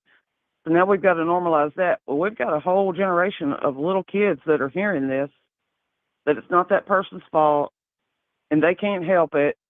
So what's going to happen to the kids now instead of the parents telling them, don't you dare ever let anybody, versus, well, some people just can't help it. It's like somebody burping out loud. Well, some people just can't help it. Well, now we're going to act like that. Some people just can't help it. Now there's going to be a whole generation of kids that's going to think there's nothing that anybody could do, and they didn't do anything wrong, and I didn't do anything wrong, so nobody did anything wrong, so nobody's going to tell. It's insanity. It really is. It's insanity. And just again, I don't even want to fathom that could possibly be the case in this story. But me either. It really is. It's possible, allegedly. This morning or whenever, I don't know if it was last night, this morning, or this morning, I think, when I heard about her telling them, it was 8 o'clock in the morning when she saw her, when she'd already said she didn't see her. And it's like, what? It just seems to me like there was a total panic. And okay, we got to get the story together. And then all of a sudden, we got questioned way too soon, and we didn't have everything together. We sort of had the story, but when we got separated, we couldn't do it. That's what it sounds like to me. Absolutely. Well, this. I hope What not. do you think mom's gonna get arrested? Do you personally? I do. I do. I can't see. I mean, the truth doesn't change. Like, I can just tell you, like, I've gotten divorced when I was 30 years old. We went to court, and he hired this fancy to-do lawyer. I had I don't know what she's called, but mine was free because he decided to start working out and use me for the punching bag. He went to jail, so I got a free lawyer, and that's what I had. So he hired this very expensive lawyer, and I'm off the floor with him because that was our biggest problem. He couldn't tell the truth. He would lie over a pencil, like literally. It didn't make any sense. So he couldn't tell the truth in court, not one time, and he was constantly getting caught. And like, the truth doesn't change. That's been 20 years ago now. I can still tell you every detail. The truth does not change. It doesn't. A lie will never be told the same way twice, but the truth doesn't change. Exactly. And both of them have changed. I'm not saying the whole story changed, but it's enough. It's enough because the truth doesn't change. Never should. My sister killed herself. My sister killed herself in 2015. Oh, I'm sorry. That was we were best friends. That was the most traumatized I will ever be. God and I'm bless going to tell you right now, I can tell you every minute of that day. I can tell you everything everybody said. One of the cops walked in and said, "Oh, let me tell you, sometimes," he said, "Boy, did you see what that 357 will do?" That's what he said to another cop, not caring that family was within earshot. That's been 9 years ago this year. I can tell you everything about that day because it's not my truth. It is the truth, and that's exactly how things happen. So it don't change, and it doesn't change over time. It's not going to change in an hour or 10 years or 20 years. It's just not going to change. So to me, I think they both tried to get a story. It's close, but it's not, It's not on. It's inconsistent. It's not. And that's, like, I was already thinking that because they both were like, I didn't, he did. And then he said, that's the last time we saw her. Yep. Well, was it? So it's 8 o'clock in the morning. She saw her, but then she didn't. It's just too much. So I really do think somewhere or another, they both were there whenever it happened.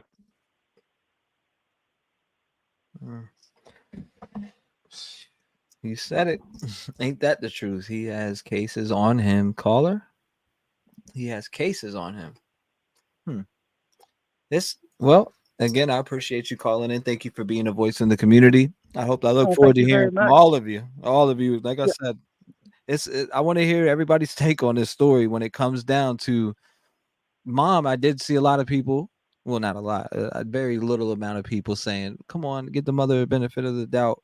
And it's just like, how, when the discrepancies are in your face? And then our intuition came out today when WFTV reported that the police are saying again that the statements made in the 2 interviews with her didn't add up to the statements that she made to the police. And that's just as simple as that. And you're going to have to answer to that. I don't care if it's through a lawyer or what.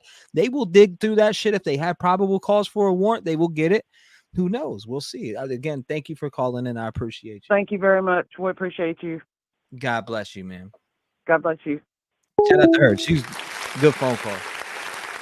Again, if you're just coming in, the story tonight coming out, being reported is that Madeline Soto, this has been happening to her for years. Apparently, nobody's seen any signs to anything that was going on. And also a document that came out tonight talking about some discrepancies in her story, talking about she was dropped off at or she seen her getting dressed at 8 a.m. in the morning, and then we dropped her off and she walked the rest of the way and then changed it at the end from we to he did. So, I mean, what's going on here? I have no idea. Maybe you can help me put that puzzle piece together. 219-885-9693 is the call-in line for anybody who wants to call in and share your thoughts and opinions.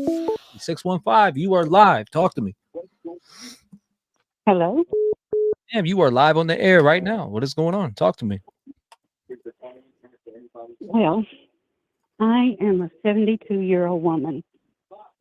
And over 60 years ago, this stuff was still going on because it happened to me.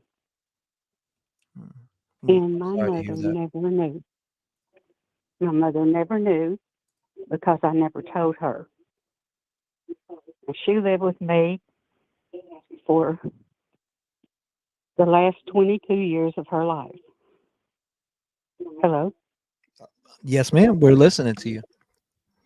She lived with me for the last 22 years of her life. Mm-hmm. And I know for a fact that Mom didn't know that her brother was abusing me from the age of 8 years old to 12. At the age of 12, I started making excuses when he would be scheduled to come over for dinner or whatever. I'd go to a friend's house, or I'd have to study, or I'd always have an excuse. But my mom never knew. I never told her because I didn't want to hurt her. When I was a child, he told me that my parents wouldn't love me anymore and they would give me away. And I believed that. So this has been going on for ages. It's been going on. I was just lucky enough that he didn't really kill me like this little girl's been killed. But I think my thoughts on this is an honest opinion. My thoughts on this is if they would make these mothers, these single mothers, some way accountable for bringing these boyfriends into their homes. Maybe in a case like child abuse, they could put the mother in jail for maybe child abuse or child endangerment.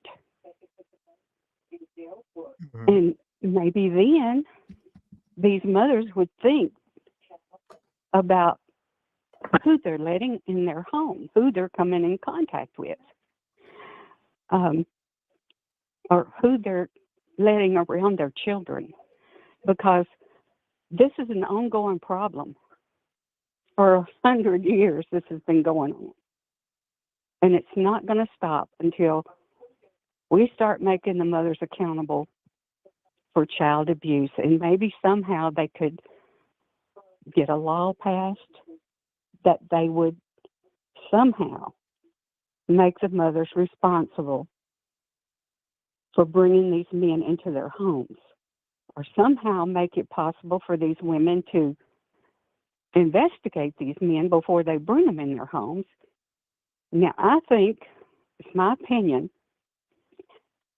I don't know if the mother knew about the girl being murdered, but I think from her reaction to this, and I've watched many, many stories and heard many, many stories because I worked at a woman's abuse shelter.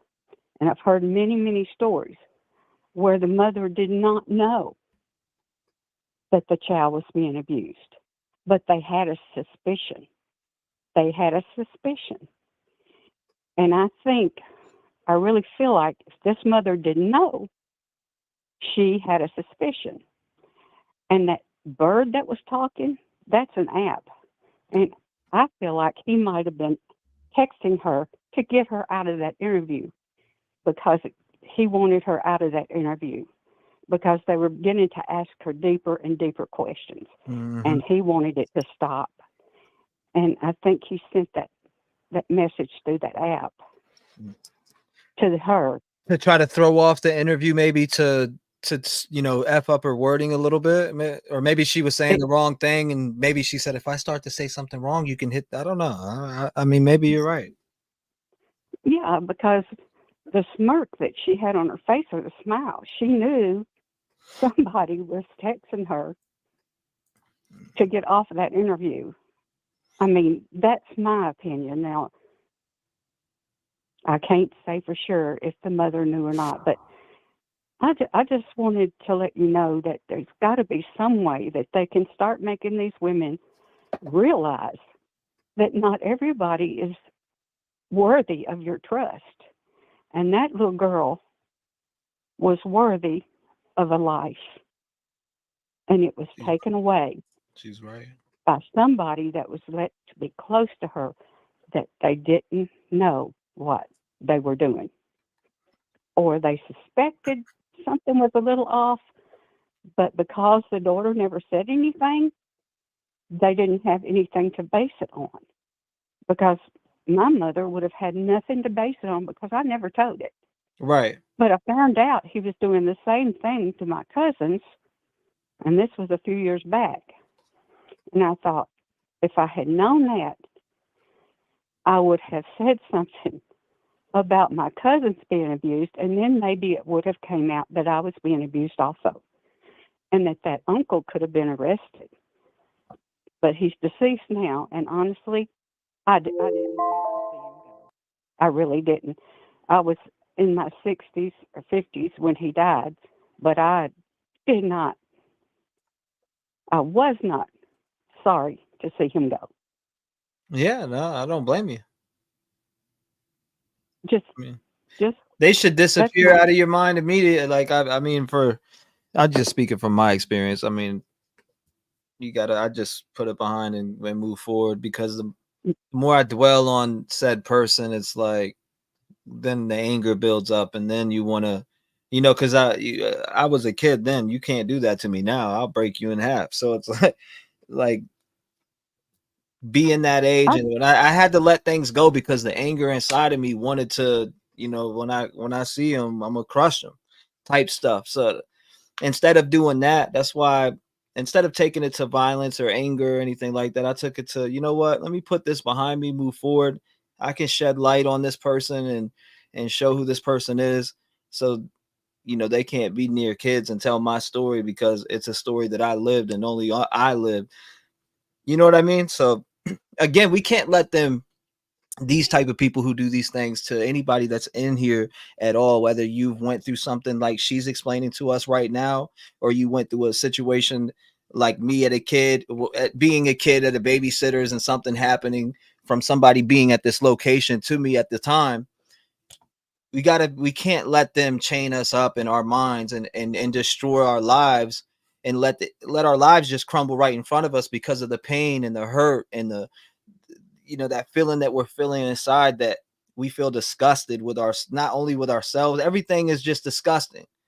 And that's just my personal experience of what I've went through. So I had to let a lot of shit go by so I don't build up anger and really, do something that I will regret forever. You know what I'm saying? Because as much as I want to do, and I was a little kid then, now I'm like, try me now, mother. You know what I mean? I'm like, try me now. I want to, and that's when the anger builds up. Now I had to let that go in my 20s, and now that I let it go, look at me now, love and light. I'm excelling at a high level. I'm talking to you guys. We're sharing, we share information together. I feel like I'm a family with a lot of people that I interact with within my group.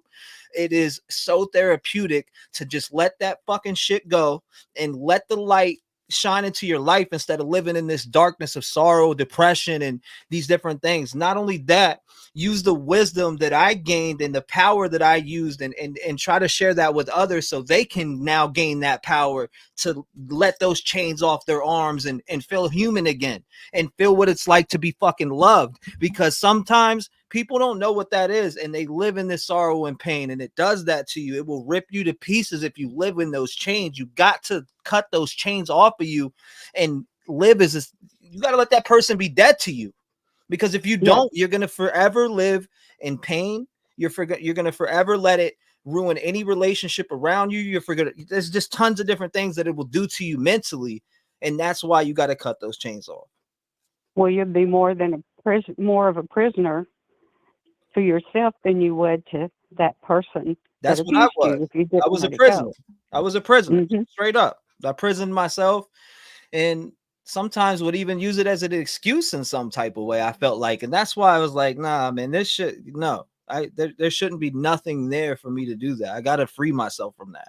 I can't think like this. The more I'm doing this to myself, I'm just putting myself in these vulnerable situations. And again, that's why I took my life and different things that I loved. I've always had a passion for true crime, and going through things and seeing stories like this. These are the stories that just irk my soul, because it's like, if my grandmother, and I keep mentioning it, if my grandmother from Pennsylvania can notice that I'm going through some shit between 6 and 8 years old and identify it in a different state, and she doesn't even know what's going on in the household in Virginia, she knows nothing about it. All she knows is that she sees me every summer, but she was able to identify something being wrong with me to the point where she put me in the bathtub, gave me some toys, and got the story up out of me. You get what I'm saying? Like, she identified that. So it's like, again, I'm not understanding how anybody in the family of Madeline Soto did not realize, allegedly, that this was going on. Somebody had to know something. And another thing is, if you dwell on, like you're saying, if you dwell on this, it will control you. And I let it go in my 20s. I thought, well, you little whatever, you're not going to ruin my life. And I went on to marry and have children. My daughter is now a doctor. And I've never told her about. I've never told anybody but my pastor's wife. And she was very understanding. And now they have a group that's called Celebrate Recovery for people like this. That's now, awesome. Be careful, even if you meet that person in church. Not everybody that goes to church is a Christian. That's So true. you watch those people too. But if they could somehow come up with a law that would hold these mothers accountable for letting these men into their life and into their children's life, then it may make a difference. I hope it will. Amen to that. Amen to that. Very well That's said. all I had to say. I appreciate what you're doing. Thank you. And I appreciate you taking everybody's thoughts about this into consideration, because there are people out there that are listening to this that know what it's all about. That's a fact. That's a fact. They've been through it, and I hear from them every single day. My story, and I get it. And people are like, "Well, let's stick to topic." It is to topic. We're talking about different things here. I mean, people call in with stories from all over and share, what they feel or different things. And again, it could be helping so many different people with signs of things that could be going on with anybody in their family, whether it's a child or a nephew or a cousin, or it doesn't matter who it is. In general, you never know who you just touched in the matter of 10 minutes from a conversation of sharing something about yourself. And again, you never know who's live you might have saved too, because I get those type of stories where it's like, T-REV, you saved my life from saying this, and I'll be like, what? And I get blown away by it when I hear it, because I'm not used to hearing that. I'm just not used to hearing that. So to hear, different things that we all share here is helping people, and the platform is helping people. It's awesome. It's an awesome feeling to hear that. And the end. I tell you what, if I was single and I had a man coming in, say I got divorced and I had a man coming in, or I'm just a single mother and I had a man coming in, I would tell him right away, if you touch my child, I'll be a Lorena Bobbitt, and you won't ever let it see the light of day again. I'm sorry. That's the way I feel. Well, ma'am, I appreciate your wonderful phone call. It brought up a very good conversation between the both of us. I really do appreciate you calling in and giving us your input and sharing your story and thoughts and heart with us. I look forward to hearing from you again, and I hope you have a good night. Stay vigilant. Lock your doors. Thank you. Thank you, sir. God bless her. She was a good person. She was my grandma's age. Matter of fact, believe it or not, my grandma that just passed away, she was my grandma's age. Shout out to her. Very good phone call. Very good phone call. Want to know there's 4 hours with that one. 616, you're in the mix. What's going on? Talk to me. Hi, this is Just Debbie from Michigan. Just Debbie. I see you all the time in chat. What's going on, Just Debbie? Oh, doing pretty good. How are you? I'm doing okay. Hanging in there. Good. I don't trust the mom. Mm-hmm. Yeah, she reminds me a lot of my mom. I'm 55, so this was back in the late 60s. We lived in Detroit, and my mom and dad were going through a divorce, and so she would have us on the week. My dad would have us on the weekend, and her boyfriend was SAing us, her boyfriend, his dad, and his brother. So between us three girls, sorry, I'm getting nervous. Oh, you're good. You're good, Debbie. You're fine. You're doing good. But anyway, thank you. So my oldest sister was 6 at the time, and she told her mom, and she's like, "Oh, no, it ain't, nothing's going on." She knew. And so then finally, it was a weekend. It was Sunday, and we had to go back to my mom's, and my mom was waiting out in the driveway, and I pretended like I couldn't like I was trying to go poop, and I couldn't go. I was only 3. I remember this. And my dad was down beside me. He said, "Hurry up, sissy, you got to go." And I finally told my dad. But he had to let us go because it was the law, He couldn't stop us from going. So we had to go with our mom. And then once my dad contacted, the police and everything, a social worker came over to our house. Well, at the time, my grandma was taking care of us because my dad worked. And a social worker came over. I know I could write a book on this. My real mom, her sister was chief of police of Detroit. I think she was just a police officer at the time. But she had a caseworker or social worker go over to my grandma's. She had a tag and everything. And she ended up sending, we went outside to play or whatever. They ended up kidnapping us. My mom and her boyfriend kidnapped me and my 2 sisters. For 2 years, my dad looked for us in Detroit. And we went to Tennessee as well. And he would make us, he would have my mom make hot, like hot barbecue chicken, and we'd have to eat it. One time there was, I don't know where my 2 oldest sisters were at, if they were in school or what, but someone was coming over to investigate, or just, I don't know what they were doing, but they came over, and I was only 3, so they put me in a laundry basket and put dirty clothes over me in the closet. And I know one time I saw my dad, and I yelled at him. I saw him go down the road, and my mom hurried up and grabbed us and took us back in.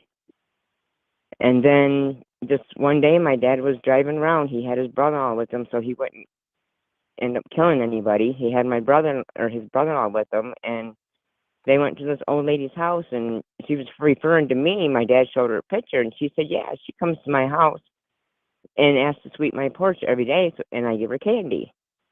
And so then she showed right where we lived, and the creep, he hid underneath the bed, which is a good thing because my dad wasn't serving the Lord at the time.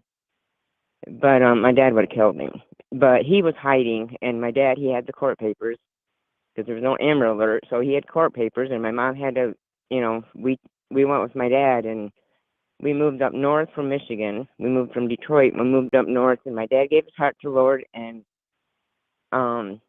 he raised us three girls. I mean, he got remarried, but he gave his heart to the Lord, and we couldn't date till we were 18, but hey, that's okay. He was very strict. After all we've been through, he was very protective. 6 years after that happened, my mom called us. She was really afraid, and she, wanted to see us, which she was an alcoholic because of everything. She couldn't live with the guilt. But my dad let her come up here and see us, but he didn't keep his eyes off of us. He was right with us. And my dad just forgave her, and we had relationship with her throughout the years. She passed away, but my dad would always say, "You guys will learn her." He never would talk bad about her.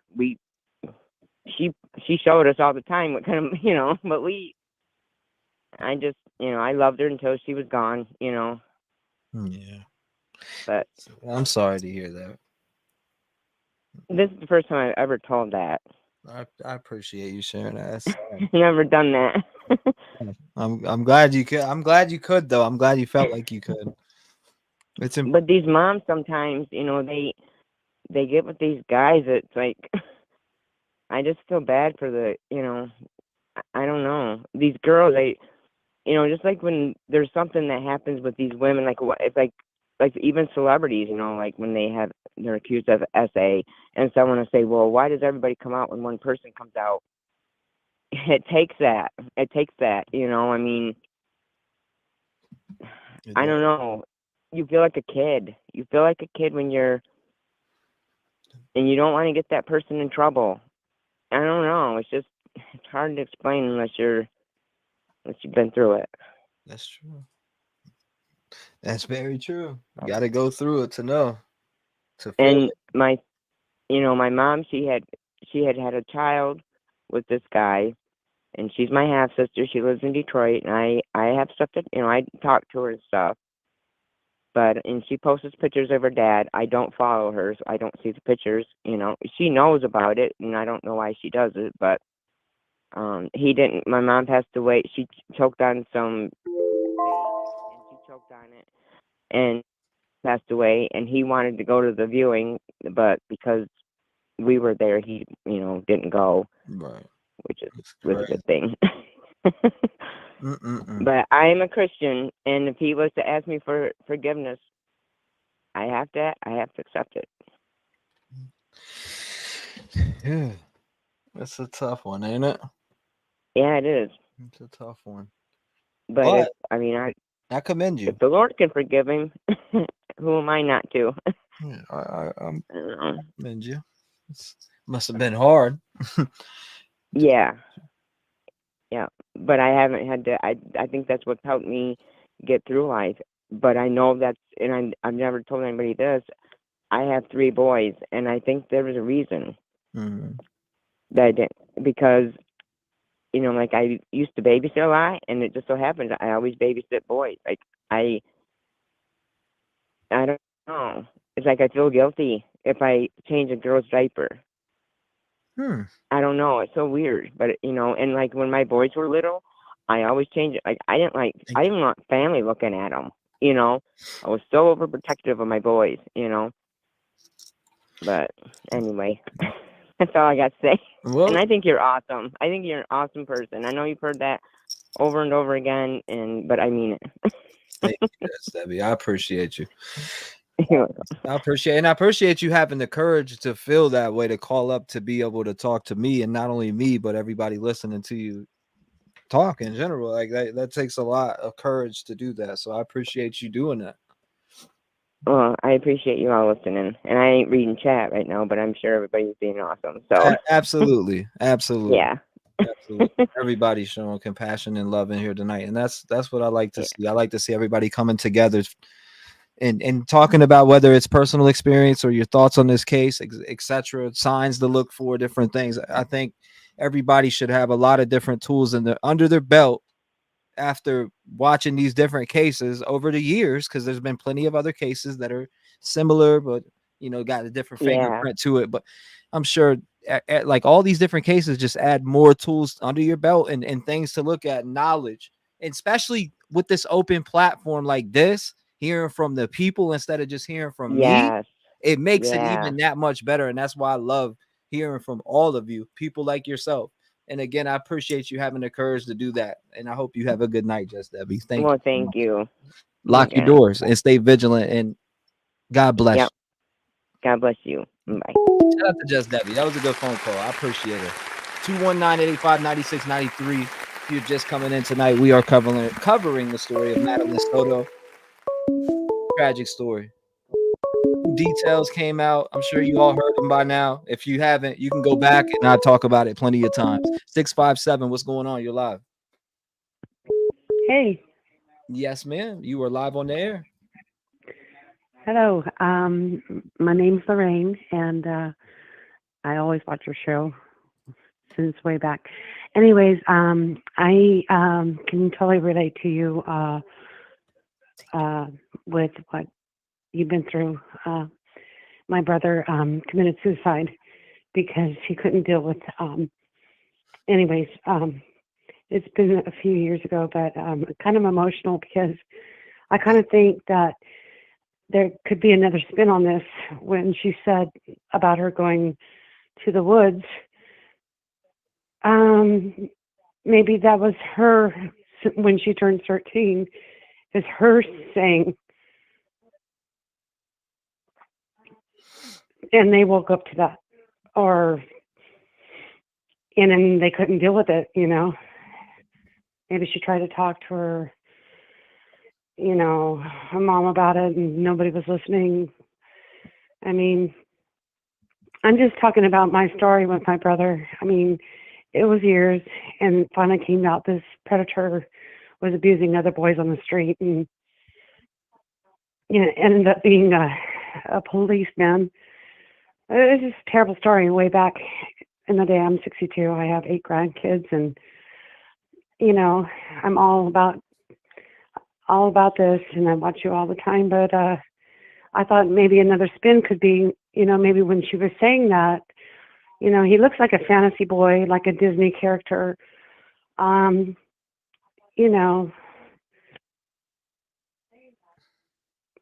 Who knows? I mean, I just think maybe they woke up or whatever happened. Maybe she took her own life, but I know it's hard for a little girl. We don't think about that, Yeah. But ever since my brother, I always think, I was thinking about the story, and her fantasy of going to the woods was maybe her offing herself, And they woke up and they panicked because reality hit the fan. I don't know. That's I'm just trying to do a little spin. I don't want to believe that, but yeah. I can see why she would if she wasn't being listened to, Oh man. So you're speculating that possibly she could have, and I relate with that story too. That story is woof that you told at the beginning got me tearing up over here. You like a talk little about your brother. fantasy land. He looks like a. I live in Anaheim, and I'm 5 minutes away from Disneyland, and I see the characters. I mean, I see the fantasy. We're all little girls, and he's a fantasy guy, and he looks like he's just this prince, and little girls don't believe Prince do these kind of things. Right. But I don't know. To me, her messaging that kind of always triggered me about my brother. I mean, because I can relate to your pain. Nobody believed him until everybody else came out saying, no, he did that to me too. Oh, no, he did that to me too. And the sad thing is my parents took him in because we're a family of 11, and, good old boy from Arkansas, Marine, took him in, very Catholic family, took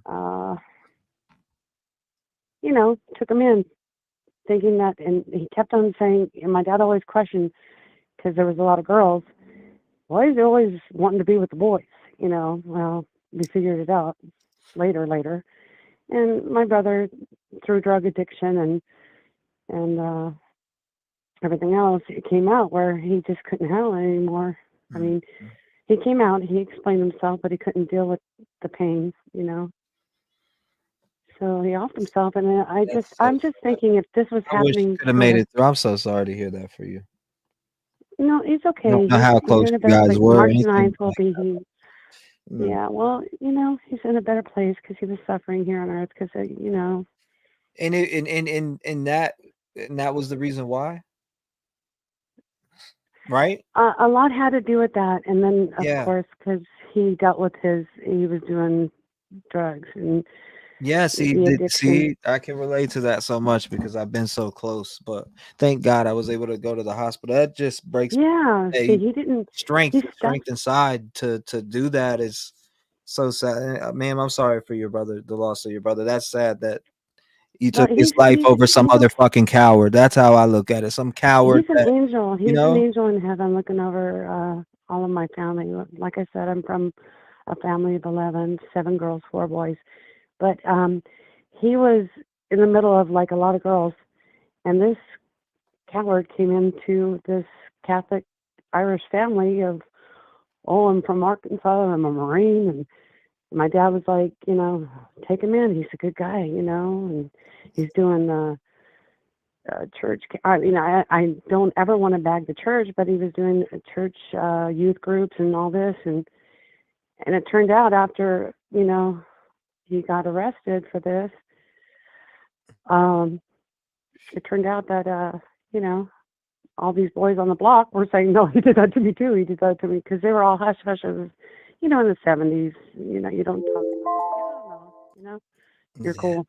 Anyways, long story short, I just wanted to do a spin on this and saying that maybe she was like, I want to go to the woods. I just want to get that, you know, I don't know how she could do that or if she would do that, but just kind of questions me of like maybe her just saying, I got to get out of here. Once I turn 13, I'm done. And if we think about it like this, we could think about just a 12, 13-year-old. What do 12 and 13-year-olds know? Well, I'm trying to I go back to where. You know what I'm saying? She goes to school. She does. So Mhm. obviously she knows something is being done wrong to her. So that's why I stand out and say that something. So there had to be a sign there somewhere. I mean, this has been ongoing for a little over 2 Yeah, years. and You know, so there yeah, was and the signs had to be there. I don't like what's going on. I'm curious to how she acted at school now. I'd be curious to hear what the teachers say about if they noticed anything with her being emotionally wrong. yeah, And it's that's why I probably will all going to continue come to out. follow this story, because I want to know the story of Madeline Soto. I want to know who she was as a person. She didn't Right. get to be who she really wanted to be because she was getting screwed over by this guy that's in her mom's life. Absolutely. And no, I don't know what role she played here. I can only speculate and go based off of what has been told to us information wise, but damn, she was robbed. And was there any signs to any teachers? I want to know if there was any reports by any teachers. Did they see Yeah. anything off? Did they, call CPS at some point? There's no telling what really went on behind at this household. But I'm sure as these days keep coming, we're going to get more and more and more Yeah. information. I mean, for F's sakes, these people haven't even been charged with anything yet as far as according to the murder, right? At the homicide that took place, nobody's been arrested yet. So I'm wondering what they're gathering further before they push these charges out. And again, if any of the teachers have seen anything, the neighbors, somebody had to see something that was weird. I mean, for sure, especially in that household, the mother allegedly. I sure. have to say that there had to be some telltale signs, and just based off the mother's mannerisms in those interviews is one of the reasons why I feel like that. Well, yeah, that's why I'm saying like maybe the mom's in like major denial of like maybe she did try to like talk to her, and maybe it was kind of like pushed off the side, and yeah, I gotta go to work, and yeah, I'm just busy, and maybe she just put it off and really, I'll talk to her sometime, or I don't know, I don't know. I'm thinking another twist is like, what if the poor girl who sent that message of saying that she wanted to be in the woods when she turned 13, because it was very close, where she just said, I'm done. And then they found her, and, all this shit hit the fan. That's all I'm saying. That's just a different twist, Yeah, That's all. I'm trying to, it is crazy. It makes me nuts because I have 7 grandkids, and my oldest is 41. I Dealing with, thought you were younger. I'm like, man, you sound younger. Talk about 7 no, I'm grandkids. 62. I'm like, you sound like you're about them 30. No, I'm raising 2 teenage boys. They're 16 and 17, and I know what pain's like. And when I heard your pain, I thought about my brother, and that's why I kind of put the twist on, like thinking, wow, maybe it could be like my brother's story. I mean, she's kind of like, we didn't have in the 70s, in the 80s, it was all music, Led Zeppelin and all the stuff he listened to and whatever, Escape, whatever. I was just thinking that maybe her, because that's when I turned 13, is telling me that that's her story. Yeah. Like maybe she's saying, and maybe they panicked when they saw her, that she just really said, I'm tired of people not listening to me. Maybe she did approach her mom. Who knows?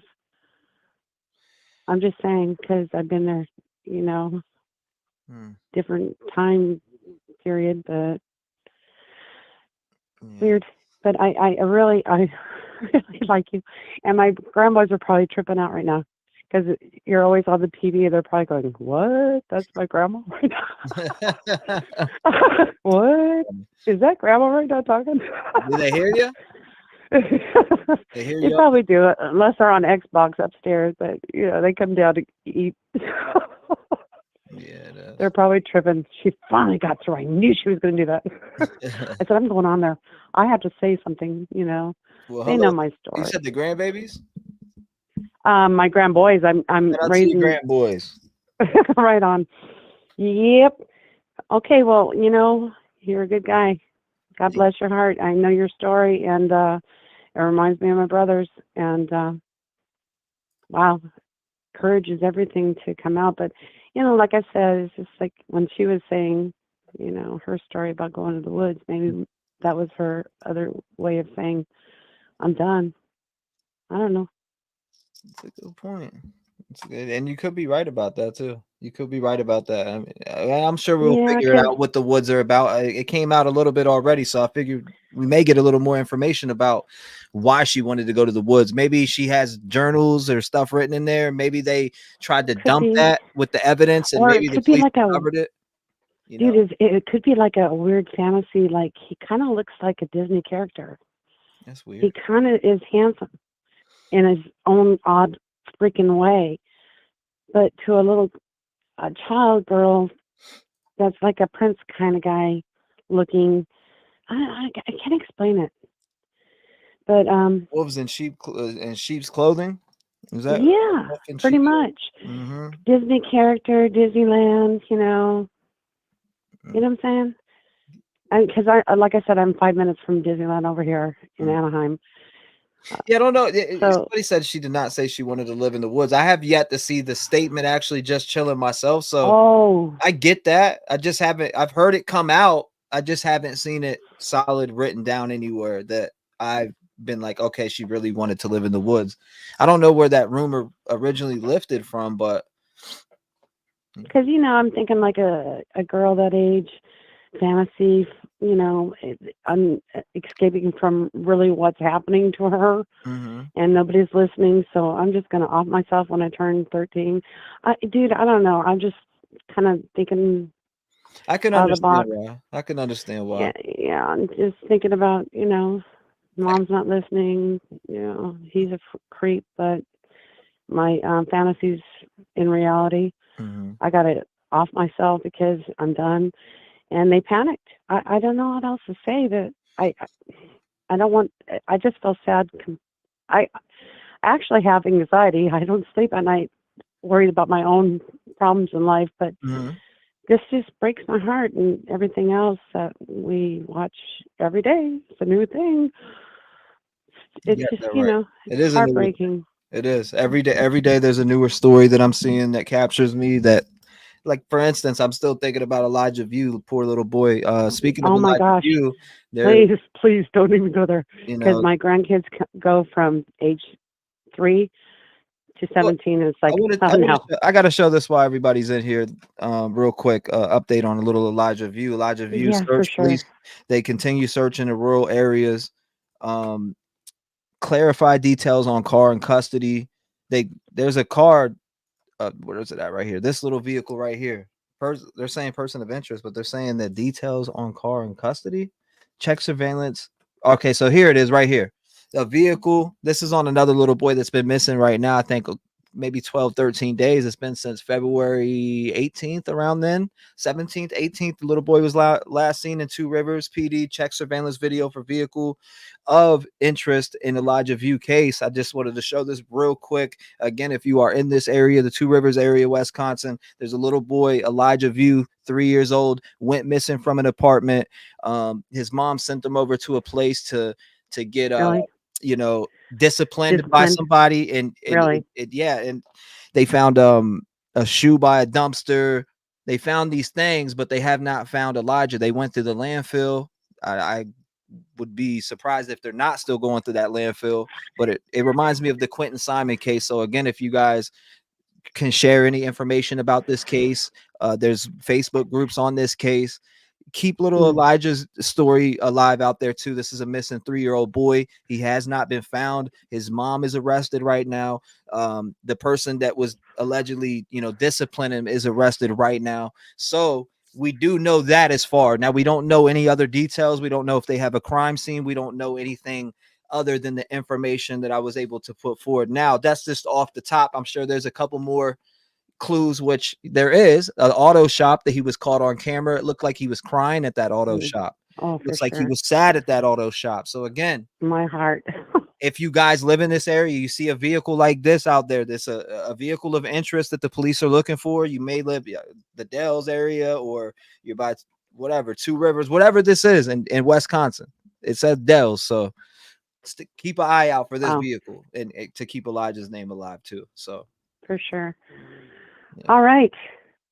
Thank you, T-REV. I really appreciate you. I watch you all the time.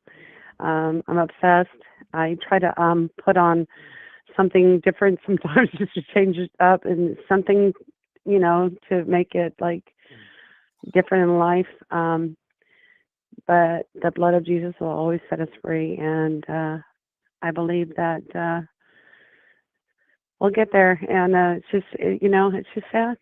It's just sad. It is. And your story really touched my heart. And then I started thinking about it and thinking about things. And I thought about my brother. And it's been years, but March 9th, it will be his, it's just, wow. Yeah, well, I'll let you go. Again, thank you. Thank you for calling up. Thank you for sharing your story. And I and appreciate you're such a beautiful boy. God bless your heart. Thank you. I think about your grandma. Thank you so much. Because I'm a grandma, and I love my grandkids so much. My teenage boys don't have a father, or their mother's a heroin addict, so I get it. I love you. Thank you. I appreciate it. I love you back. Thank you so much. That really God bless your heart. Thank you so much. God bless you, man. All right, then. I look forward to hearing from you again. Shout out to her. Very good phone call. Wow, heart touching. Damn. It's hard hearing that. You know how hard it is hearing that? But it also is, it's hard hearing it, but it warms my soul that people understand what I'm saying and what you guys are saying. That's what the part that gets to me even more is when people actually understand and they can identify it more than your own family members can even identify it. It's crazy. 520, you're on the show. What's going on? You're live. Can you hear me? Yes, I was turning my. Oh, you're good. You're good. You're good. You're good, brother. Take your time. All right. So I first need to say I have personal experience of being the child in this. Yes, sir. So I went through pretty much every kind of abuse you can think of for about 15 years. Mm-hmm. But I've been looking at the photos of Maddie and her mother together, and knowing from the records of what Stefan did to her for 2 years, if you look back at the photos, it seems like about the same time the abuse started, she began to look more and more like her mother. And I think that was the mother's doing. I think she gifted this girl to the boyfriend. And I think the reason they killed her is because she did turn 13. She had just said she was interested in a boy at school. And in most states at 13, she has to get the HPV shot, which requires an examination. That's crazy. You think so? That's just the feeling I get. The mother, when she was talking in interviews, she's looking straight up at the sky. That's something crisis actors are taught so they don't look like they're lying. That's a good point. That is a good And point. when she was talking on the interview and people are like, oh, she's afraid of the boyfriend in the back, her eyes never glanced at him. An abused person would constantly be looking back at him to see what he's doing. Damn. That's a good point. And you know what? Speaking of that, speaking of what you just said, which I'm glad you brought that up. After this, we will there. I'm pretty sure that there's a body language video out there on the body language, right? And I actually want to watch that. Dr. G came out with a video, okay, on the Madeline Soto case, Stefan Stern's behavior and body language. He's an expert in that field. We will watch that video after me and you finish talking. Of course, I want you to continue to let me know your thoughts and things on that. But I'm glad you're talking about that because it goes hand in hand with what I wanted to bring on the show tonight and watch, which I totally forgot about. And now, thanks for reminding me. We're gonna watch that video about the body language. Did you see the body language expert make the I didn't watch the video yet, so I don't know. But have you watched that video? His name's Dr. G, and No, he's a I've body not language watched the expert. video. No, I've not watched it, but I worked in the mental health field for over 4 years. Oh, wow. So, okay, so were you a doctor or what were you again? Technically, my title was RSS PSS. Okay. And basically, that's recovery support specialist or peer support specialist.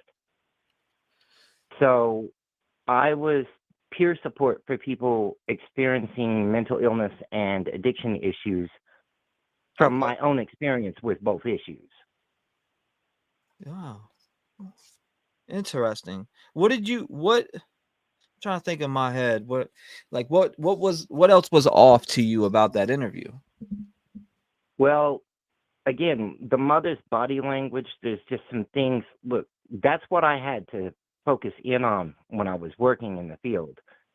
Because when you're interviewing people, they don't always tell you the truth. That's true. So if you'll notice when she's talking about, I don't think they'll find anything with the dogs looking for her behind the school, she actually smirks.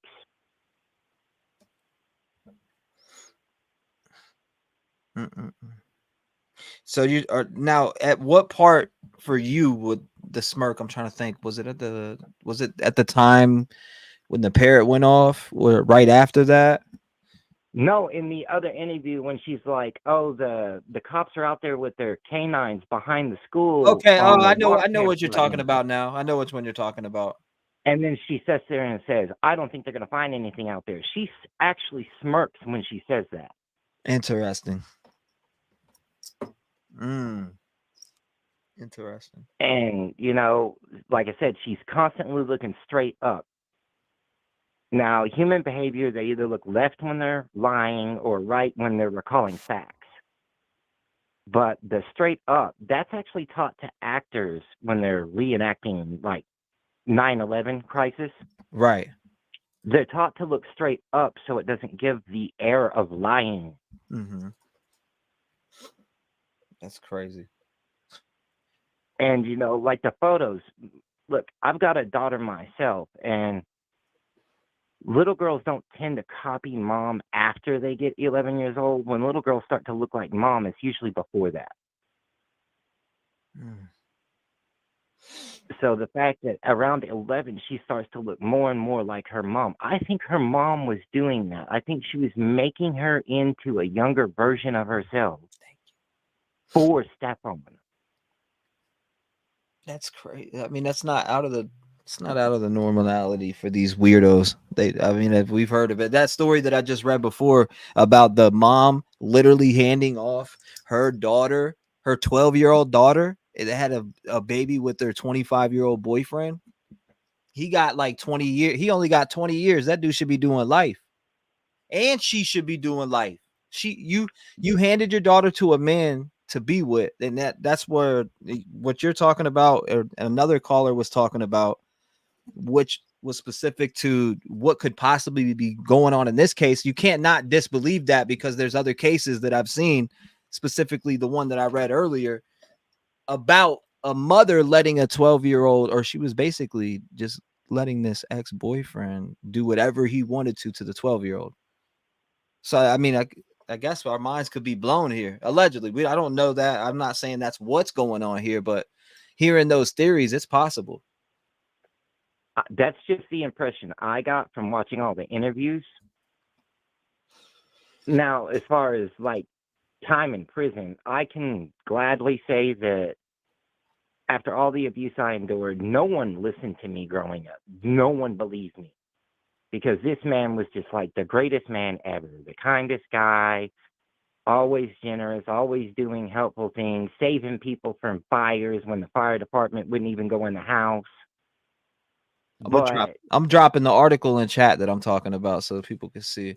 This article right here is insane about this story that I've seen. When I seen it, I was like, good gracious. It's from a while back. You'll see. They just got sentenced. I wanted to say, when I turned 18, I pressed charges on this man. So when you the day I turned 18. When you turned 18, you pressed charges on that. And what time? When did that happen to you? Oh, it happened from the time I was 3 until I was 18. The day I turned 18, I pressed charges on my stepfather because at 18, no one else has to hold the charges. You can. Yeah. When you're underage, someone else has to keep the charges in place. So I turned him in the day I turned 18. I testified against him 4 years later after he ran and hid from the cops for 4 years. And he got 2 life terms plus 20 years for the abuse that he did to me and me alone, and all of my cousins and my sibling were victims of his. But the statute of limitations had run out on the rest of them. I'm glad that you were able to at least do something and push forward, though, when you turned 18. You know? But, you know, I have to say, luckily in Oklahoma, they did give him 2 life terms plus 20 years. You got to give a round of applause for that one. I mean, it sounds like, it sounds like what he needed, right? Oh, yeah. That man does not need to be out of prison ever. 2 life terms is what people should really be getting, so they never get back out and do this type of shit. For instance, what was the dude's name? Don Stephen McDougal. He should have got that for enticing a minor. I don't care if you do anything sexual with a minor. I feel like there should be life sentence for that right away. If you do anything sexual to a minor, that's how I feel about that. But some people may disagree, and I'm talking about lower than 18. That's what I'm talking about. Like, I don't care. You should definitely do life. If you're not the legal age limit and you have some type of fetish with younger girls that are not of age, something is severely wrong with you. And as far as your caller a while ago, Rick, I think his name was. Yeah. Oh my God.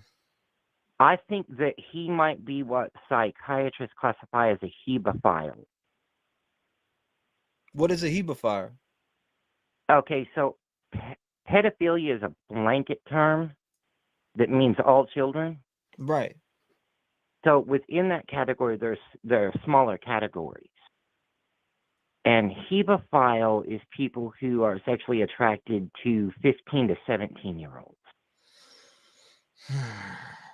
So when he said on the phone earlier that he didn't see a problem with an 18-year-old making out with a 14-year-old, it's entirely possible that he has hebephilia and he sees a 14-year-old as a legitimate option as a sex partner. There's something so wrong with that. I mean, some of the categories within pedophilia are just completely terrifying. Some are way worse than others. Oh my goodness. Like one of the worst ones is one they call infantophile. So they're like sexually attracted to infants that are under 2. Ugh. That is man, good gracious. I'm trying to fathom in my head, was this really a friend? I can't make up in my mind whether I believe that guy was a friend of Stephen Stearns, or was it somebody that was just trying to call in and F with us or email me and F with me. But I mean, the dude was mad genuine. He's like, I will, what did he say? I will your platform. He said everybody in your chat needs to get punched in the face. That's what they're going to do. Yeah, that I don't know. That was a weird call. I almost want I don't know. I got it clipped, I so I'm gonna send it honestly in. am not sure about any of these people claiming to be his friend from childhood.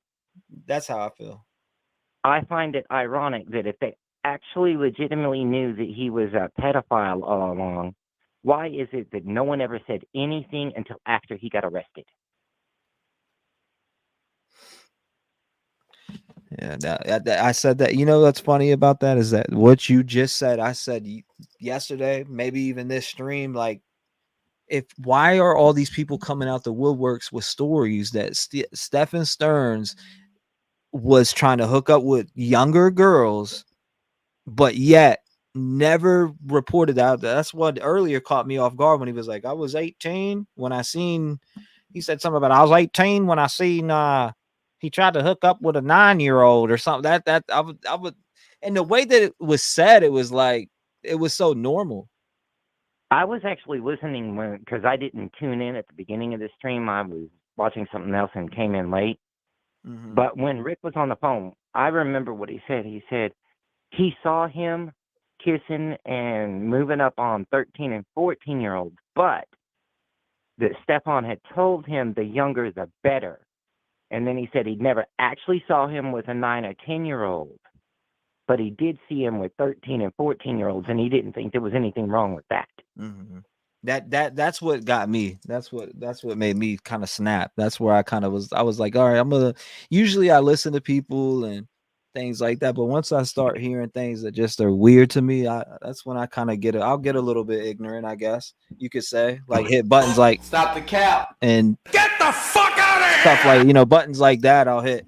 That's when I start hitting shit like that, that's when I don't believe what I'm hearing.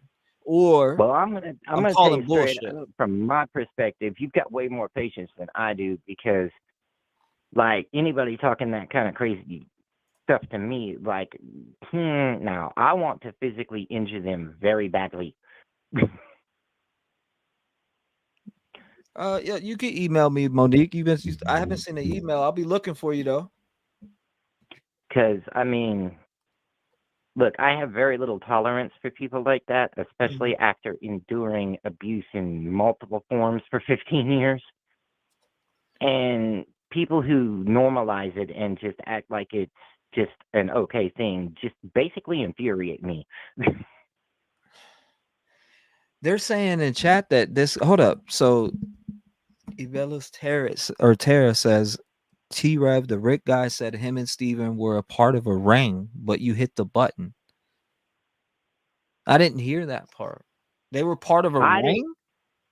I didn't hear that because your soundboard noise Oh, was man. before you hung up. I know. I'm sorry. Like, I literally was just over it. Like, what I was hearing just wasn't reality, period. I mean, at 18, I can't fathom. I mean, even if I was 18 and I seen a child being touched or anything, or a friend going on to a child, like, I would have reported that.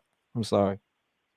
I'm not sure I would have reported it. I'm thinking I might have just probably did something very bad to him right there on the spot and then waited for the cops to arrest me.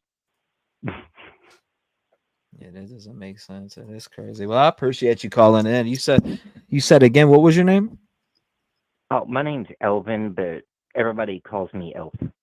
Elvin, man, I appreciate you calling in, sharing your story and also your knowledge and giving us your thoughts and theories on this case. I look forward to hearing from you again, my brother. God bless you and keep fighting the good. Keep fighting the good fight. Stay love and light. Stay vigilant. And again, God bless you, brother. Y'all have a nice evening. I'm going to stay on chat for a while. Thank you, Elvin. I'll be seeing you there. Shout out to Elvin. Good phone call. Good phone call for Elvin right there. Let's check this out, though. Ready? Now, again, if you're seeing this video for the first time, I want you to know that this is Dr. G. Okay. We're going to watch a body language expert. I want you guys to go over there, subscribe to the guy. He's a very, very, very smart man when it comes to body language. I like his videos. I'm dropping his link in chat right now. Go over there. Let him know T-REV sent you. Let him know we're checking him out. I want to see what he says about Stefan Stearns. What does he think about the body language? Is it odd to him? I have not seen it. Some of you, I've seen you say that. You've seen it, but we're about to find out right now. Let's see it. Hey, Dr. G here. I'm a licensed clinical psychologist and body language expert, and today we're going to be analyzing the behavior and body language of Stephen Stearns. Stephen Stearns is the boyfriend of Jennifer Soto, who is the mother of Madeline Soto. Madeline Soto went missing, but her body was recently recovered. Stephen Stearns has since been arrested due to what was reported as illicit content on his phone, which he attempted to wipe the day that Madeline Soto went missing. Before we get started with this, I wanted to remind you of a couple of things. One, this is not a psychological evaluation of any kind. These are just my opinions. Two, this is not about anybody's guilt nor their innocence. I'm just going to be commenting on the body. And again, as you got, I know there's people still calling. I can see it going crazy. You can email for a callback, which I did try to do a callback and then they didn't answer. So, after this video, I'll open the line back up. Language and the behavior that I observe. I also wanted to say that I have gotten a lot of emails specifically about this case, which is exactly why I decided to do this video. So if there's other cases you want me to do, please let me know. Last thing before we get finished up is I do want to remind you to like and subscribe if you want to see more content just like this. All right, let's go. So basically, we're going to be analyzing two clips today. First is an interview with Stephen Stearns. The second is an interview with Jennifer Soto with Stephen Stearns in the background. Let's just jump right in. All right, the first question is if I can get your first and last name and spell them both out for me. Stephen Stearns, Stephanstearns. All right, so Stephen, you seem very emotional. So as you can see, his eyes are very red. His eyes are bloodshot. This is going to become a focal point of this interview, but I just wanted to point out, if you didn't notice that, his eyes do appear to be a bit glazed over right now. Right now, explain to us. I dropped her off. Everything looked. He said you seem to be very, very emotional right now. Explain it to us. He immediately started in on the narrative of what happened that day. So rather than talking about the fact that his family's having a tough time, rather than talking about what he was asked about, he clearly has something that he wants to talk about. So he actually ignored the question and just started talking about what he wanted to say. In addition to that, you noticed a big sigh. That's a good point right there that he's making. Hold on. He wants to talk about. So he actually ignored the question and just started talking about what he wanted to say. Yeah. In addition to that, you noticed a big sigh. Watch this right here. You seem very emotional right now. Explain to us. I dropped her off. So that big sigh before he's saying he dropped her off. We tend to do that as a way to relieve stress. We need to take in more oxygen when we're feeling stressed out. So that big breath out can oftentimes be a way to try to calm ourselves down. So he's just trying to calm himself down, talking about what happened that day. Just wanted to point that out as we keep going. Everything looked fine when I drove away. It's the last time we saw her. What were the conversations that y'all had in the car when you dropped her off? Not much. She was asleep for most of the way. Now you'll notice when he said she was asleep for the most of the way, there was just a little bit of an eyebrow flash. He moved his eyebrows up a little bit. We do that when we want people to focus on something that we're saying. So what he wants people to hear is she was asleep most of the way, so I'm not going to provide you information. Watch his eyebrows right here. That y'all had in the car when you dropped her off? Not much. She was asleep for most of the way. Told her have a good day at school when she got out, and I love her. He responded vaguely to this. What kind of conversations did you have? He didn't say. He said she was asleep most of the way. He's avoiding providing specific details. What were the conversations that y'all had in the car when you dropped her off? Not much. She was asleep for most of the way. So not much. She was asleep for most of the way. Rather than giving any detail at all about the conversations they had, he just says not much. Told her have a good day at school when she got out, and I love her. She said thanks, love you too. That was it. And so where do you think she could possibly be? I mean, this isn't, as I was told, this isn't normal behavior. This is not normal behavior. She's not the type that would just run off. And you notice, once again, he's avoiding answering almost any question directly. Where do you think she could possibly be? I mean, this isn't, as I was told, this isn't normal behavior. This is not normal behavior. She's not the type that would just run off. We don't know where she can be. We're scared. I dropped her off early. I see. I could have waited longer. That's cool. She looked okay. She was walking towards the school when I saw her. It was like any other day, so I went on with my day. Okay, so when you listen to him, he's obviously talking about he was walking to school. Okay, so mom said we noted. It's hard not to blame myself. What is the Now you may have noticed that you're hearing some sounds related to crying, like sniffing and a wavering voice. but we haven't seen a single tear. And I always think that that's worth noting. Crying with no tears always stands out to me. Now, that doesn't mean that everybody has to cry because they're upset, but if you're doing all the things related to crying, wiping your eyes, sniffing your nose, speaking with a wavering voice, then you tend to assume you're going to see at least 1 or 2 tears. We have not seen any yet. I respond. It's hard not to blame myself. What has the conversation been with Jen since? She's been very. And after he said, it's hard not to blame myself, there was a big sigh afterward. It seemed like there was some relief after getting that piece out before going on to the next. So you'll notice he does have a tendency to let out big sighs sometimes. It's hard not to blame myself. What has the conversation been with Jen since? She's been a lot stronger than me. She's been holding it together really well, but it just keeps coming in waves. Just the reality keeps hitting. We don't know where she is. We don't know if she's safe. See, there's the eye wipe, but there are no tears. Whenever there's crying without tears, it always is worth paying attention to. Like I said, not everybody has to cry. Everybody has a very different way of processing emotions, but don't wipe your eyes if there aren't any tears in it. It makes it look a little bit strange. It's coming in waves. Just the reality keeps hitting. We don't know where she is. We don't know if she's safe. We're just scared. We just want her home. Have you? You'll notice also how quietly he's saying some of these things. We're just scared. We just want her home. His voice is getting smaller and smaller, almost like it's an attempt to hide what he's saying. Not feeling her presence here is. Sorry. It's hard. I know you're fine. Don't need to apologize. What do you want our viewers to know when they? I think anybody watching this probably already knows what I'm about to say, which is that his performance when it came to the crying and when it came to having to stop himself for a second, we still haven't seen a single tear despite the crying or the sounds that go along with crying. When they see this. She's a sweetheart. She's a very sweet, kind girl. Just please be nice to her. Bring her home if you find her. Dr. G's on that Tell her that we love her. Now watch his eyes right here. This is interesting. Very sweet, kind girl. Oh, you said scratches on his hand. Interesting. So sick of this monster. Just please be nice to her. Bring her home if you. So for a second, it seems like he was tempted to try to plead to the camera, but lost his nerve. This only lasted for a split second when he started this, but rather than acting as though he's actually talking to somebody, it's like he starts it but then doesn't commit. Just please be nice to her. Bring her home if you find her. Tell her that we love her. Wherever she is, I hope she's okay.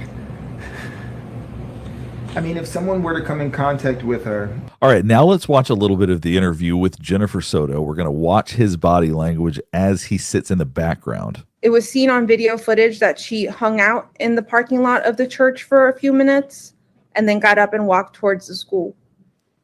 But she never made it that walk and that was around 9 a.m. when she got up. She never made it to school after that. It's right next to the school. I don't know why she didn't make it. I don't know if something happened on her walk along the way or if she got. So you'll notice as she's describing what happened, as she's saying, I don't know what happened. I don't know if something happened along the way. He is getting kind of fidgety. Watch this right here. I don't know why she didn't make it. I don't know if something happened on her walk along the way or if she got taken, but she never made it. Yes. I went to pick her up after school. Well, that's all over and she wasn't there. What an incredibly strange time to start cracking your knuckles during an interview. When she is talking about Madeline missing, trying to retrace the steps of what could have happened, he's sitting there, popping his fingers, popping his knuckles.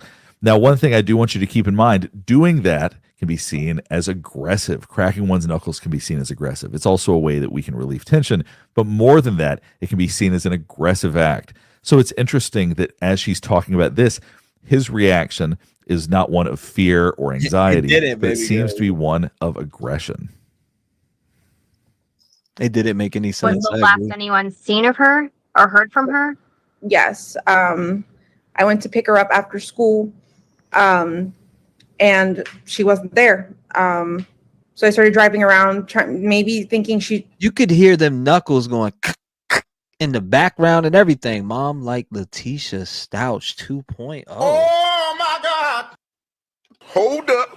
Wait a minute. Something ain't right. Took a walk. Maybe she decided to walk to my mom's office, which is pretty close to the school as well. Now, this may be entirely unrelated. I'm not trying to imply something happened here, but I do want you to keep in mind that as they're talking about her missing, this is when he starts focusing on his hands. Why that is, I don't know. But our brains don't do much of anything random. Typically, there's some meaning. Not everything's got a deep meaning. But why did he start thinking about his hands, start thinking about moving his hands around and flexing his hands when it came to talking about the fact that Madeline Soto was missing? Just very peculiar behavior. Drove around and I didn't see anything. I drove back to the school. The school was closed. I emailed one of her teachers. They confirmed that she was absent all day. At that point is when I called 911 because I realized something was truly wrong. Have you heard from like any of her She said she realized something was truly wrong. The lie detector determined that was a lie. friends? Has she been active on any social media? She hasn't been active on social media. Now you'll notice right now his arm is a bit out. His posture is taking up more space. He doesn't comfortably have his hands in his lap. He's sitting in a position that you might consider dominant. Think about a police officer standing, hands on hips, taking up more space. That is seen as a powerful dominant stance. When we sit and we put our arm up or we try to take up more space in some way, that is oftentimes deemed a dominant stance. So right here, as he's sitting with his arm out a bit, this could be seen as trying to take up more space, trying to seem a bit dominant at that moment. None of her chats, none of her games. We did contact all her friends. None of them had seen her Monday or heard from her. Yeah, there's no update. You could also interpret his presence at all as being somewhat aggressive. Why sit behind somebody? Why not join for the interview? Why not talk about it ahead of time? The fact that he's hovering, for what purpose? Is he trying to listen in? Is he trying to make sure that what's being said is the way that he's thinking about it? It's hard to say. But the whole situation, the whole dynamic, the whole... Somebody sent this in too. Hold on, let's put this up there. Is Mom trying to hide this on Instagram? What's going on, Mom? Somebody sent this email in, huh? Just want to show that's Mom's Instagram. All right, we'll talk about that in a minute. Positioning of everybody, very peculiar throughout this whole interview.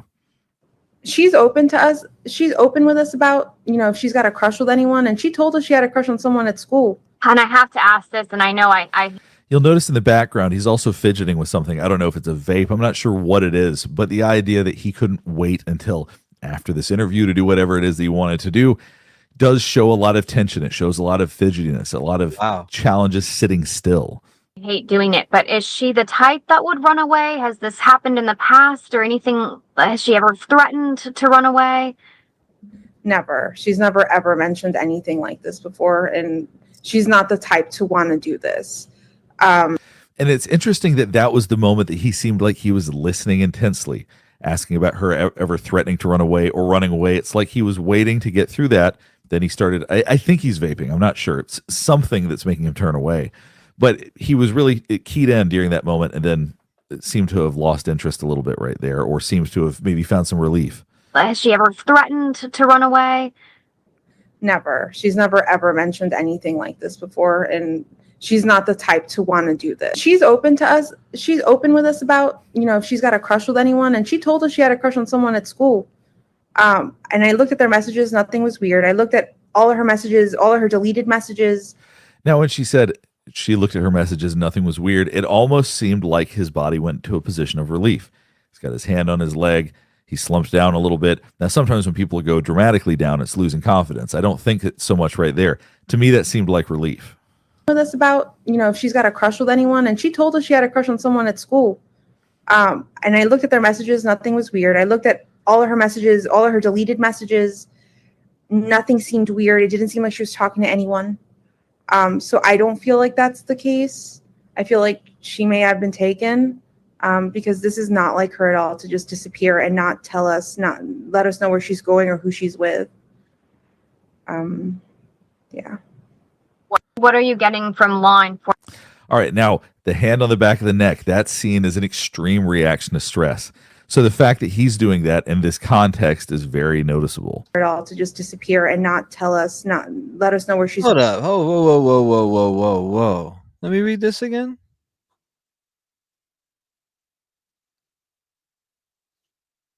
Oh, okay. Somebody from the area said, hi, I live locally in Orlando and used to attend Hunters Creek Middle. So the story of Maddie really touched me. I was going to help look for her until it was too late.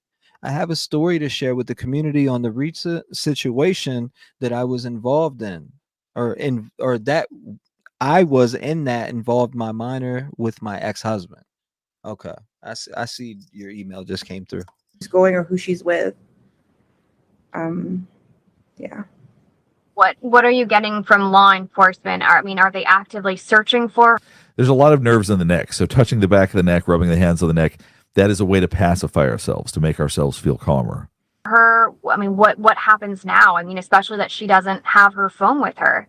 They're also taking their own vehicles. I'm not sure what type of vehicles, but they're going into the woods to search for her. Now, you notice when she said they were going into the woods to search for her, he averted his head. He gained some distance from her when she said that. Oftentimes, when we're trying to disconnect from people, we physically move our bodies back, we look away, we disconnect from people so that there isn't that connection anymore. Watch what I'm talking about right here. They're also taking their own vehicles. I'm not sure what type of vehicles, but they're going into the woods to search for her. But I don't feel like that's going to find anything right now. We've had. You're going to go in the woods and search for her. I don't feel like that's going to find anything. I don't know. Like that's that statement that a phone call, one of the callers earlier brought up was that specific statement by mom. Let's see what he says. People all day.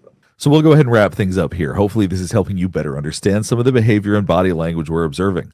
Now, he has not been charged with anything related to Madeline's disappearance at this point. It seems like he's likely going to be charged with some other crimes related to what was found on his phone, but that's a whole nother issue. So I'm not suggesting that he was involved in this, but he did show some strange body language. He did show a lot of crying without tears. It seems like he also was hovering during Jennifer Soto's interview in a strange way. I'll continue to watch this, and if there's more footage to go over, I'd be happy to do so. If there's anybody else related to this case you'd like me to look at, I'd be happy to do that as well. Yes, Dr. G. I do want you to look at. I want to know what your thoughts are on mom. Hey, Dr. G. We would love to see your. We would love to see. Hold on. We'd love to see what you think about the mothers, or about the mother in general. About the mother. Actually, we'll just say the mother.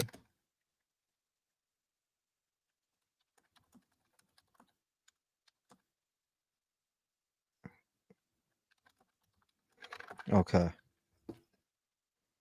So we'll see. I told him, hey, Dr. G, we would love to see what you think about the mother. Thanks for all you do. God bless. Good video by Dr. G. I always like looking at Dr. G's body movement. I found him through a subscriber that sent me his channel.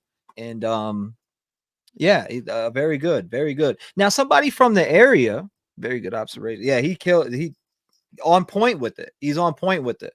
Now, the email from the person says former Kelly Services, substitute Orlando Bartow Police Department had pending, oh wow, charges with stepdaughter. Okay, let's check it out. Let's give her a call real quick. Now, this is somebody who's saying they're local to Maddie. Let me see what they're talking about. 1, 2, 3. Your call has been forwarded.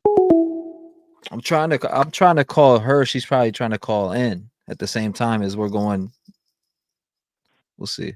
Your call has been.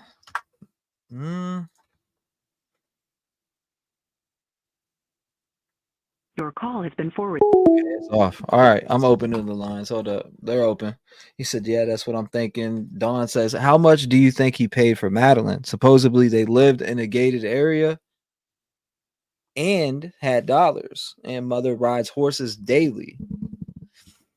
Not too sure about the financial situation. Not too sure on that.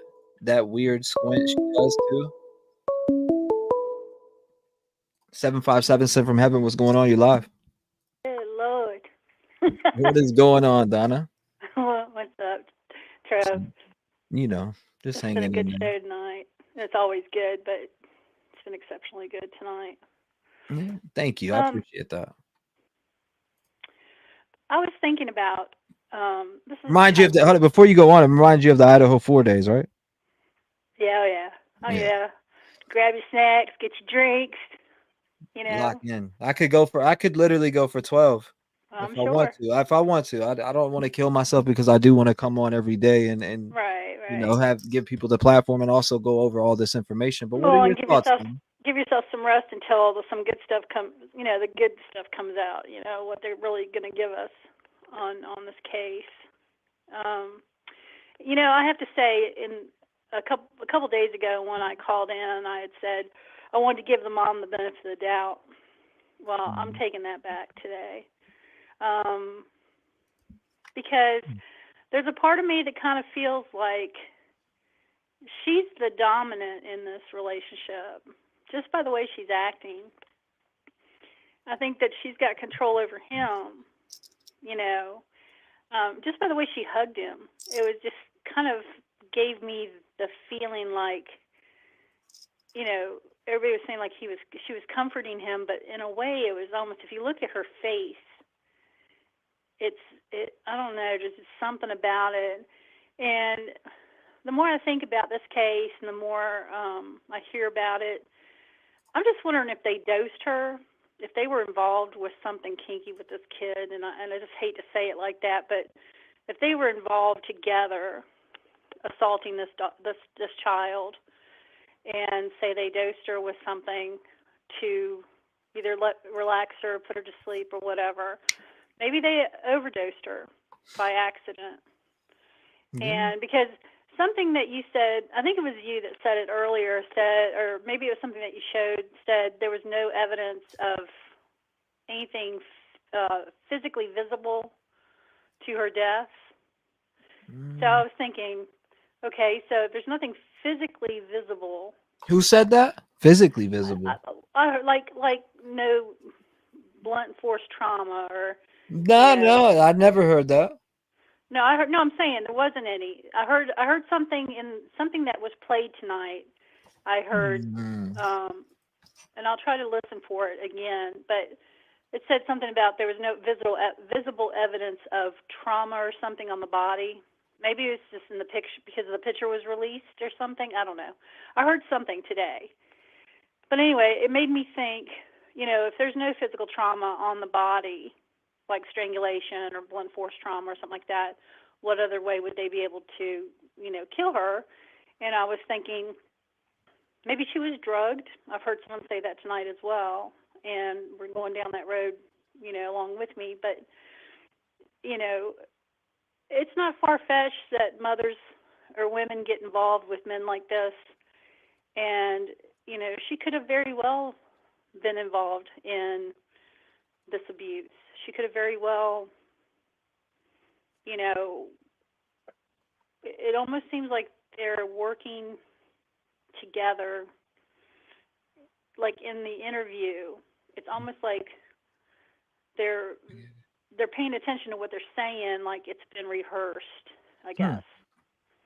And what bothers me about it is, you know, if she was drugged or say she overdosed on something that they gave her, I would think someone would see her being carried out of that apartment. You know, that's why at one point I was thinking, well, maybe she walked out of the apartment. Maybe this didn't happen till, you know, maybe they put something in her breakfast or something, and you know, she went unconscious. Oh my God! That's crazy. Put something in the breakfast. I mean, it's not unheard of. People do shit like that. They do it like that all the time. Donna said Donna accidentally hung up on herself. Donna, you accidentally hung up on yourself. No lie. She clanked on herself for sure.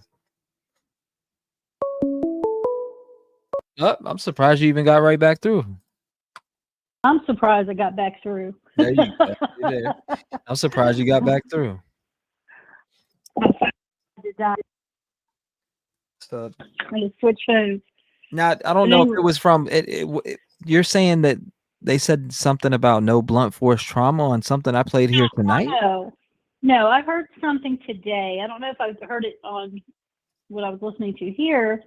It didn't say anything about blunt force trauma, but it was saying there was no visible bodily, nothing they could see visibly when they found her body to show that how she was murdered. You see what I'm saying? And I may not have heard it on here. I may have heard it. I was listening to other things earlier because I had heard about the picture being released, by accident and all that. So it may have been something I heard earlier, but it made me think about, drugging her. And, you would have thought at that time of the morning, he would have had to left probably at 6 something in the morning, or even who knows, before it got light, carried her out to the car, because he was seen on camera at what time was it? 7 something, 7:45. And she was already in the car, and they thought she, they said they thought she was already dead, so what I'm thinking is, I think the two collaborated in something with this child. And, mom is being stoic, but in a very weird way to me. The more I've watched this interview and the more I've seen them together, it just seems like there's something about that. How she got out of the house, and her saying she didn't see her from the night before. She only saw her the night before, but then she could describe what she was wearing the next morning. And that leg bounce. Yeah, she knows she's going to jail. But to me, it just seems, the more I listen to it, because when you listen to it one time, you don't catch everything. You just kind of listen to it. But I've listened to it along with everybody else over and over again, and it just seems like, Look at that! Like, wow! Oh my God! I mean, but if you look at her, she's almost like, I don't know. There's just something about the way she looks. I mean, it kind of looks like she kind of looks like right here, this picture. She kind of looks like that one dude, that case that we covered, Savannah Soto. She kind of looks like the dude that what's the guy's name? Oh yeah, Christopher. Yeah, she kind of looks like Christopher I can't remember what Preciado. his last Christopher name is. Preciado. Yeah. Right. She kind of looks like Christopher Yeah, she Preciado does. right here. Yeah, she does. What's up, Leo? she Welcome to does. the stream. She does. Wow. Am I tripping? Have you followed the Soto case chat? She kind of looks Yeah, like Christopher Preciado right here. I'm not even No, no you're bullshit. not tripping. But I was going to tell you something, Trev.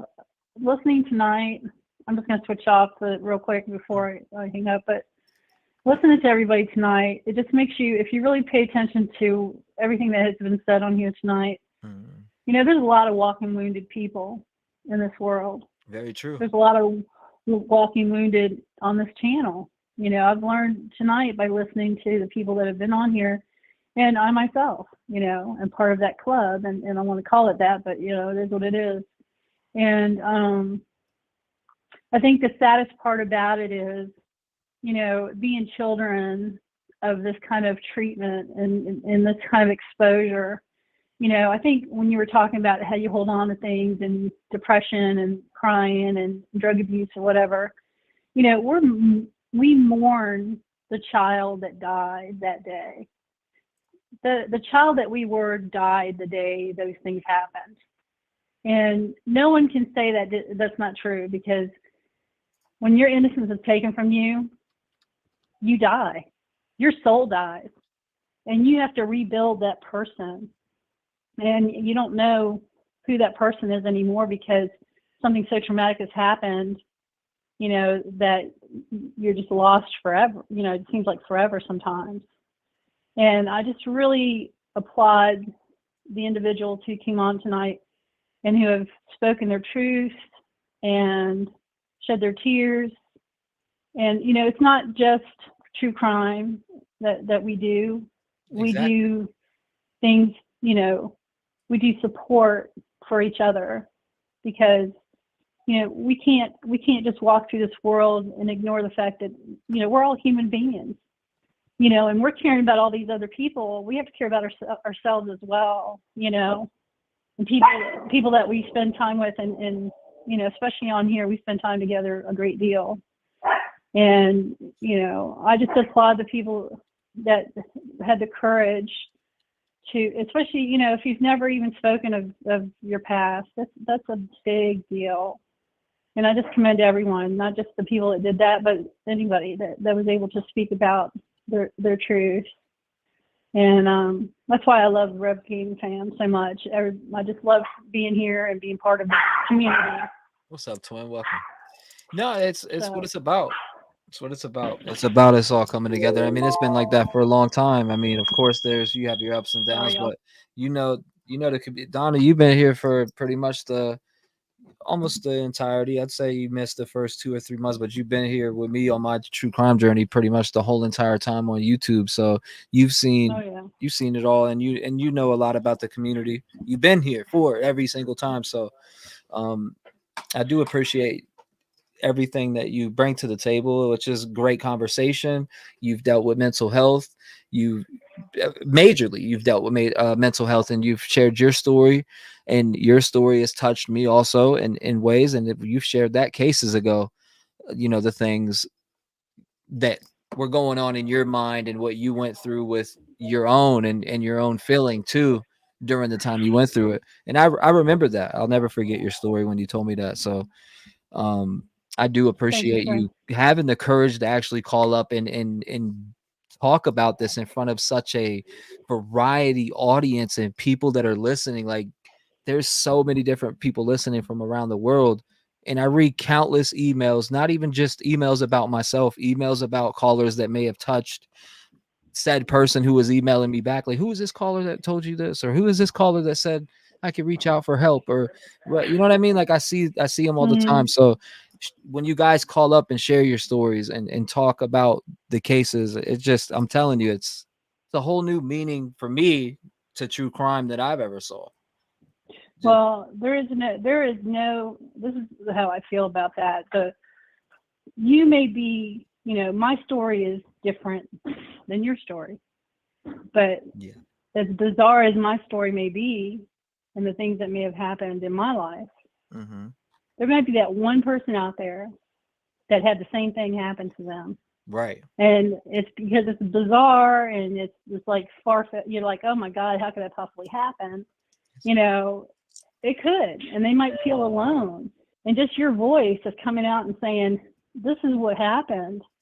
You know, sure, this is true crime, but, you know, we're talking about, this is true crime. This little girl that we're looking at right here on the screen, you know, she is the picture of child abuse. She's a picture of pedophiles, you know, disgusting desires. And it just makes me want to vomit.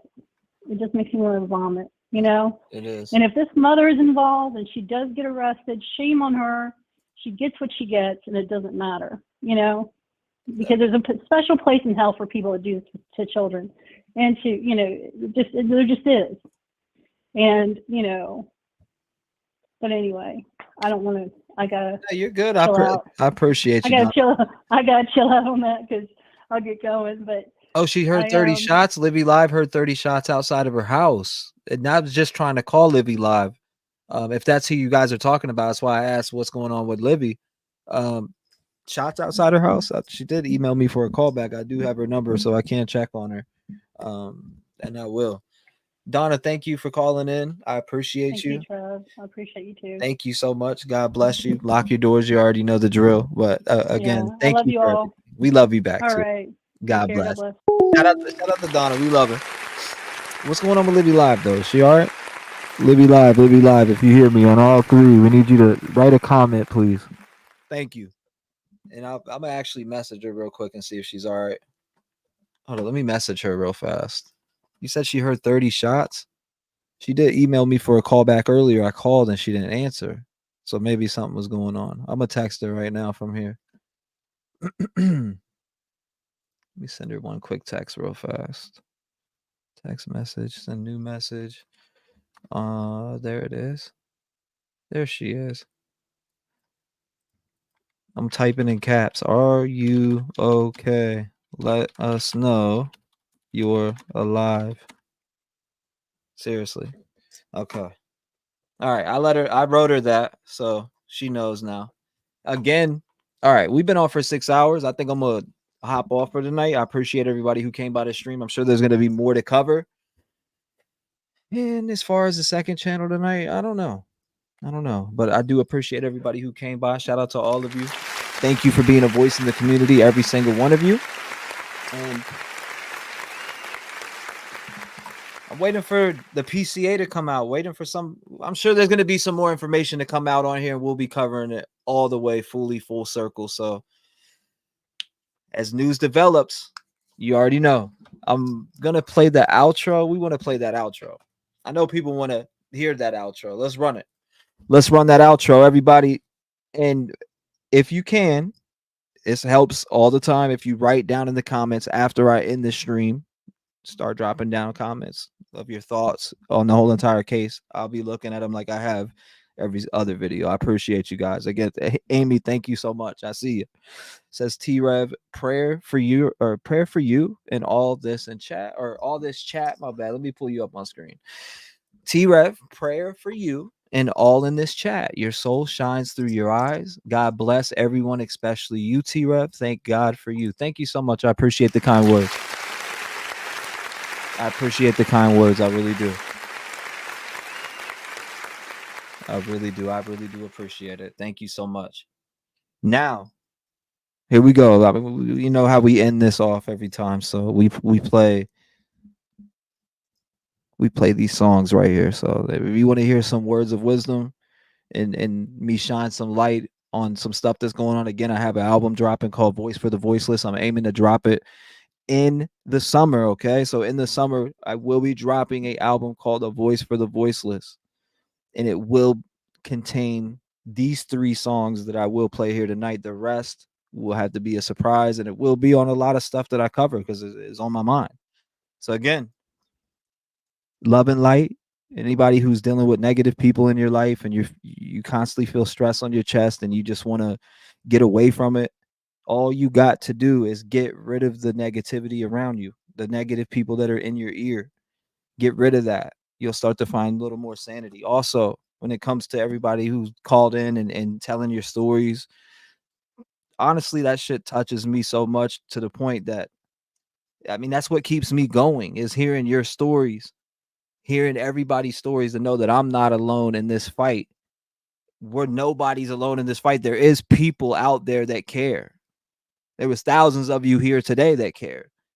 So I do want to say thank you to all of you again. This stuff's hard to look at. This stuff's hard to cover, but I got to do it. I feel like I got to do it. I love doing it. I have an itch to do it. I wake up and want to do it. So again, we got to love and light. We need more love and light in this world. Continue spreading it. 1, 2, 3. Here we go.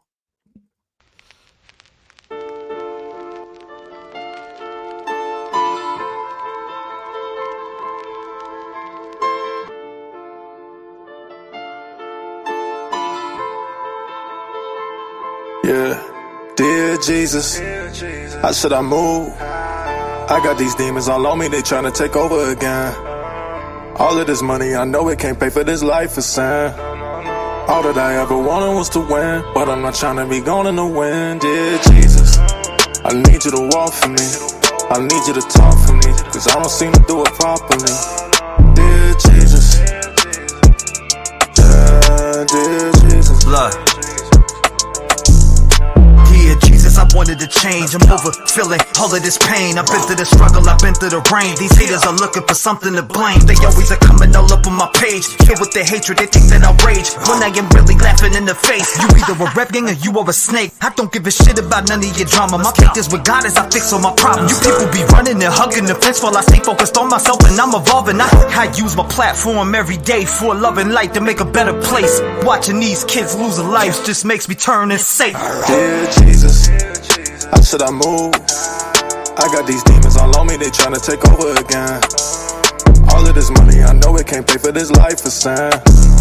All that I ever wanted was to win, but I'm not tryna be gone in the wind. Dear Jesus, I need you to walk for me, I need you to talk for me, cause I don't seem to do it properly.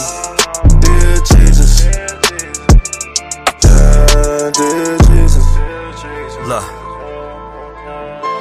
It's nothing but pain. All of these families are feeling the same. Losing their loved ones to all of this violence. Our government doesn't want to make a change. It feels like a game, this shit ain't the same. All of y'all do is just pick at our brains. Give up a little info, they conceal the rest and expect us to believe what you say. How is change gonna happen? You let these pedophiles run around and trash it. They touch kids but the judge gets an ass kiss. And you expect us to wanna roll with that shit? He touched a kid and gets 2 years maximum, but gets back out on the streets looking for a scheme, sneaking in a family, then killing a teen. And now we stand together as human beings. Jesus, I'm asking for help. These bastards should really be burning in hell. At least the rest of the life in the jail. We really don't understand all of the failed. Audrey Cunningham, Quentin Simon, Kylie Rodney to Summer Wells. All my life I've been waiting for purpose, and now I have it. I will prevail. Dear Jesus, how should I move? I got these demons all on me, they tryna take over again. All of this money, I know it can't pay for this life of sin. All that I ever wanted was to win, but I'm not tryna be gone in the wind. Dear Jesus, I need you to walk for me, I need you to talk for me, cause I don't seem to do it properly. Dear Jesus, yeah, dear Jesus.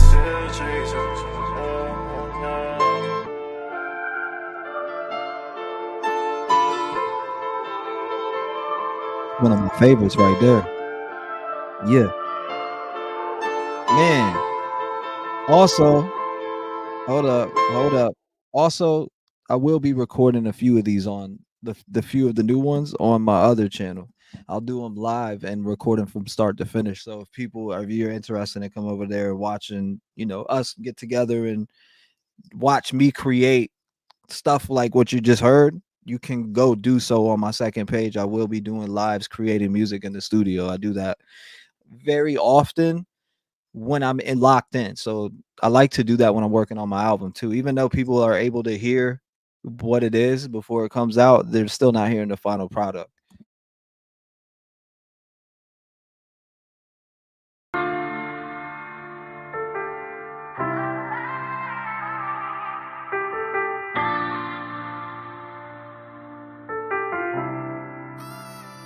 I count my blessings for the days when I was down and losing faith. They made me patient. All I can say is thank you. I really wouldn't be the same if I ain't gone through all the pain. Look what it made me. All I can say is thank you. Wouldn't be the same with none of y'all by my side. You hold me down every day and it makes me strive. I wake up and look forward to doing these lives. A lot of y'all really came and opened up my eyes, and I hope I gave it back because it came with yours. No matter what they say, I know I opened up them doors. I brought a family together even though shit was rough. They tried to shut us down, but we really shut them up. No matter what, we stand together when shit gets tough. I wanna thank everyone for showing me love. The Rev Gang family is something I cherish and love, and I'll smack anyone for fucking with us. Blessings for the days when I was down and losing faith. They made me patient. All I can say is thank you. I really wouldn't be the same if I ain't gone through all the pain. Look what it made me. All I can say is thank you. No bigger voice voice of the voiceless. People get killed for other stupid choices. Standing up for the families that took a loss is something that we find important. Rap game strong, chest up. Little homie, keep your head up. You can be whatever you want. Get rid of the fake and it will lead up. All my life I strive for greatness. I'm manifesting my time with patience. People try to copy us, but respect is earned. It's not an obligation. I love the fam and they love me back, and that's why I always have it back. So I give a voice to those people who were never given a chance for them slimy cats. When you come here, you ain't a number to me. I really take time to read what I see. Don't forget to lock your doors, cause there's danger all up in these streets. Y'all really put life into the air that I breathe. I really am thankful for all of my peeps. Your loyalty means a lot to me, so this is a special thank you from me. Blessings for the days when I was down and losing faith. They made me patient. All I can say is thank you. I really wouldn't be the same if I ain't gone through all the pain. Look what it made me. All I can say is thank you. Thank you. Thank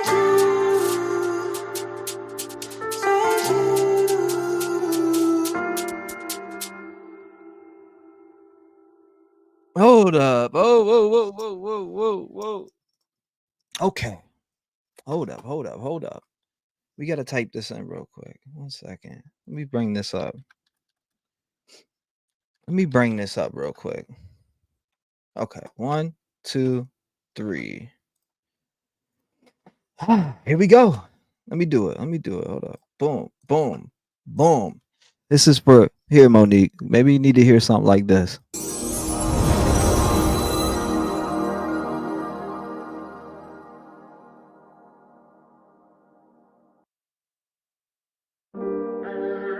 Hey, I just wanted to come back and talk to you guys. Let you know more about stuff that's going on in my head. Something you might be able to relate to. You guys really touch me. So I'm gonna give you my story. God, are you real? I need you now. Every day I'm struggling and I don't know how. I'm looking up to you for these questions, but I need you to walk down here and answer me now. Every night I go to sleep, I be praying to you. You never talk back, got me looking like a fool. I be hoping for the better, but you always bring the worst. In the end, I'm the one that always gets hurt. Why is my mom out here in the streets? People getting robbed for a little bit of weed. Kids getting shot in the head cause their daddy got a problem with someone and that's somebody rolling up with the heat. Why did you leave me in the house? Watching my mom doing dope on the couch. I suffer from depression. What the fuck is this about? I feel like I'm back in prison. Please come take me out. Why does everybody gotta hurt me in my life? Why do I just wanna walk away from the mic? Why do I just wanna take this rope and hang from the ceiling and just say goodbye to my life? I don't even know if what I'm feeling is right.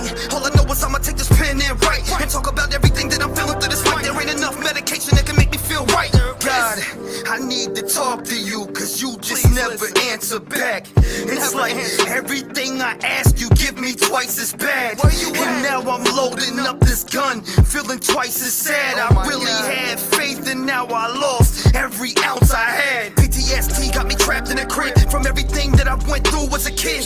Why do I suffer from these panic attacks? I just wanna get the motherfucker away from this shit. I go and see the doctor and he tells me that I'm fine. Prescribes me medication and just shows me to the side. My whole life felt like prison when you're holding on the boards and you know that you're trapped inside. I don't even know what to think. I feel like a boat with a hole that'll sink. I got a lot of people around me that tell me life will be good, but I don't really give a fuck what they think. Cause I'm trapped in my mind and I'll never get away. These thoughts that I have are gonna drive me in my grave. And I pray to God like every single day, but I never get a sign that he hears what I say. Do you hear me? So now I'm walking in circles about to pull the trigger. I feel the hurt through my body, it makes my soul shiver.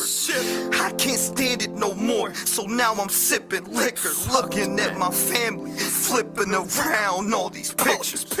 They don't know the hurt I'm feeling in my heart. Every time I try to get away, I walk into the dark. I'm looking for the light, and every time I get a glimpse and spark, the devil pulls me back and tells me God isn't very sharp. Now I'm right around town with the gun in my lap. Think about every single memory that I had. Right about my old place that I grew up in. I can see the vivid picture, everything was bad. I pulled up to the crib and then I hopped about the whip. I took another glimpse at the life that I've lived. I remember being raped, held down as a kid. Do you know how it feels to lose all your innocence? I don't really think you know, so I'm about to snap. Everything I'm speaking is the truth and it's facts. I ain't scared to share my motherfucking story, cause I wanna help somebody stay alive when I'm laying down a rap. If I can save your life, then I'm doing something right. I wanna tell everybody something about my life, cause maybe you relate and you need to hear this. That's here speaking to you in the light.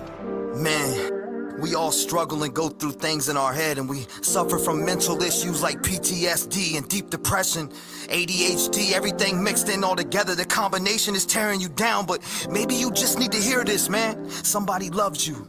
You can always reach out. And if you need someone and nobody's there for you, reach out to me. Reach out to Rev Gang.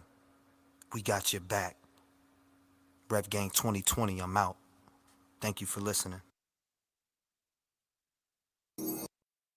Yeah, that one is that's for my depression people out there. That's for my depression people out there, I seen Monique saying she's going through some stuff right now. I think you might need to go and hear that and then come in and have a conversation and talk to the Rev Gang. That's what I think you need to do, Monique. So if you're listening, that's easy to do. I can guide you through that. You're not alone. You're not alone. Depression, I've been fighting that since I was a kid, so but shout out to her. I hope she can get through whatever she's going through right now.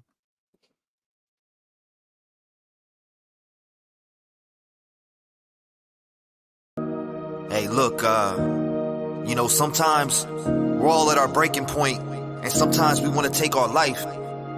You know what I mean? Like, I was at that stage this summer, and I happened to find Upchurch's music, and it lifted me through my dark stage and what I was going through in my mind.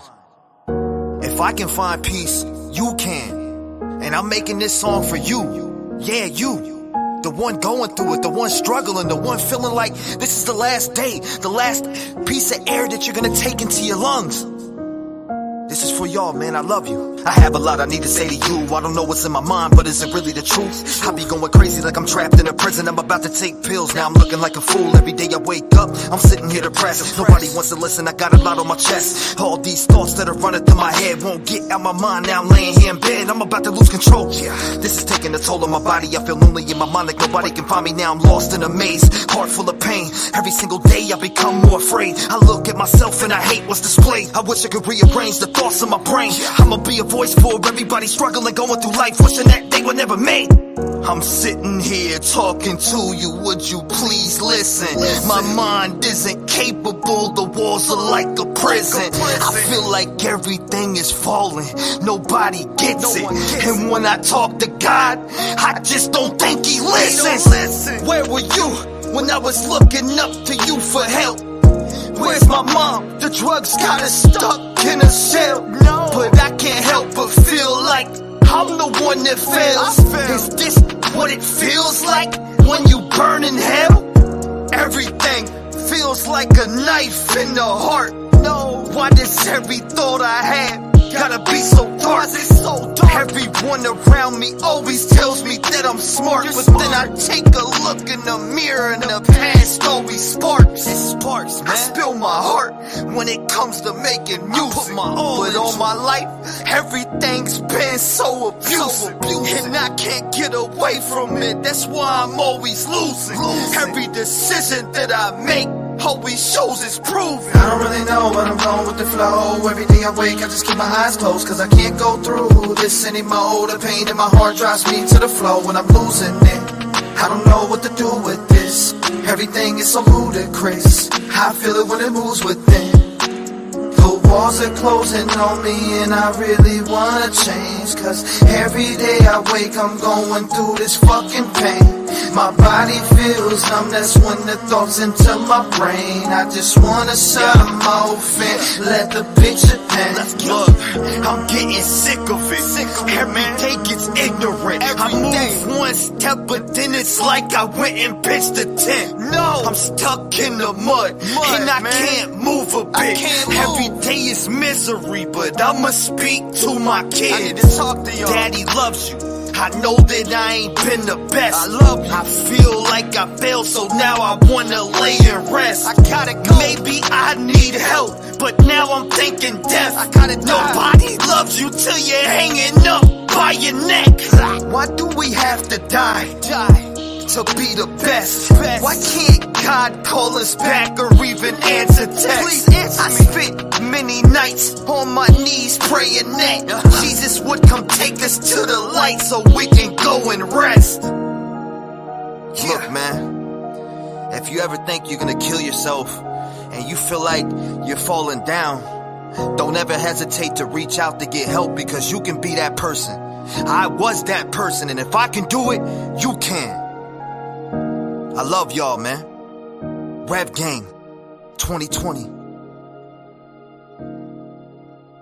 2020, that's so old. See, I was battling that. 2020, come on, you can do it. If I can do it, you can do it. You gotta stop doing this.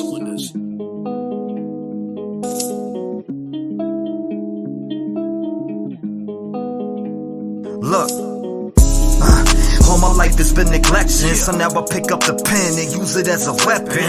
Yeah, you can see that I'm affected. People getting killed for nothing but obsession. You need to look at your reflection and decide who you are. Stop acting disconnected. Got mothers killing kids, people kill to live. Well, I be on the mic, speaking how I live. Every day I wake up, it's another person that's dead, and YouTube has to solve it because the law is failing kids. I'm disgusted at the evil in the end, and if you connect the dots, you'll see the vision in your head. Why do people die as victims to the streets? They wonder why I'm up all night and can't sleep. I'll be the voice for everyone who can't speak. L.E. fell Kylie and now Sammy is free. AWP did a good deed, and y'all be talking all that shit while they just do it for free. 16 days for 35 minutes. Y'all tried to throw them off and just wanna play the victim. Reaching out to YouTube channels for clout. I wouldn't check it. TV if I went in your house. And NSF investigate, stay sending out the hate. Why you mad at Doug and Nick for finding Kylie in a lake? Make it make sense. You're a fake bitch. You were there for money and now you're mad over fake shit. And that's something I can't relate with. Zero emotion from the mom or the statements.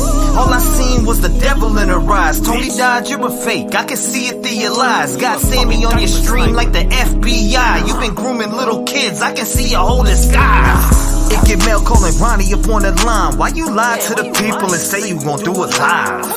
Santa May out here looking extra sus. Got an arrow on the ground pointing towards Kylie's truck. Then you wanna come and up church. I think your butt hurt. You tried to blame the man for your dog but couldn't find the dirt. I guess that's what they mean by the trucky way. If you step foot in the town, you might die from foul play.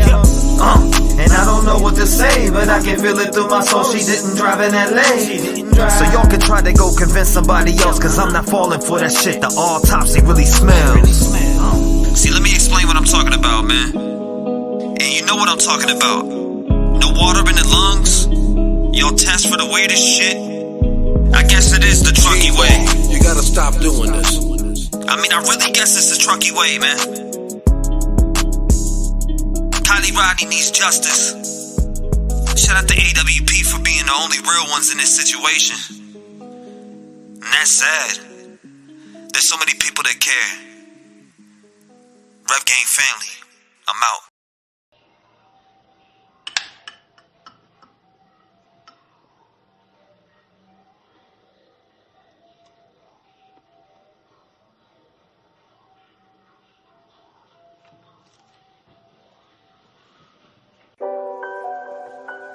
Oh yeah, by the way, this is me and my dad.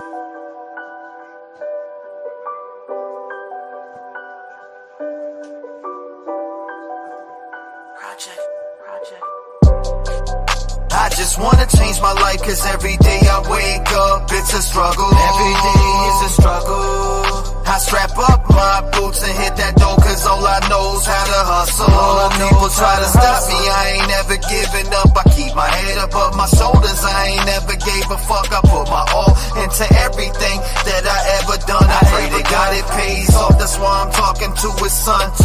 Listen, need my life to change. I'm tired of going bad. I'm tired of being overlooked. I'm tired of being mad. Being sick to death inside, just ain't getting it. Modified, fortified, unsatisfied, I'm losing it. On my knees, I'm begging for change. Trying to rearrange, free myself from these chains. Prison walls inside my brain, closing in on me, consuming me, it's driving me insane. Jesus, I'm begging for your help. I'm so confused, feeling overwhelmed, surrounded by all of this ungodly-ish. I pray for you to change my situation quick. I just just wanna change my life, cause every day I wake up, it's a struggle. Every day is a struggle. I strap up my boots and hit that door, cause all I know's how to hustle. All I know is try to stop me, I ain't never giving up. I keep my head above my shoulders, I ain't never gave a fuck. I put my all into everything that I ever done. I pray to God it pays off, that's why I'm talking to his son. Listen, I wake up every day, it feels so cold. I keep on looking to find my lost soul.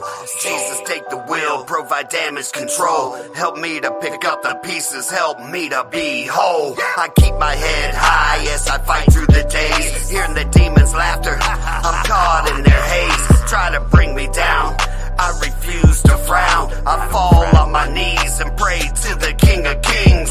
Change my life, change my ways. I'm praying for better days, cause I'm sick of the haze. I need a change, I'm tired of the struggle. I'm begging you, Jesus, won't you help your brother? I just wanna change my life, cause every day I wake up, it's a struggle. Every day is a struggle. I strap up my boots and hit that door, cause all I know's how to hustle. All I know is try to stop me, I ain't never giving up. I keep my head above my shoulders, I ain't never gave a fuck. I put my all into everything that I ever done. I pray to God it pays off, that's why I'm talking to his son. Listen,